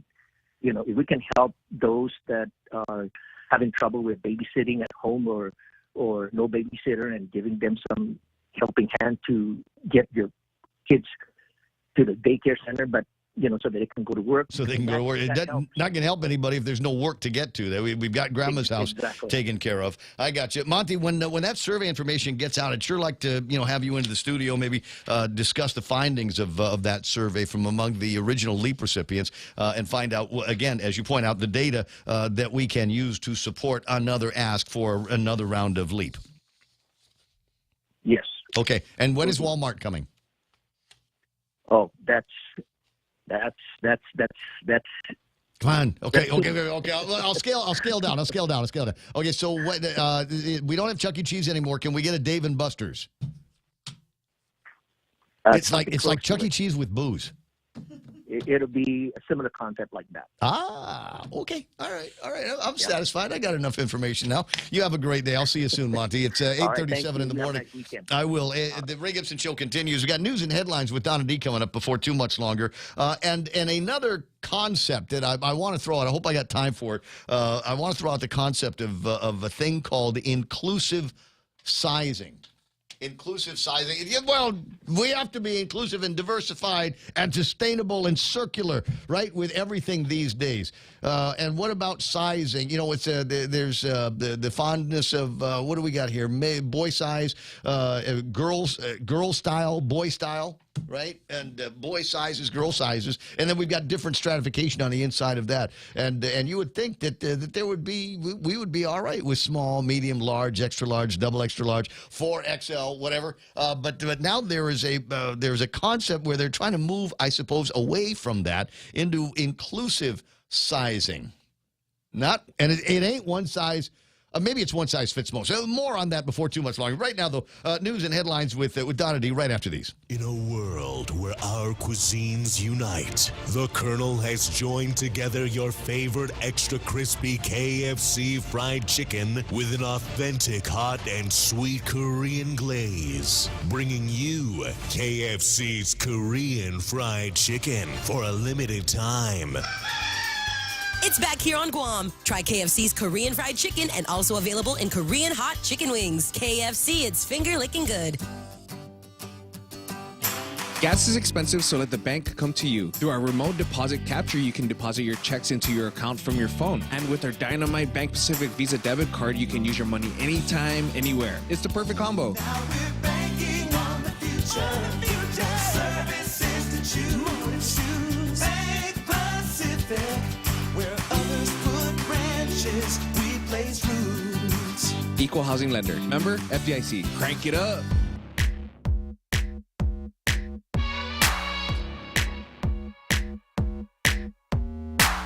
Oh, what's this? What's this from the meme machine? A question. I'm aware the Democrat Party announced a pledge to the party was postponed and then silence. It would be interesting to see who pledges and who doesn't. A reliable source alluded that some party members and candidates are hesitant to pledge. Inquiring minds want to know when the postponed pledge will occur. Thank you very much. Reminder, it wasn't that long ago that the Democrat Party of Lou issued a statement that said that we're going to get together, big Zoom meeting, and we're going to go over the rules and regulations that basically say if you are a loser in the primary election, then you have to pledge your supporters to the winners in whatever the race is going to be and promise not to run against them or support anybody else. And then they said, we're not going to do that because the legislature is still in session doing the budget, so we'll get to it after the legislature has concluded the budget. And that was 9-10 days ago now. So when are they going to have their big pledgy meeting over at the Democratic Party of Lou? I don't know. I'm waiting for a couple of things to come out of Adelup and the Democratic Party of Lou. One of them is a statement on the passing of Queen Elizabeth, and the other one is a statement on the good times at the good time last night. 20 away from the top of the hour in time for our last look at big news and headlines. Donna D is going to give it up. Donna, what happened? Jigo Mayor Anthony Sanchez says residents have some relief with answers from the double homicide that occurred in July. GPD detectives spent several weeks searching for clues after an autopsy ruled their deaths a homicide. GPD concluded their investigation with Dongyi Wang and Ba Hung Nguyen shooting each other. Sanchez says this provides closure for Jigo residents because although there are still questions about why the two men shot each other, it was not a random shooting. Meanwhile, underinsured and uninsured children between the ages of 4 and 18 will be able to get routine vaccinations at Public Health's Child Immunization Outreach Clinic, scheduled for 10 to 1 on Saturday, September 17 at GPO. All necessary vaccinations will be given except the chickenpox vaccine. TB skin tests will not be administered. The clinic is limited to children who have no medical insurance or are under the Medicaid or MIP insurance programs. Each child's most recent shot record must be provided. And the deadline is approaching to enroll in UOG's new Master of Accountancy program. The program allows accounting professionals who plan on seeking Guam licensure and practicing as CPAs to meet the 150 credit hours required under Guam law. An online information session is set for September 15 via Zoom. The deadline to apply for the course is September 30, and the course will commence on November 28. And that was your last look at local headlines on The Point. All right, interesting news floating around here. You know, we were just talking with Sam Shinohara from United Airlines earlier this week, talking about, how great it was that there is now a direct flight from Narita to the CNMI, and how cool that was. And then this story comes up. I'm sure that they're not related, but it is kind of interesting. United Airlines says it will cease flights to and from JFK next month if the federal government doesn't allow the carrier to increase their operations at New York's busiest airport. The company delivered the message in a letter from United CEO Scott Kirby. He demanded that Nolan's agency, that's the Federal Aviation Administration, allow United to boost the number of departures and arrivals from Kennedy. If we're not able to get additional allocations for multiple seasons, we need to suspend service at JFK, and we will do it effective at the end of October, right before we start getting into the holiday flying season. FAA said Tuesday it must consider airspace capacity and runway capacity to assess how changes would affect flights at nearby airports. They added that any additional slots at JFK would follow the FAA's well-established process of awarding them fairly and to increase competition. All right. Well, we'll watch and see how this plays out. It is possible, though, your next connection to that part of the country might have to go through Chicago, which is the hub and the headquarters from United. And then there's this story here. Flyers want vegetarian and vegan in-flight meals, and the airlines are complying, rebounding from previous slowdowns. The airline industry is in a resurgence that is expected to regain industry-wide profitability next year.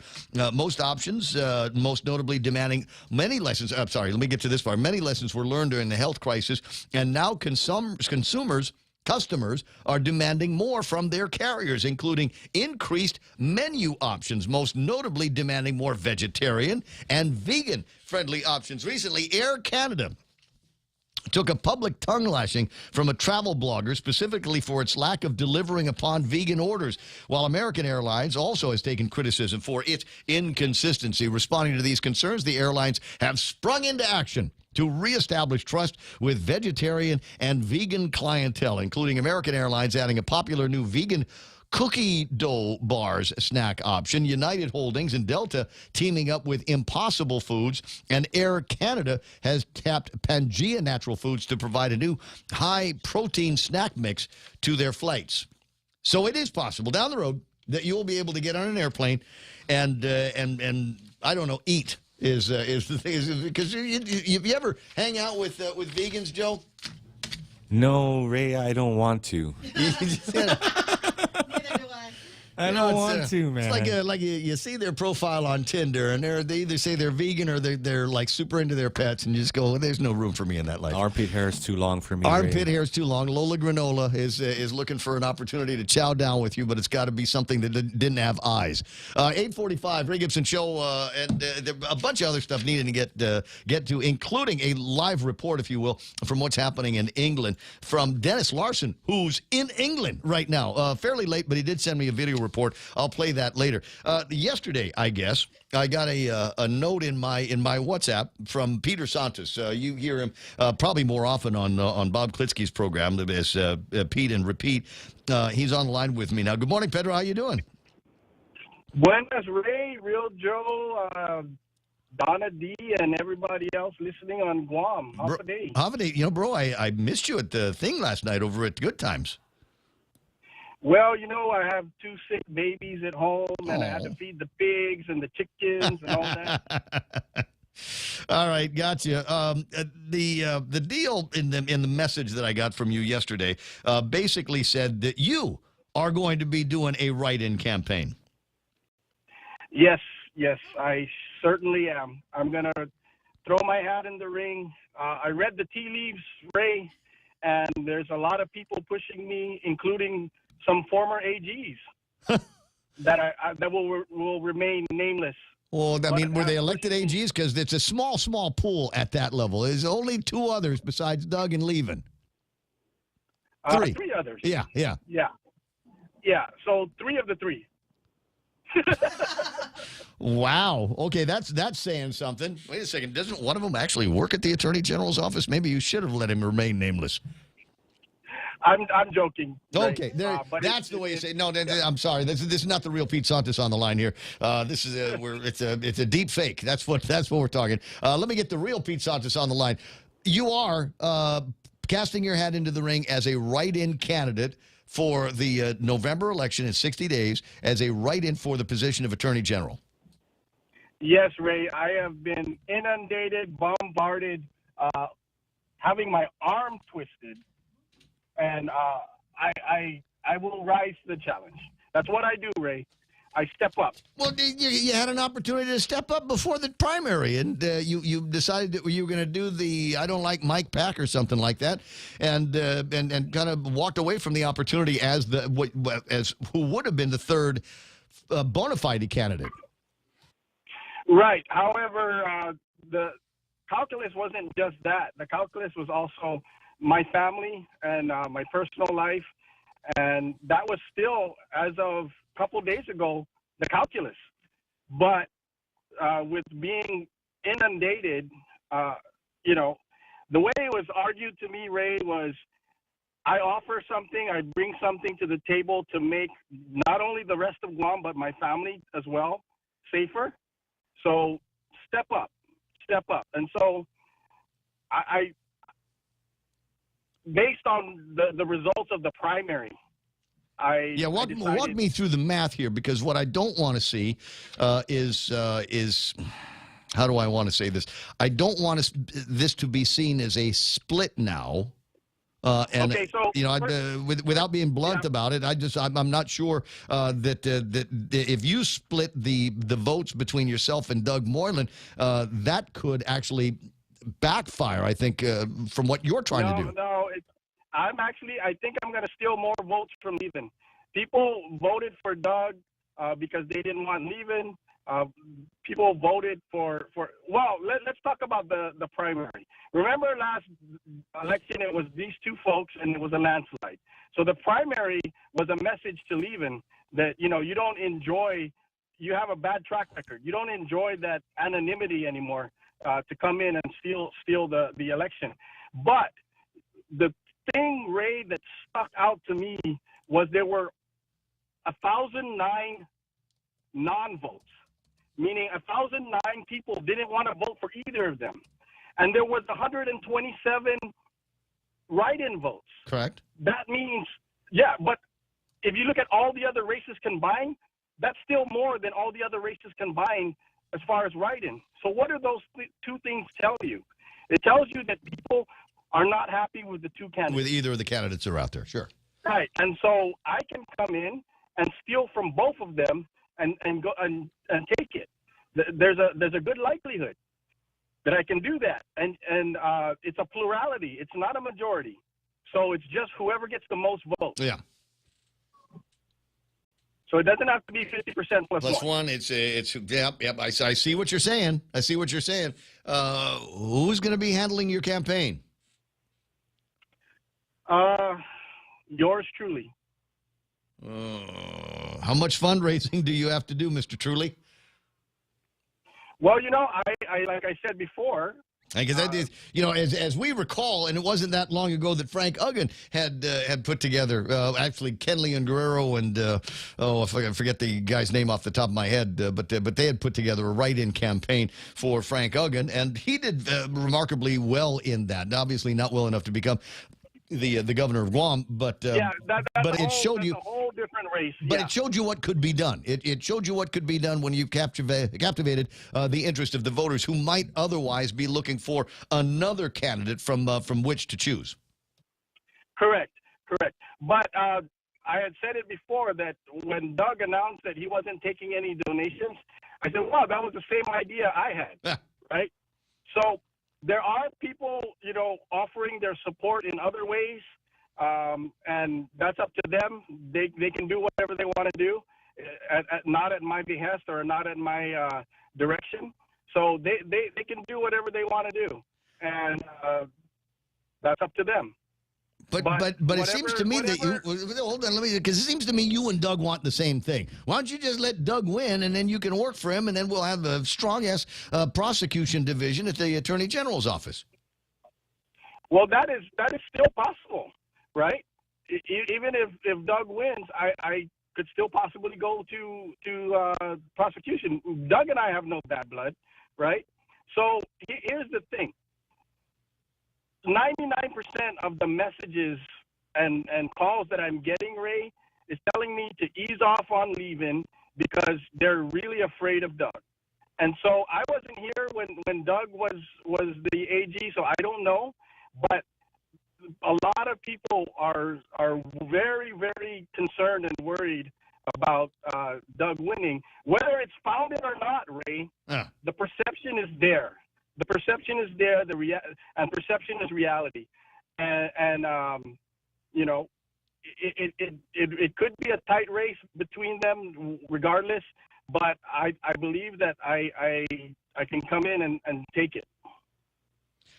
This is going to make an interesting next 60 days between now and the general election. A write-in campaign. It's going to take a whole lot of effort to get the word out. There's a whole lot of on-the-ground marketing that you're going to have to do. And while you are a known commodity in the legal community, maybe not so much in the political community. So go and make sure you got a lot of earned media so we can bring you on the radio all the time. Absolutely, Ray. Absolutely. I appreciate you guys. And you know where I stand and what I stand for. I'm a conservative. I'm a fiscal conservative. I'm working right now as a defense attorney, and the only reason why I'm working as a defense attorney is because of the current AG. Well, business is good, I'm told. Too good. Crazy. All right, Peter, I wish you, as I do with all of our candidates, the best of luck, and we'll see what the voters have to say about everything. Thank you, Ray. All right, my brother. I'll see you soon. 888-8255-888-TALK. What's that? Donna Mila says, no. Waste of airtime. Where is it? Waste of airtime. Can we please get a real issue out today? It's Friday. Wow. Jose, control your woman. Yeah, Jose.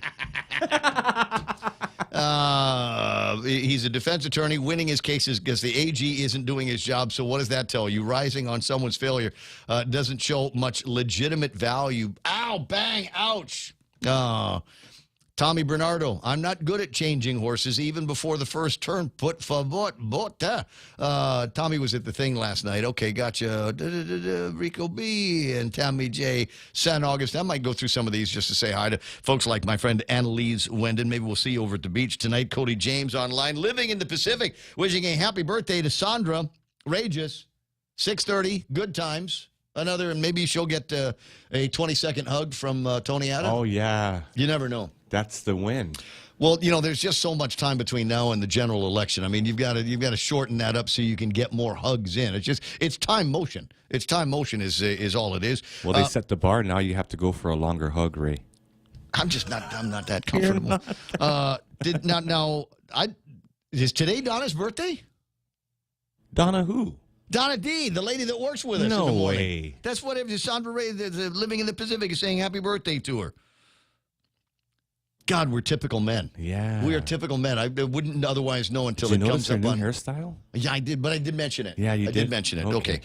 Sherry Warner, Titano Online, Ryan Trent, Julie Jane Sablon, Won It, Mariano, and EOD Kaboom. EOD, guys. What do we say about EOD, guys? Hot Wives. Ismail is online. Dennis Benzer says Dave and Buster's would need a metal detector to protect against machetes. Yeah, there's some of that going around here. Hava Gatson says bunker. Randy Landis. This might be the best idea of the morning. There are spaces opening up all over the place over at GPO and in other shopping facilities on Guam, and we're looking for things to fill those holes. Randy Landis's idea is White Castle. White Castle. Of course. Can we do we need to make it a White Castle? Can I just say if they have a patent on that recipe, they shouldn't. It's basic. It's basic. I mean, we could do the whole thing. We could make that super easy here on Guam. We could throw in our own local versions of it. It's basically with pan de leche and some cheese and some ground beef with diced onions on the top of it. Lots of ground pepper in the mix, and then a little bit more at the top of the pan de leche that goes on top of that. And they slice it up, and those become little sliders. And what are sliders good for? It's so they can charge you the hamburger price without actually giving you a full hamburger. That's the business model behind it. But I would side with the with a White Castle for one reason, and that is they serve beer at White Castles. Oh, wow. Did you know? That's Did you rare. know? My experiences with the White Castle in Vegas, now that might be a unicorn, but I spent more time, as soon as I found out they had Wi-Fi and beer, I spent more time there than I did at the free Wi-Fi place over at McDonald's. Of course. Yeah, absolutely. All right.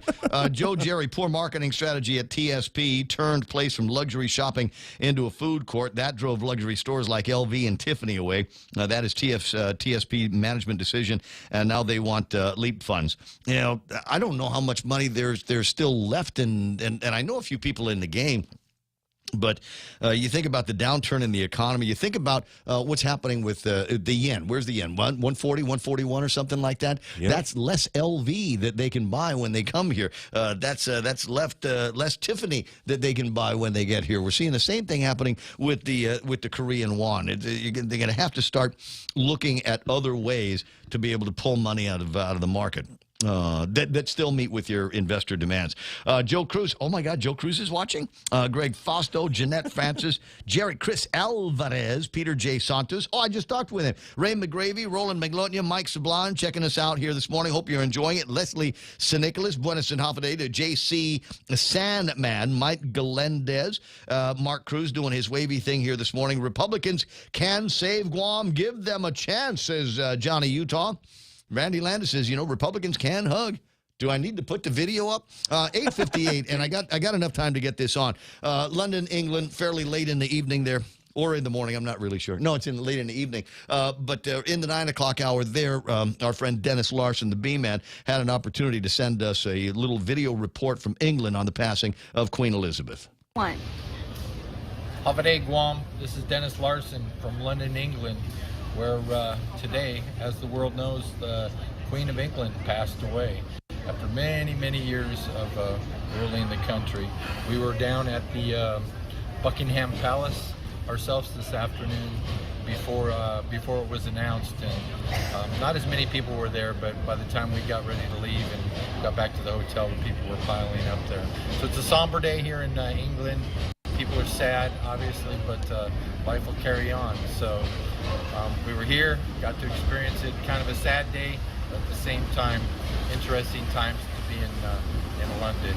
This is Dennis Larson reporting live for The Point in London, England. Thanks for watching. Could I love him more? Could I love that man more? Let's discuss that.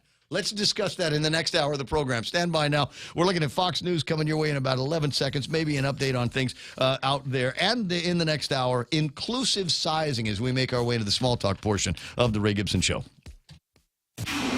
This is a Fox News alert remembering Britain's longest-serving monarch. I'm Lisa Lacera. Prime Minister Liz Truss on the death of Queen Elizabeth, who served on the throne for 70 years. It's an extraordinary achievement to have presided with such dignity and grace for 70 years. Her life of service stretch beyond most of our living memories. The Queen died this afternoon at her home in Scotland with her family at her side. Her son Charles, now King Charles III, and Queen Consort Camilla will remain at Balmoral and return to London tomorrow. The country will be in a 10-day mourning period. President Biden visited the British Embassy this evening to sign the condolence book. We mourn for all of you. She was a great lady. We're so delighted we got to meet her. Earlier, the president said he first met the Queen as a senator in 1982 and again in 2021 in he and the First Lady's first overseas trip after being elected, where he said she charmed them with her wit and moved them with her kindness. As members of Congress also expressed sympathy. The flag above the U.S. Capitol is flying at half-staff as a mark of respect for Queen Elizabeth. House Speaker Nancy Pelosi says the Queen was a pillar of leadership in the global arena for her 7 decades on the throne and shepherded the United Kingdom through great turbulence and transition. Senate Republican leader Mitch McConnell says Her Majesty's reign saw an intense deepening of the special relationship between the U.S. and the U.K. Queen Elizabeth delivered an address to Congress in 1991, the only British monarch to do so. In Washington, Jared Halpern, Fox News. A bankruptcy judge has approved a $2.46 billion reorganization plan proposed by the Boy Scouts of America, which would allow it to keep operating while compensating tens of thousands of men who say they were sexually abused as children. America is listening to Fox News.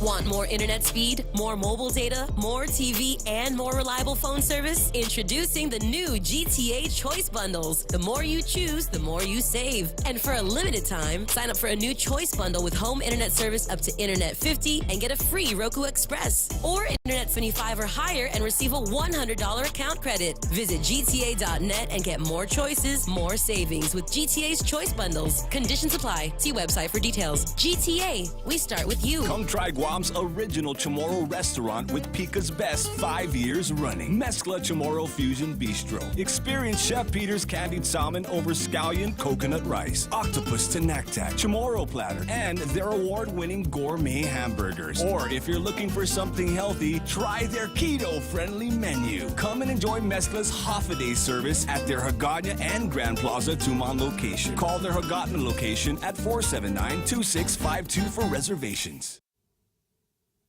Clark County, Nevada Public Administrator Rob Tellis is in custody in connection with the stabbing death of journalist Jeff Gehrman, who was found dead outside his home over the weekend. This is a terrible and jarring homicide, one that has deeply impacted Las Vegas. Every murder is tragic, but the killing of a journalist is particularly troublesome. Sheriff Joseph Lombardo, police say Gehrman had written multiple stories about Tellis, accusing him of mistreating people in his office and having an affair with a female staffer.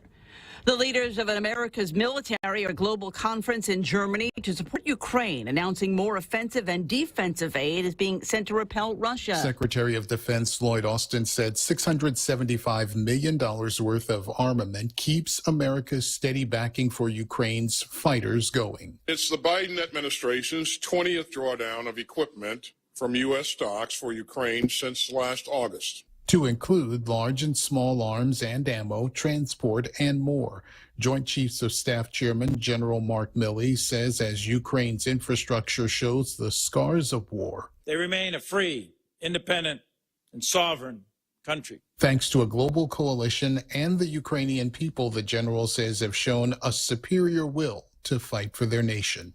Gernal Scott, Fox News. HelloFresh and Blue Apron are taking lobster off the menu after an assessment from an influential conservation group that the seafood poses too much of a risk to rare whales and should be avoided. Seafood Watch, which rates the sustainability of different seafood, says it has added the American and Canadian lobster fisheries to its red list of species to avoid. The organization said in a report the fishing industry is a danger to North Atlantic right whales. Thousands of companies follow the group's recommendations. I'm Lisa Lacera. This is Fox News.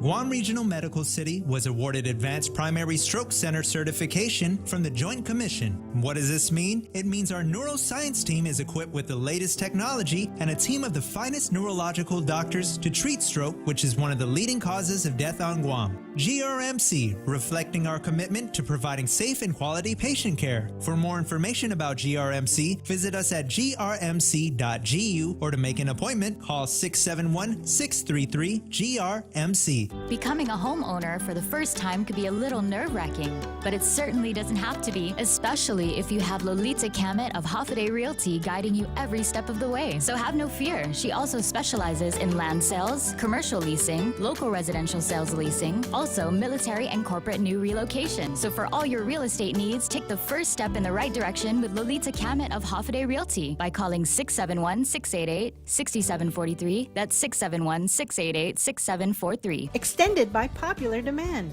Take Care continues its free public health fairs every Saturday in September from 11 a.m. to 5 p.m. at the Micronesia Mall. Free health and vision screenings are available to all who attend. Increase your knowledge about your health and be proactive to live a balanced lifestyle. Visit all of the stations and enter for a chance to win a round-trip airfare. Take Care's health fair is free every Saturday in September. Take Care, our island, your health plan. Can do. Ray Gibson Show brought to you by APL, American President Lines. Global presence with a local home, also being brought to you by the team over at Wendy's, and they're not ready to give up the summer. They got this fantastic summertime salad. It's the Wendy's strawberry chicken salad. They got plenty of chicken, plenty strawberries. They got plenty of Applewood smoked bacon, so they're still selling it. Herb marinated grilled chicken breast, candied almonds, a 3-cheese blend of cheese, and a sweet and tangy, or tammy, or sweet and tammy post office champagne vinaigrette served on a bed of fresh chopped lettuce. Find that at Wendy's. We gotcha. Bringing you closer to the action. Any speaker, anytime. Watch and listen live on ThePOINT.gu. 7 after 9. Yo, Ray Gibson Show off with you. Everybody okay? It's nice. 3 hour. Hey, man, look at this. We might actually do a full show today. Look, it's after 9 o'clock and I'm still here. You know why? No jury duty for me on Fridays. And you might be wondering, hey, Ray, did any of the magistrate reports that you've read on the radio show up in your jury duty? And the answer is yes. Yes, I one of them did. I'm not allowed. I got to maintain a certain degree of secrecy over this per the court's instructions. But I will say that I've been about 25% hit ratio, which is pretty good considering the number of magistrate reports that come out on a daily. About 25% of the grand jury hearings that we do, the criminal cases that we hear, 25% of them I've talked about on the radio.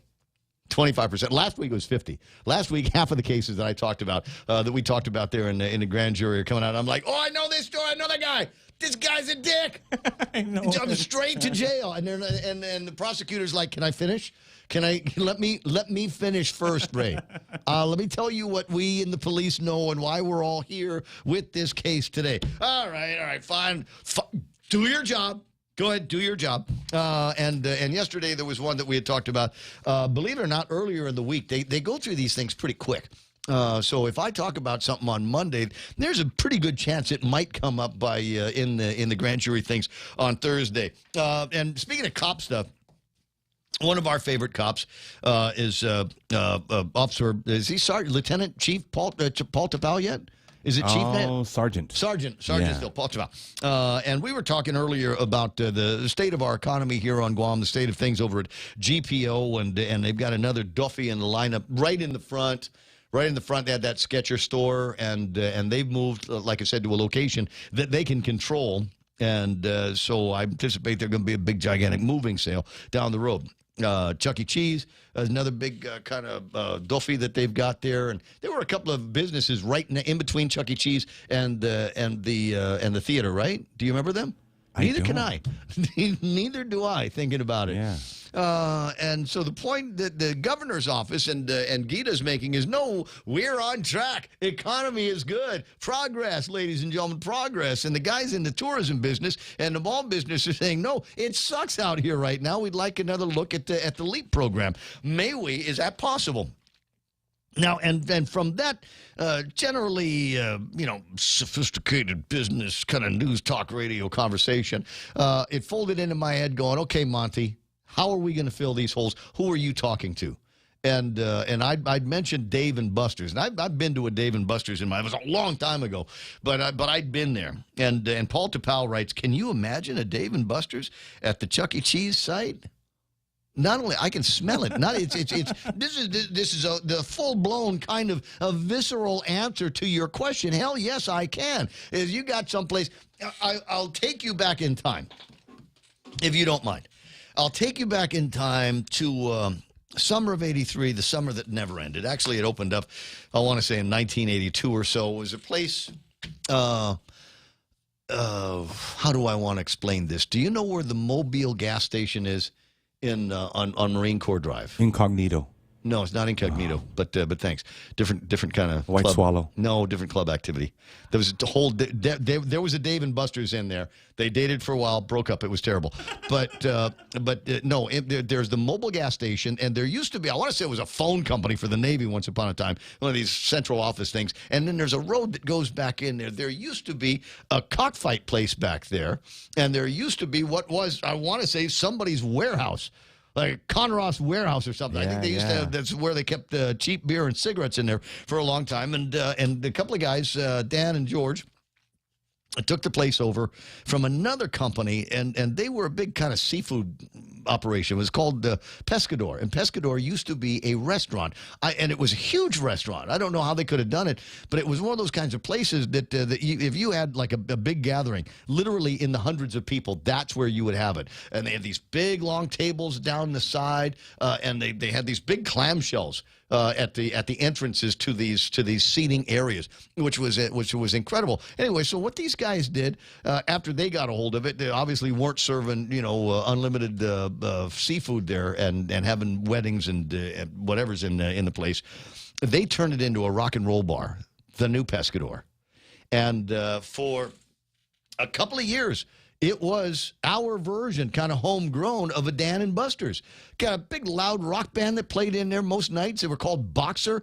And Boxer, the whole group of them were all very, very accomplished musicians and singers and could sound just like the record. You walked in there, and they had sweet producers in there that knew what they were doing in that live room, and it literally, they did Journey tunes and AC/DC songs, and you would swear they were playing it off the radio or off a record player. They were that good. Mike Furlong was the name of the lead singer, guitar player. He's still around, and he's in the business.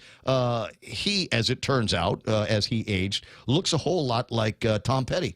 So he does a Tom Petty tribute act out there. Sorry, I digress. I moving a little bit too forward. So a loud band in there. They had multiple bars. If you ever go someplace and you've got bar over here, and that'll do wines and drinks and mixed drinks, and then over there is another bar that just does beer and wine. That was their concept. We call them speed bars. And you could drop a speed bar, and it was a huge building. So they had a main bar, and then they had speed bars in at least two other corners. Excellent bar technology. They had video games in there. It was like like Puck's Alley in Hawaii. A video game headquarters, and it was all the latest games too. So if you weren't liking the music, or if the girl that you were talking to was stuck up, or you were related to her, as was the case with Joe, you could find yourself put 25 cents in the machine, and you could play video games all night. And I'm thinking, why don't we do something like that now?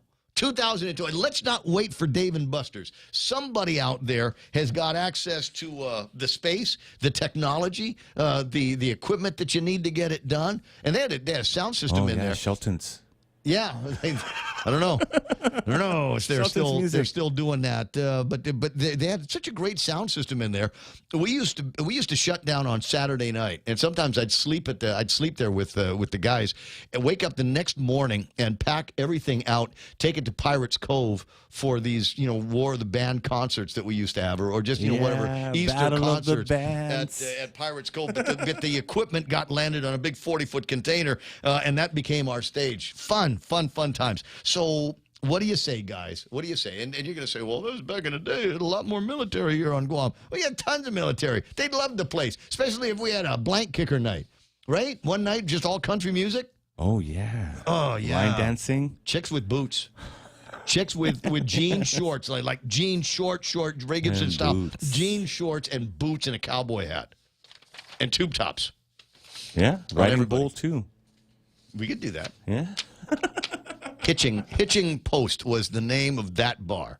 Hitching Post was where the A&W was, I believe, and that eventually turned into the funeral home, and now it's a big dialysis center down in that direction. But there was a once upon a time where you could do all of that stuff. I'm just saying we don't need to bring in the franchises. We got guys around here that could do all of that stuff. Can you imagine a whole nother generation of teenagers, the kind that came up in 1982, 83, 84 at the old Pescador, and now literally are leaders, pillars of our society and our culture here on Guam. And that's where we all got our hell-raising start. 9:15 in the morning. Speaking of hell-raising starts, you know what today is? It's Friday, right? Oh, come on. Donna's birthday was Wednesday, by the way. Happy birthday, Donna. Okay, that's a real happy belated birthday. It's okay, but you know, in the States, it's only belated by one day. But now it's so here's the thing. Today is Friday, September the 9th, at 20 after 10 o'clock, about an hour from right now. Do you know what happens? No. Da-da-dun, da-da-da. No way. Da-da-da. Yes, today. Way, bro.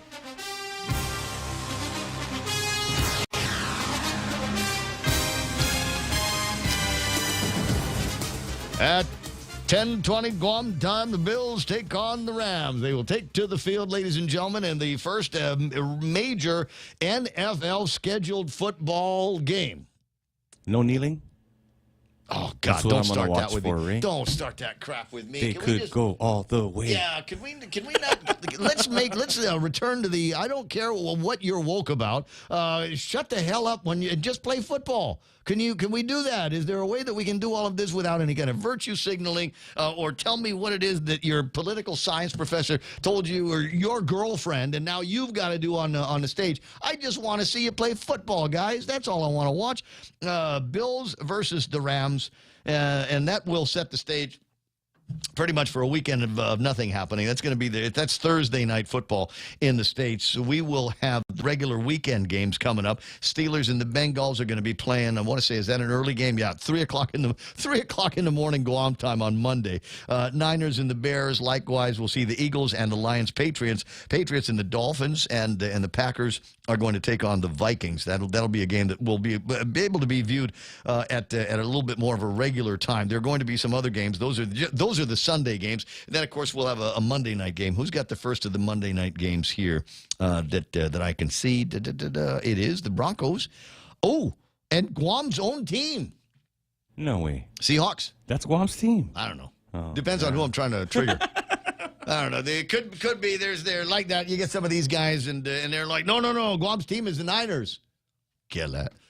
No, I'm just playing. Oh, boy. Oh, and then you got the ones that get the Dallas guys, right? The Dallas 49ers? Red boys. Yeah. Anyway, 9:18, Ray Gibson Show until it's not going to be anymore, and then we're going to try to make it till 10 o'clock, all the way into the program. And in order to do that, it might require me from time to time to glance occasionally at the table of contents. There's not a whole lot today. There's not a whole lot in there. I think the big deal is it's not what they said; it's what they didn't say last night over at Good Time. And as usual, it came down to me. To finally say what it was. And even I was fairly indirect when it came down to it. I was called by Mike Nicholas to the stage at the deal.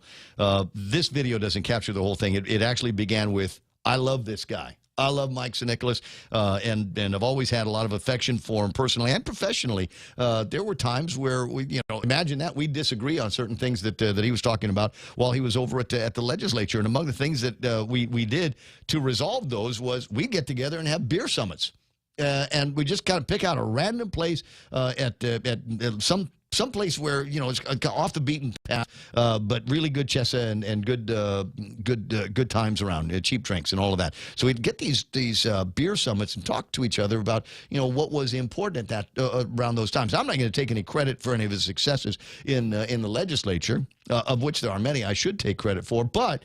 I'm saying that he was able to provide me with a little bit more of a more well-rounded understanding of some of the things that we got here on Guam, the difference between what we want, what we need, and what we eventually get out of the government of Guam.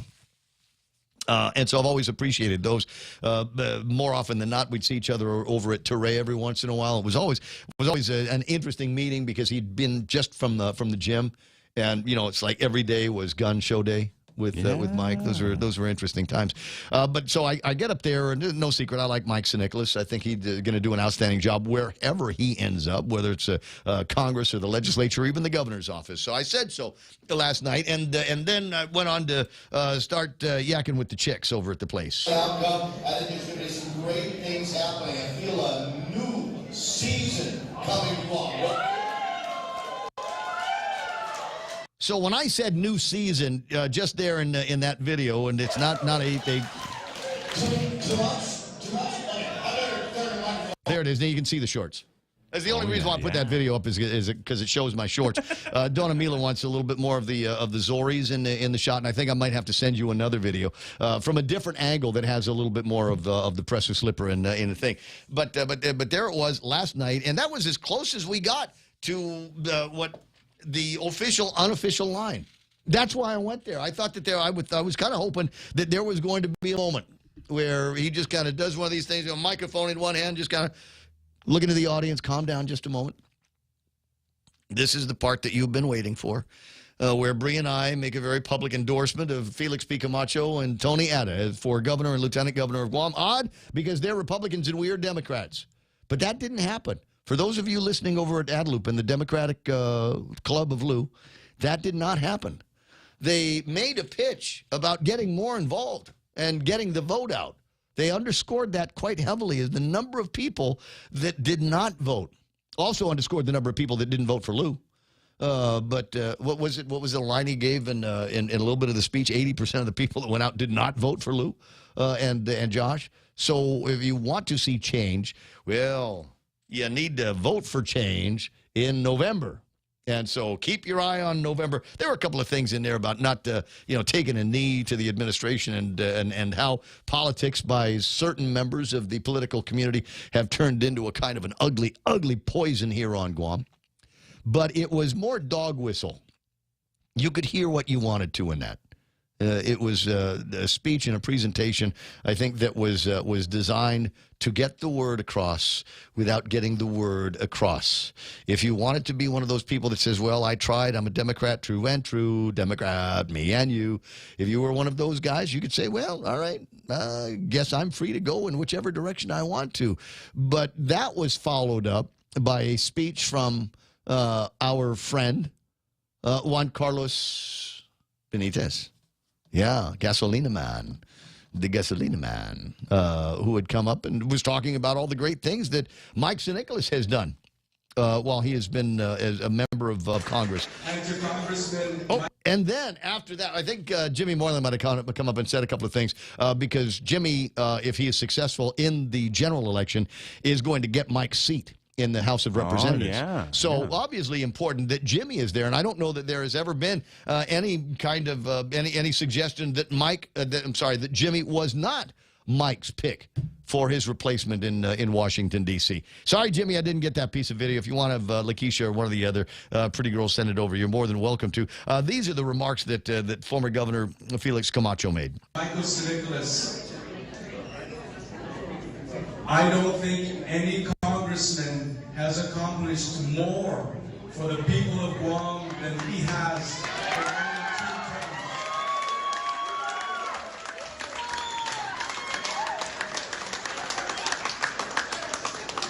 2 terms. A brilliant, gifted man that has given, with him and his family, their heart and soul in service to the people of Guam. And sir, we honor you and commend you and congratulate you. God bless you. Thank you. There it is. There it is, a short hug with Felix. It'll be followed by a brief hug with former First Lady Joanne Brown. Camacho. Joanne Brown was there as well. Bring it in, big man. Come on, bring it in there. Big teddy bear, Tony Ada. And a bear hug that goes on and on and on. Pat him on the back. Felix is gone, Joanne's leaving, and just the two out there doing their dance. There it is. Just hugged the life out of me.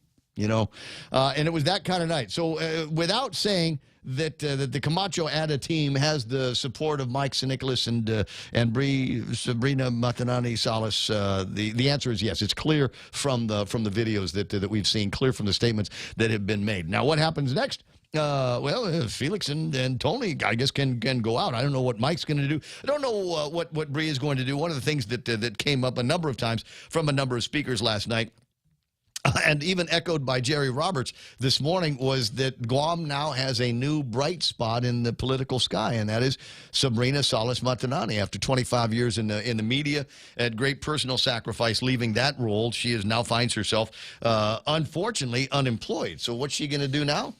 Well, Donna's doing a great job, but if Donna decides that she'd rather sleep in, I don't know why.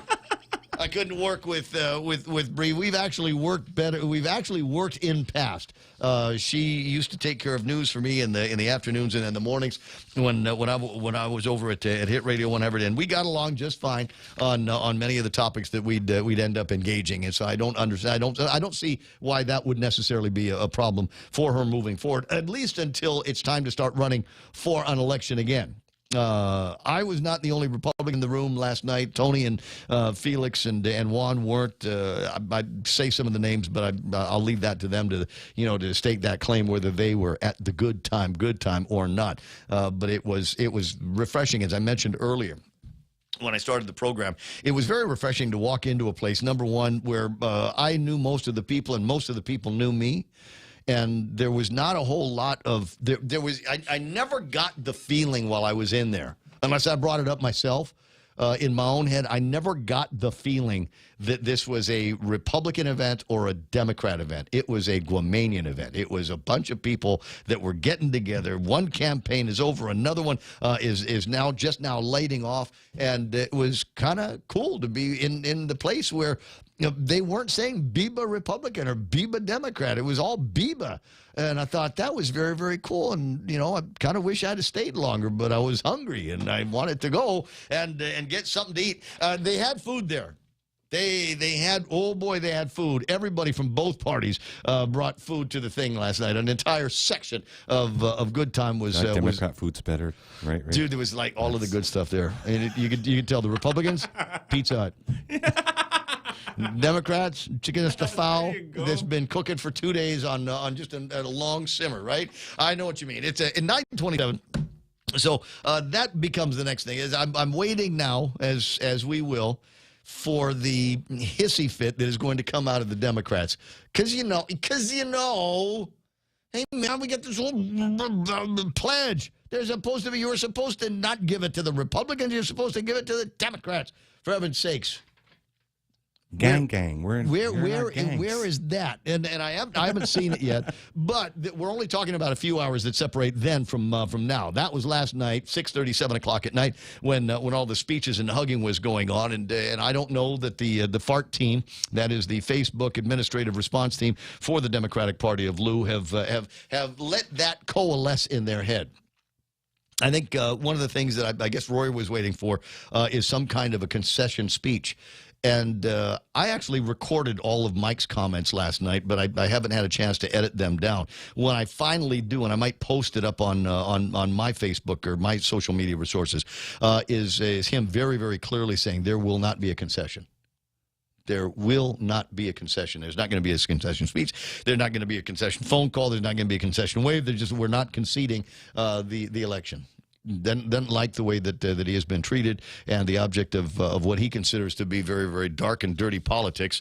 And maybe for Mike it is, but I'm telling you, to the degree that things have gotten messy around here and dirty politics, I don't know that I'm seeing a whole lot that could meet the standards of dirty politics that we have seen in other elections. I don't know that we're yet in the gutter. 60 days. Anything can happen. There's still 60 days to go, and maybe the idea now that Mike and Bree supporters are welcome in the arms, definitely the big arms of the Camacho, especially Tony Ada's big arms.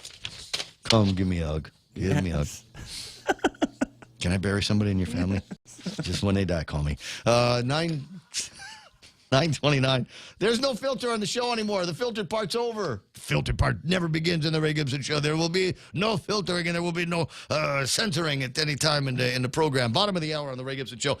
Retailers embrace inclusive sizing. Because they've got to do something here. They got to do something. They got to look like they're appealing one way or to another. And I don't even know if this is a woke thing. And I got to be careful because at the basis of all of this is the idea that I give it to you right now. In my head, I still weigh 165 pounds and a marathon runner. Right? Here I am. 2.5 years after COVID, and if I can knock out a 5K in less than a half hour, I'm the happiest guy in the whole wide world. I had a deal with Stitch Fix where I'd ask them to send me size 32 pants or shorts, and I don't fit those anymore. I've asked them to to move that up to size 34. I used to fit a medium, and now I can't even button a medium shirt around my grotesque belly anymore. So how have I dealt with that? Well, I tell them, send me bigger clothes. You know why? Because it's a lot easier than exercising. Yeah. It's a lot easier than dieting. It's just go to the lady at Stitch Fix and look, lady, for $199 every 3 months, just send me fatty clothes. And they have. This new shirt? It looks like all of my other medium shirts, except I can button it around the middle. But that's not medium anymore. Without opening up and smiling like that. What is that, husky? Husky is another word that we used to use. There's another way of saying kids are fat. They have to shop in the husky section. Inclusive sizing is one of the biggest trends in retail, leaving fashion brands scrambling to extend women's clothing lines well beyond traditional offerings. The brass ring, and I got to be really, really careful here in this next part, right? When we start talking about numbers, I like to think I know where I'm at. We saw what's happening in the markets, what's happening with business, percentage numbers, and all of that stuff. I'm okay. When it comes to women's sizes, wow, you're treading on very, very dangerous waters here. The brass ring, they say, is to offer sizes 0 to 40. Not just plus sizes, 16 to 26, in everything from jeans and lingerie to formal wear. 0 to 40, not just 16 to 26, larger sizes, plus sizes. You're getting scared now. I'm just saying this, and I can tell by looking at you, Joe. You're scared for me. Afraid, man. You are scared for me. You're afraid that I'm going to say something, and every plus size woman that I know is going to come and machete me. I'll remind you that you're also security for the Ray Gibson Show.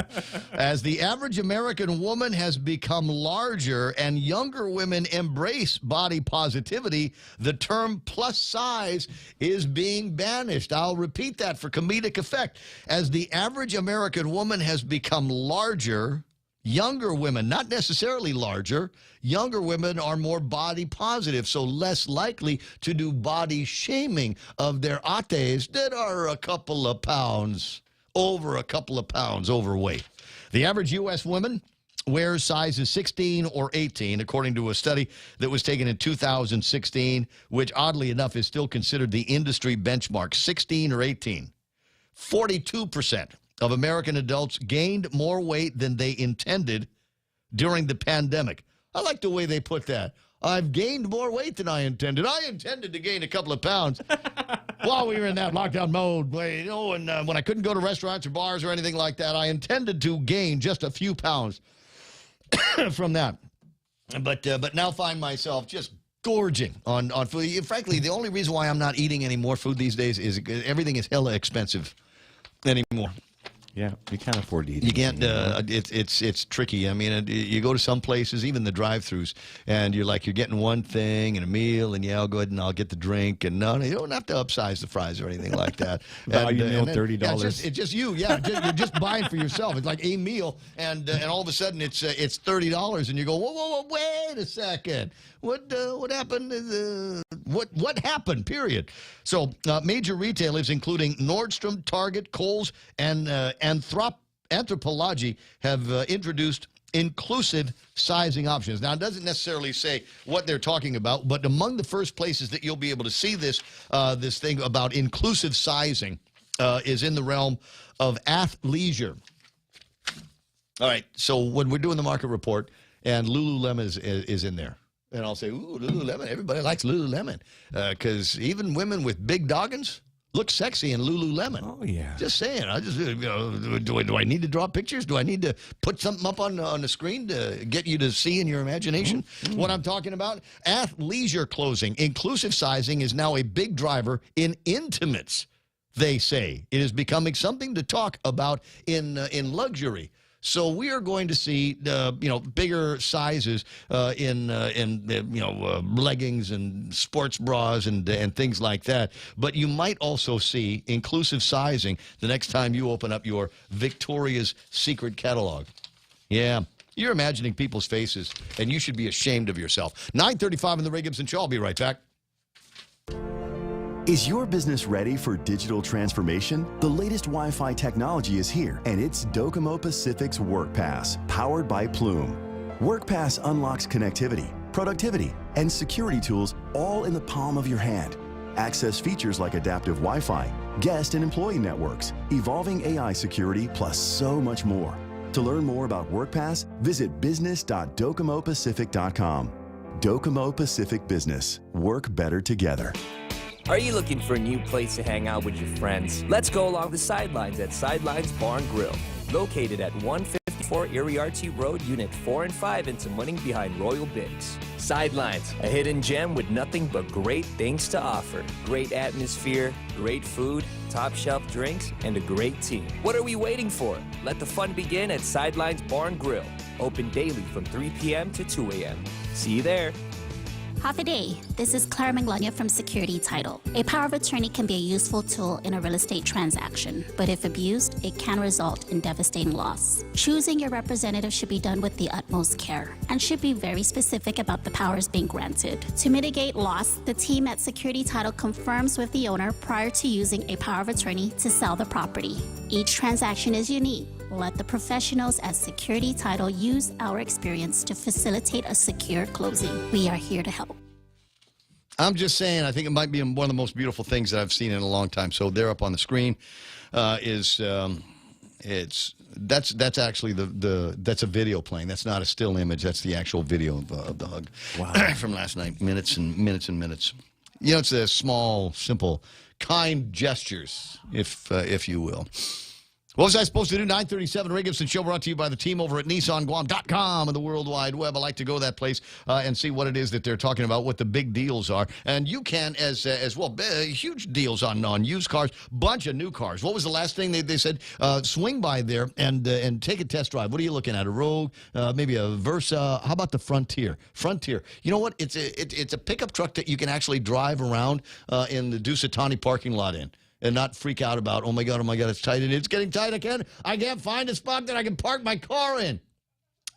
Frontier will get you into all of the spots over at the Deuce, even the weird cramped ones that are like in the corner. But test drive it, take it out for a test drive, literally to the Deuce it, and prove me wrong. And then when you're done, start putting your deal together. 2.99% APR or 1,000. Is it $1,000 worth of gas? I think it's $1,000. I'm not going to say $1,000 worth of gas because that's a commodity. The price will go up and down. I think it's $1,000 worth of gas, which should take you better than the first year, depending on what kind of average mileage you get. By all means, take a test drive and set up an appointment to go meet up with one of the great, cool people over at NissanGuam.com.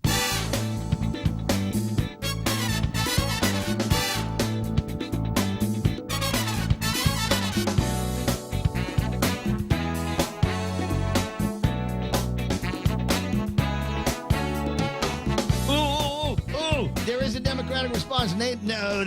Somebody sent me the Democratic response. Hold on, it's too small for me to see it up on the screen. I might have to. I'm just gonna read it out to everybody. Thank you, there. I appreciate it. Are you sure it's the Democrat response, or maybe it's just something that says it's the Democratic response? Hold on. All right. For immediate release.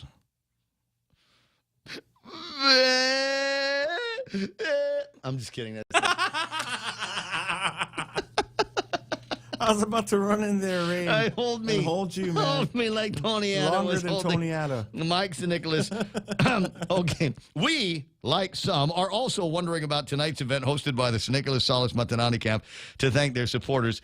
Following the alone time, they were, oh my God, this is exactly what I said it was going to be. It's jilted girlfriend crap. You said you needed space and time, and now look who's in passive aggressive. Look who's putting Valentine's likes in your DMs. What the hell? All right. I'm sorry, I just got to finish this because this has got to be fake. This has got to be fake. Committee to re-elect Lou Leonger, all in with Lou and Josh, September 8th. All right, following the alone time they requested to process their next steps, our understanding is that the Camacho Ada supporters showed up at their appreciation party to pander for votes, said campaign manager Roy Respicio. Our heart goes out to those who experienced an election loss in all races. We remain open to everyone. We all live on an island, and like Gov Lou and Lieutenant Gov Josh have stressed from the beginning, our family, friends, and neighbors are all welcome to be a part of the Lou and Josh campaign to move our island forward where no one will be left behind. Election seasons end and then begin again and then end again. But the one thing that will remain constant under Governor Lou and Lieutenant Governor Josh's leadership is that when you need your government to be there for you, for whatever reason, to provide services like health, hospitals full, education, go to FBLG, public safety, listen to the Ray Gibson show, or cash assistance related to pandemic recovery, your government under Lou and Josh's leadership will respond to you no matter who you are, who you voted for in this election. He concluded, let's move forward with Lou and Josh and retire the politics of the past. Wow. Okay. Not much there to unpack. Yeah. Although they do refer to the alone time. They requested to process their next steps. The Camacho Ada supporters showed up at their appreciation party to pander for votes. Really, Rory? Really? That's what you think was happening? Was that Felix and Tony and Joanne went down there to there was pandering for votes? Did I just not say that they brought Pizza Hut where everybody else was bringing home cooked food and what did they call the chorizo shots? Yeah. Look. This was not pandering. This was you guys were set up. Can I just say it that way? Can I just show you what the reality of the situation is? This is, and I'll put it in bachelor/guy, whatever terms, right? Okay, so let's say you've been dating for a while. Things have been kind of rocky. She wanted you to marry her, and you're like, dude, I'm not really ready for that right now. But in the meantime, there's another pretty girl over there with curly hair. And she's kind of cute. Great hugger. And they sing all your favorite karaoke songs and all of that stuff. So you want to get out from under the relationship that you're in right now. You want to be nice about it. So you just say, hey, look, listen, here's the thing. I think maybe I just need some alone time. It's not you. It's me. I just need some alone time. I need to figure out where I am in my life. You know, I'm still young. I got a lot of options. Maybe move off on and join the military. I need some time to myself to figure out what I want to do. And then you say, oh, yeah, okay, that's fine. Well, I'll leave a light on for you here. I'll have a flame. Right? What's that song by that girl band? Birthday day, baby. Anyway, Eternal Flame. Eternal Flame by the Bangles. I can hear Rory singing that now. Is this burning like an eternal flame? And then that long piece at the end of it. For you. So, and this is how they know they still don't know that they were set up. Oh my God! All those Republicans showed up just to pander to you. That's the only reason why she's gone to all your family events. I saw her at the funeral. She was there. I saw her. She went by you before she went to drop the envelope off in a thing. Did you see the way she tapped you on the shoulder? That's what's going on. She's pandering to you. That's all there is to it. In the meantime, that you've already tried to figure out how you're going to get out from under whatever the relationship. That's what's going on. And the Democratic Party of Lou still hasn't figured it out. Okay, watch the video. Rory Tony, everybody, the fart team, go and to KUAM and watch Nick Delgado's video. It will say everything that you need it to say without it actually being said. You can keep that eternal flame burning if you want to, but I got a feeling it's going to be an awful long time before anybody comes out to it. What's that? Update hearing, Democratic Party considering blah, blah, blah, pulling the pledge off the table because candidates, and a good number of them, are not willing to pledge to include top vote getters.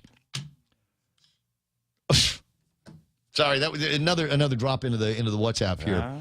Update. Hearing Democratic Party considering pulling its pledge off the table because candidates, a good number of them, are not willing to participate to include top vote getters. Sounds like Barnett and Savaris. It sounds like Barnett, Savaris, and Therese Terlahi. The redacted. Yeah, the redacted. the black scratch out crew of Vanessa Williams. Anybody that survived that, most of them did come around in the top 3 or 4 on the Democratic side, and I can hear them saying, frankly, I don't need your party. I don't need your party. I'm sure that there are a number of Republican voters that voted for them, as well as obviously an incredible number of Democrats that voted for them. Did they vote for them out of a sense of loyalty, the Democratic Party of Lou? Nah, they voted for him because they like him. They like the way that Therese works with not just the Democratic majority over at the legislature, and sometimes I'd say works despite the Democratic majority over at the legislature, and the way that Chris Barnett came in and on this program. See, he thought I was going to be an ass to him, but I thought we were very nice. Yeah, me too. I was afraid. Really? Yeah. That I was going to... That you were going to eat his face. Nah. Good guy. He is. It's funny, very talented, very talented guy.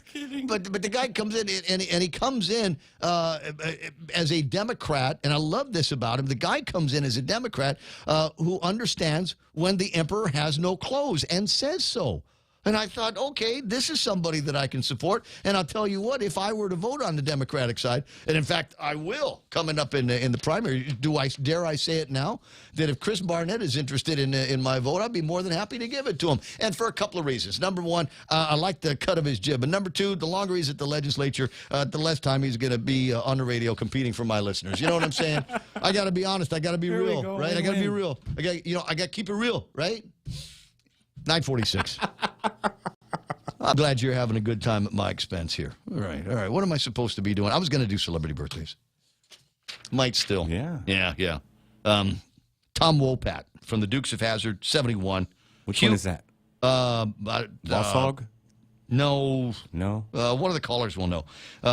Hugh Grant is 62 years old. They talk about Paddington 2 and Bridget Jones's Diary, which I don't think either one of them are the good ones. What was the one that he had with the Pretty Woman girl? The model? Yeah, when she played an actress. Notting Hill.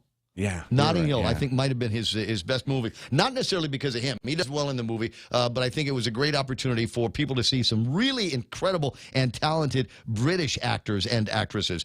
We got, let me see, Adam Sandler is 56 years old. I wouldn't mind if when I die, Adam Sandler plays me.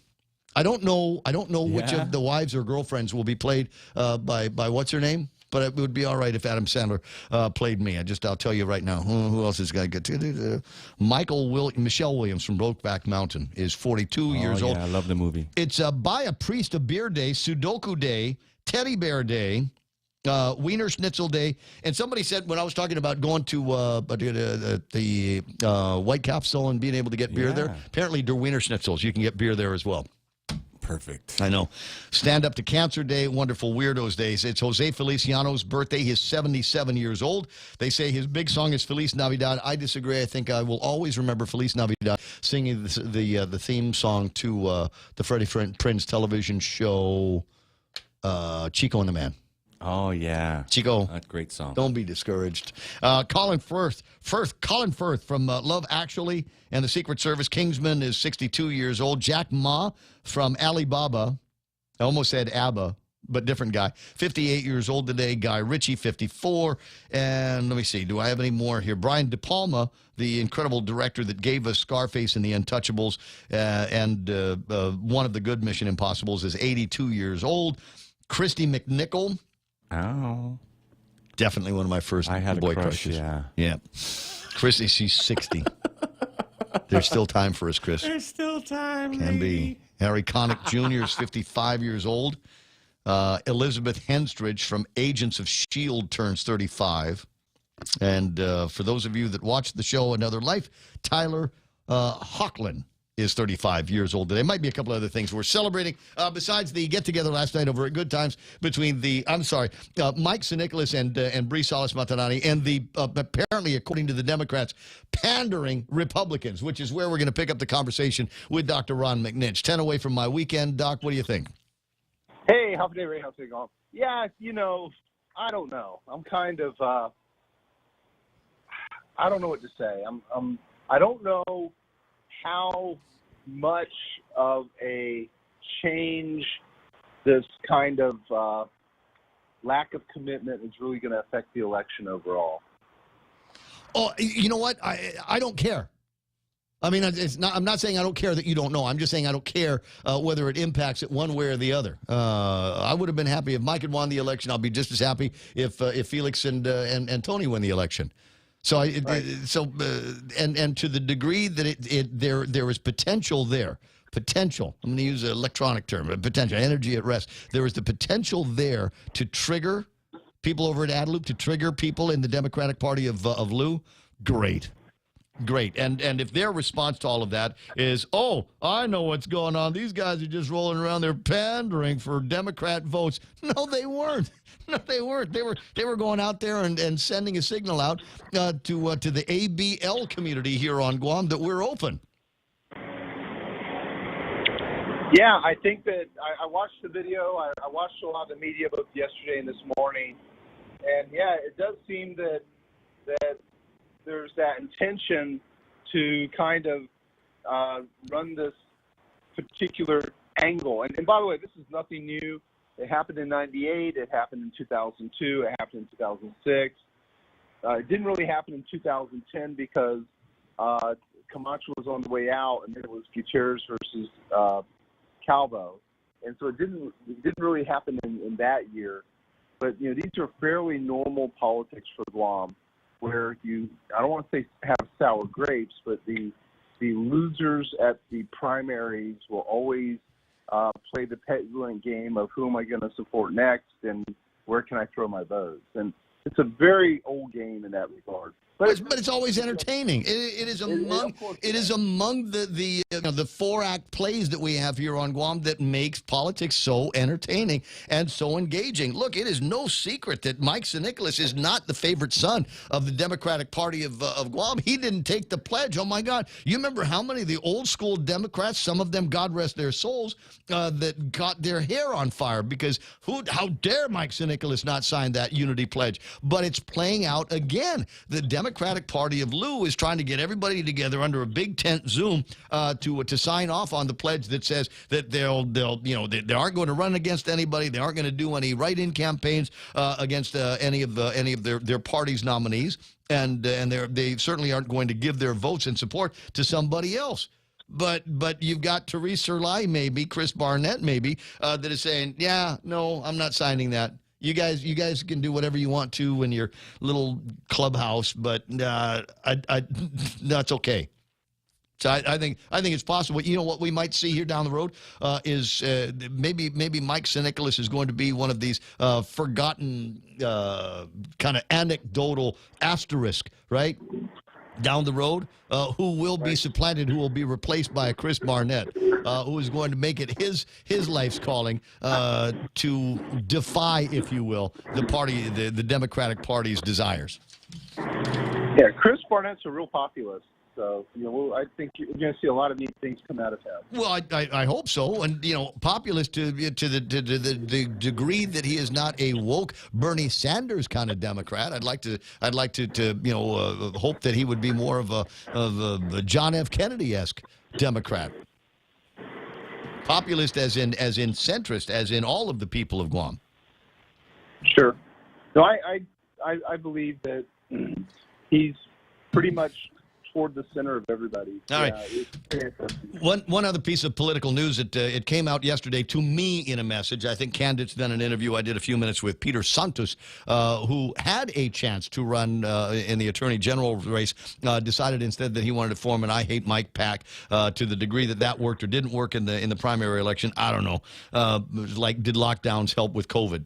But he has decided now to run as a write-in candidate for the Attorney General's office. Now, I know from talking to folks that you know, in the legal game, there are many that sound like they like the idea of more attention paid on tough crime that we've got here on Guam, but would not vote for Doug Moylan. Yeah, but also, and this is, in a way, one thing I hate about Guam politics is our leaders are so effete. I told them 4 years ago they need to have a sore loser law. If you're going to go through these nonsense primaries with people, then you shut the door after the primary and you don't allow third lines to emerge and simply negate the effects or obviate the effects of the primary. Peter's not a sour grapes guy, but and it could be argued that neither is Mike Sinicholas. He didn't look sour grapes to me last night, as much as he seems to be taking on sore winners, if you will. But he should have, and let's again, I could care less who gets elected in any of these races. If we're going to have a primary process, the primary should be a filter to the general, and that's the purpose. It's not to do this retreading over and over and over again, the effects of the primary, especially when people weren't successful at the primary. Yeah.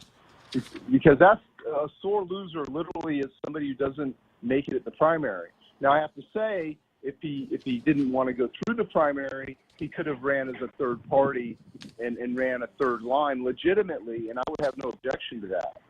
Same thing with, and by the way, there is no third line for the AG. You're supposed to have two. I don't even think they'll probably let or acknowledge that they'll allow someone to have a write-in given the dynamics of the AG. I don't think the election commission would do that. Because otherwise, I'm going to assume that I'll assume that Peter did some research on that before he decided that he was going to come out with that statement. Lawyers never know. But the thing is, you can never tell, where these things are going. The primary for the AG was between two people, and the two people moved forward. Right. And again, there is no third line for the AG. At least in my reading of it. But anyway, yeah. We'll these are all arguable throw that in the mix of questions for Maria Pangilinan with our update call next week. No, that's a good one. that would be a good one. I think that this is going to be a fun election season regardless. So, and we'll see. It's already hilarious. It's already hilarious. You got the boo-hoos and all of this other stuff, and the idea that you're going to get your team elected because you're the loudest and most vicious on social media. I think that is going to end up backfiring on those guys. 9:57 and change. I'm going to run. I'll talk to you later. Have a great weekend. I will have a great weekend. I promise you. Depending on what's happening with Sando Sunday, you never know. Two things are happening in my life. Can I tell you a couple of great things that are happening in my life? And you're going to go, you're going to tell me about some kind of great, benchmark or milestone in young Miami's life or something like that? No. Not today. She beat me on Wordle yesterday. How's that? There. Yeah. You're looking for that because she's got not only her mother's looks but apparently her brains as well. So we got that. A, B, the aircon kuya is coming to my house today. Hey, yeah. Yeah, lady says, so is the air conditioner working? Is it dripping anything? As near as I can tell, yeah. It's just not blowing really, really cold air out like it used to. And then the lady's like, it's 100 degrees on Guam every day, right? And I'm just have the guy come over to the house. There's the fear. Yes. Put the fear on you. Yeah. Cha-ching, cha-ching, cha-ching. Yeah. Oh, I'm not scared of that. I'm going to let GPA pay that out of my credit. They're going to clean it up, credit. dude. They're going to clean out your system. I hope so. Because it needs to be whatever it is on right now. And even though the thing says 65, I guarantee you it ain't 65 coming out of the vents of that air conditioner. So I want anybody, come and take a look at that now. And then I'm not going to tell you who. but I've made my first choice on who has the privilege of water blasting the roof at the house. Oh, well done, man. I was, and I'm sorry, $600 with you doing it, G-string bikini, tantalizing though that may be. Could have been a happy ending there. Right? There could have been. But now the truth of the matter is there's a couple of women in my life that saw that offer and said, hell, I'll do that. I'll do that. I'll take that $600. And then another friend chimes in and says, I'll join her. So I don't know. There's a possibility, and I'm not compete with that. Yeah, you can't. You absolutely can't. There's a possibility that I don't even know if they're going to be doing any actual water blasting, but there's a possibility if you pass by the house over the weekend that there could be a couple of girls in butt thong bikinis dancing up on the roof, and me downstairs in a beach chair throwing out $100 bills and drinking beer. Hey, there's a visual you didn't need, huh? I gotta go. I've had a terrific week, short though it was, with the jury duty and the Monday holiday and everything. But we've got a full week ahead of us next week. There's probably still going to be jury duty, but what the heck? There's, my judge needs me, and I'll be there to help serve him and the community. It's 10 o'clock in the morning. For Real Joe and Donna D and Jerry Roberts, my name is Ray Gibson saying thanks so much for listening all week long. Sure do appreciate it, and I hope you have a great weekend. If you see me out after midnight, send me home, would you? Here's the news. Fox News alert, condolences and remembrances. I'm Lisa Lacera. President Biden visited the British Embassy this evening to pay respects after the death of Queen Elizabeth II. After writing a lengthy note in a condolence book, President Biden told officials at the British Embassy that America mourns for Queen Elizabeth. As for him and the First Lady personally, he expressed, She was a great lady. We're so delighted we got to meet her. The last time the president spoke with the Queen was at the G7 summit at Cornwall in June of 2021. Britons will mourn for several days, per tradition, prior to her funeral. The White House has not confirmed whether the president and First Lady will attend.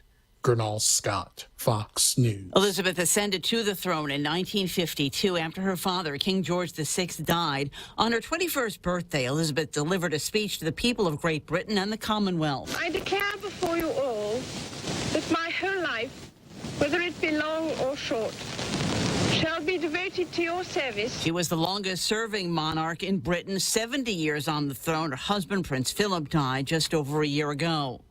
Former Trump ally Steve Bannon has pled not guilty to charges in New York that he duped donors into giving him money to build a wall at the southern border. This was nothing more than a ploy to garner media attention and to rob innocent, hard-working Americans out of their money. New York Attorney General Letitia James, the company behind the fund, was also charged. North Korea has passed a law officially declaring itself a responsible nuclear weapon state, which leader Kim Jong-un says is irreversible, and he says there will be no denuclearization regulations. America is listening to Fox News.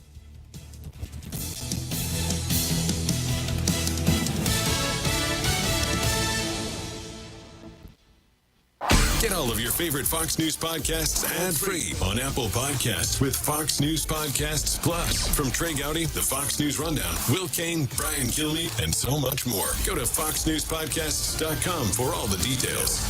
The Fox News Rundown, a contrast of perspectives you won't hear anywhere else. Your daily dose of news twice a day, featuring insight from top newsmakers, reporters, and Fox News contributors. Listen and subscribe now by going to foxnewspodcasts.com. New from the Fox News Podcasts Network, Dana Perino, co-host of the 5 and America's Newsroom on Fox News Channel, returns to the world of audio with a new limited-time podcast, Everything Will Be Okay with Dana Perino. Building off the success of her best-selling book of the same name, Dana provides an unequaled brand of advice built on real-life experience and interviews experts and individuals that make a difference in the lives of others. Subscribe and listen now by going to foxnewspodcasts.com or wherever you get your podcasts. A tribute planned for tomorrow morning for the Memphis woman who was abducted and killed while out for a run last week. Hundreds of Memphis women will lace up their running shoes at 4:20 Friday morning to complete the run Eliza Fletcher wasn't able to. Millie Katzen is an avid runner and marathoner and will be one of them. Some of us will be doing 8.2 miles, which is about what she was going to be doing that day. Fletcher was training for the Boston Marathon when she was abducted last Friday morning. Her body was found on Monday. Katzen says the incident has made her more cautious about her own safety while running. I'm making a real effort to team up with people so that none of us are running alone. She says women's running groups in other cities will be holding their own runs early Friday to honor Fletcher. Tanya J. Powers, Fox News. The water crisis in the capital of Mississippi is taking a bite out of business. Water is flowing again in Jackson, but it's still not safe for drinking or cooking. Residents going on week 2 without clean drinking water. Business owners say they're suffering too. Latea Stewart owns Children's Educare in Jackson. Been on a boil water notice for 6 weeks. She says she has had issues with the city's water system long before the Pearl River flooded Monday, August 29th. Paying a water bill every month, first of all, but water that you can't even drink. So we're still having to buy water. Stewart said she hopes the federal and local government understand how much of a toll the current situation is taking on businesses. CJ Papa, Fox News. Houston-based Amplify Energy has pled guilty to negligent discharging of crude off the coast of Southern California when its underwater pipeline ruptured last year. The plea comes after the companies agreed with federal prosecutors to pay a $7 million fine and nearly $6 million in expenses incurred by agencies, including the U.S. Coast Guard. Amplify's pipeline broke off the Orange County coast, spilling about 25,000 gallons of oil into the Pacific. I'm Lisa Lacera. This is Fox News. Half a day. I'm Governor Lou Leon Guerrero, and I'm proud to report that we have opened a new relief center to help you as we continue to recover from the pandemic. From healthcare to welfare, childcare, housing, and utilities, we have a wide variety of direct relief programs available to help you. This central location provides direct access to most of our public assistance programs under one roof. Our friendly staff are ready to help you through the application process. We are working to ensure you get the assistance you need to receive the relief available to you and your family. This means more support to help you meet the cost of living and give you more money in your pocket. We are improving how government is working. Our administration continues to invest in Guam's future, delivering relief and driving our recovery. Visit the Government of Guam Relief Center at the 3rd floor of the Bank of Hawaii building in Hagåtña, Monday to Friday, 8 a.m. to 5 p.m. or call us at 671-475-2060.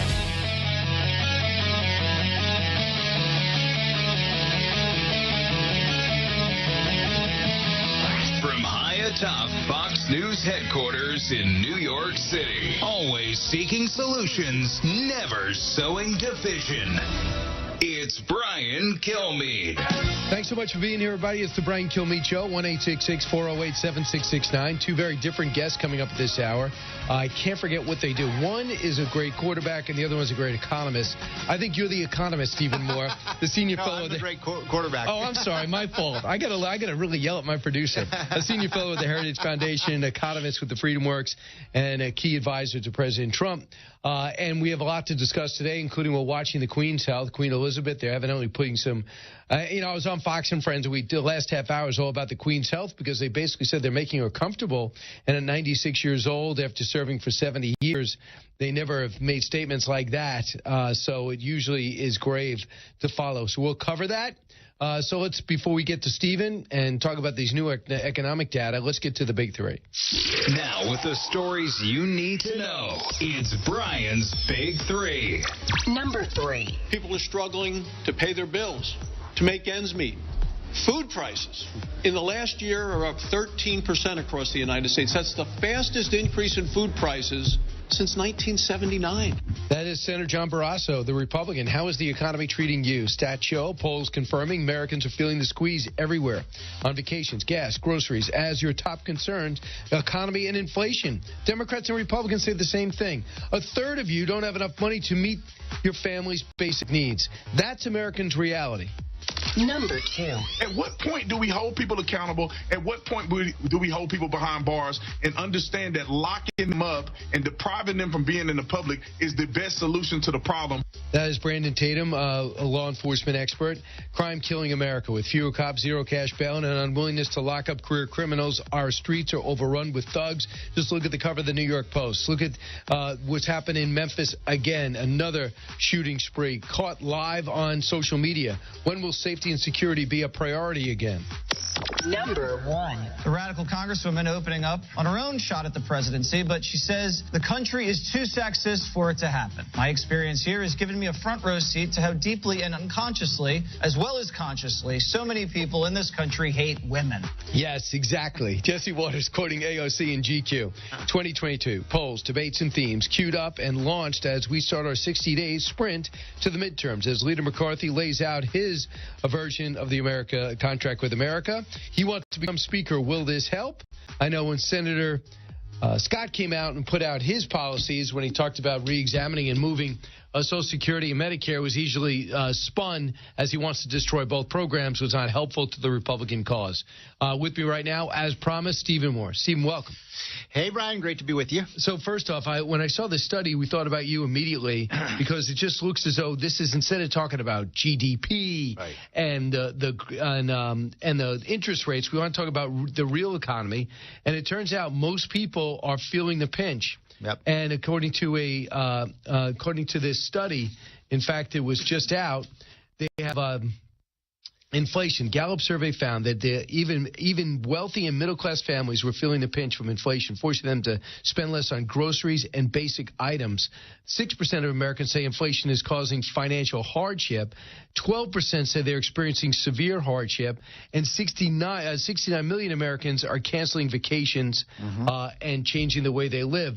56% of Americans now say inflation is something of great concern to them. So with that, the great concern, why are we focusing on anything else? Great point. And people should understand that what the kind of match that lit this forest fire of runaway inflation was the $3 trillion of debt spending last year, Brian, and then we followed that up with another $1 to $2 trillion of new debt spending this year. By the way, that's on top of the normal budget that we pass every year. And when you print money like that, you're going to have inflation, as sure as the sun rises in the east and sets in the west. And so the Biden's solution seems to be spend more and more and borrow more and more, which is pouring gasoline on a forest fire. But he keeps saying, well, I cut the deficit. You know, I love that line. First of all, let's be very clear about this, folks. There's no president in the history of the United States that has done more damage to America's fiscal future than Joe Biden. I mean, no one else even comes close. I mean, in 18 months, he has spent, borrowed, and printed $4 trillion. And so here's what he's saying. And with the pandemic was in the back end, we already had the vaccine. Exactly. We were going back to work. We were going back to school. I mean, the economy would be booming if Trump were still president. Now, here's the thing. Here's where they get this. I want people to understand how they use math in such a crazy way. So he first comes in his first year, he spends and borrows $3 trillion. Remember, because he had the American Recovery Act, and he had the, quote, infrastructure bill. And then he said, oh, this year I'm only spending an extra $1 trillion. So I'm actually cutting spending by $2 trillion. That's the math, folks. It makes no sense. So you up how much you're spending, you half as much you're spending, and it seems as though you cut the deficit. Exactly. So right now when average everyday people feel the pinch, it said they say inflation's going down. It was at 9.2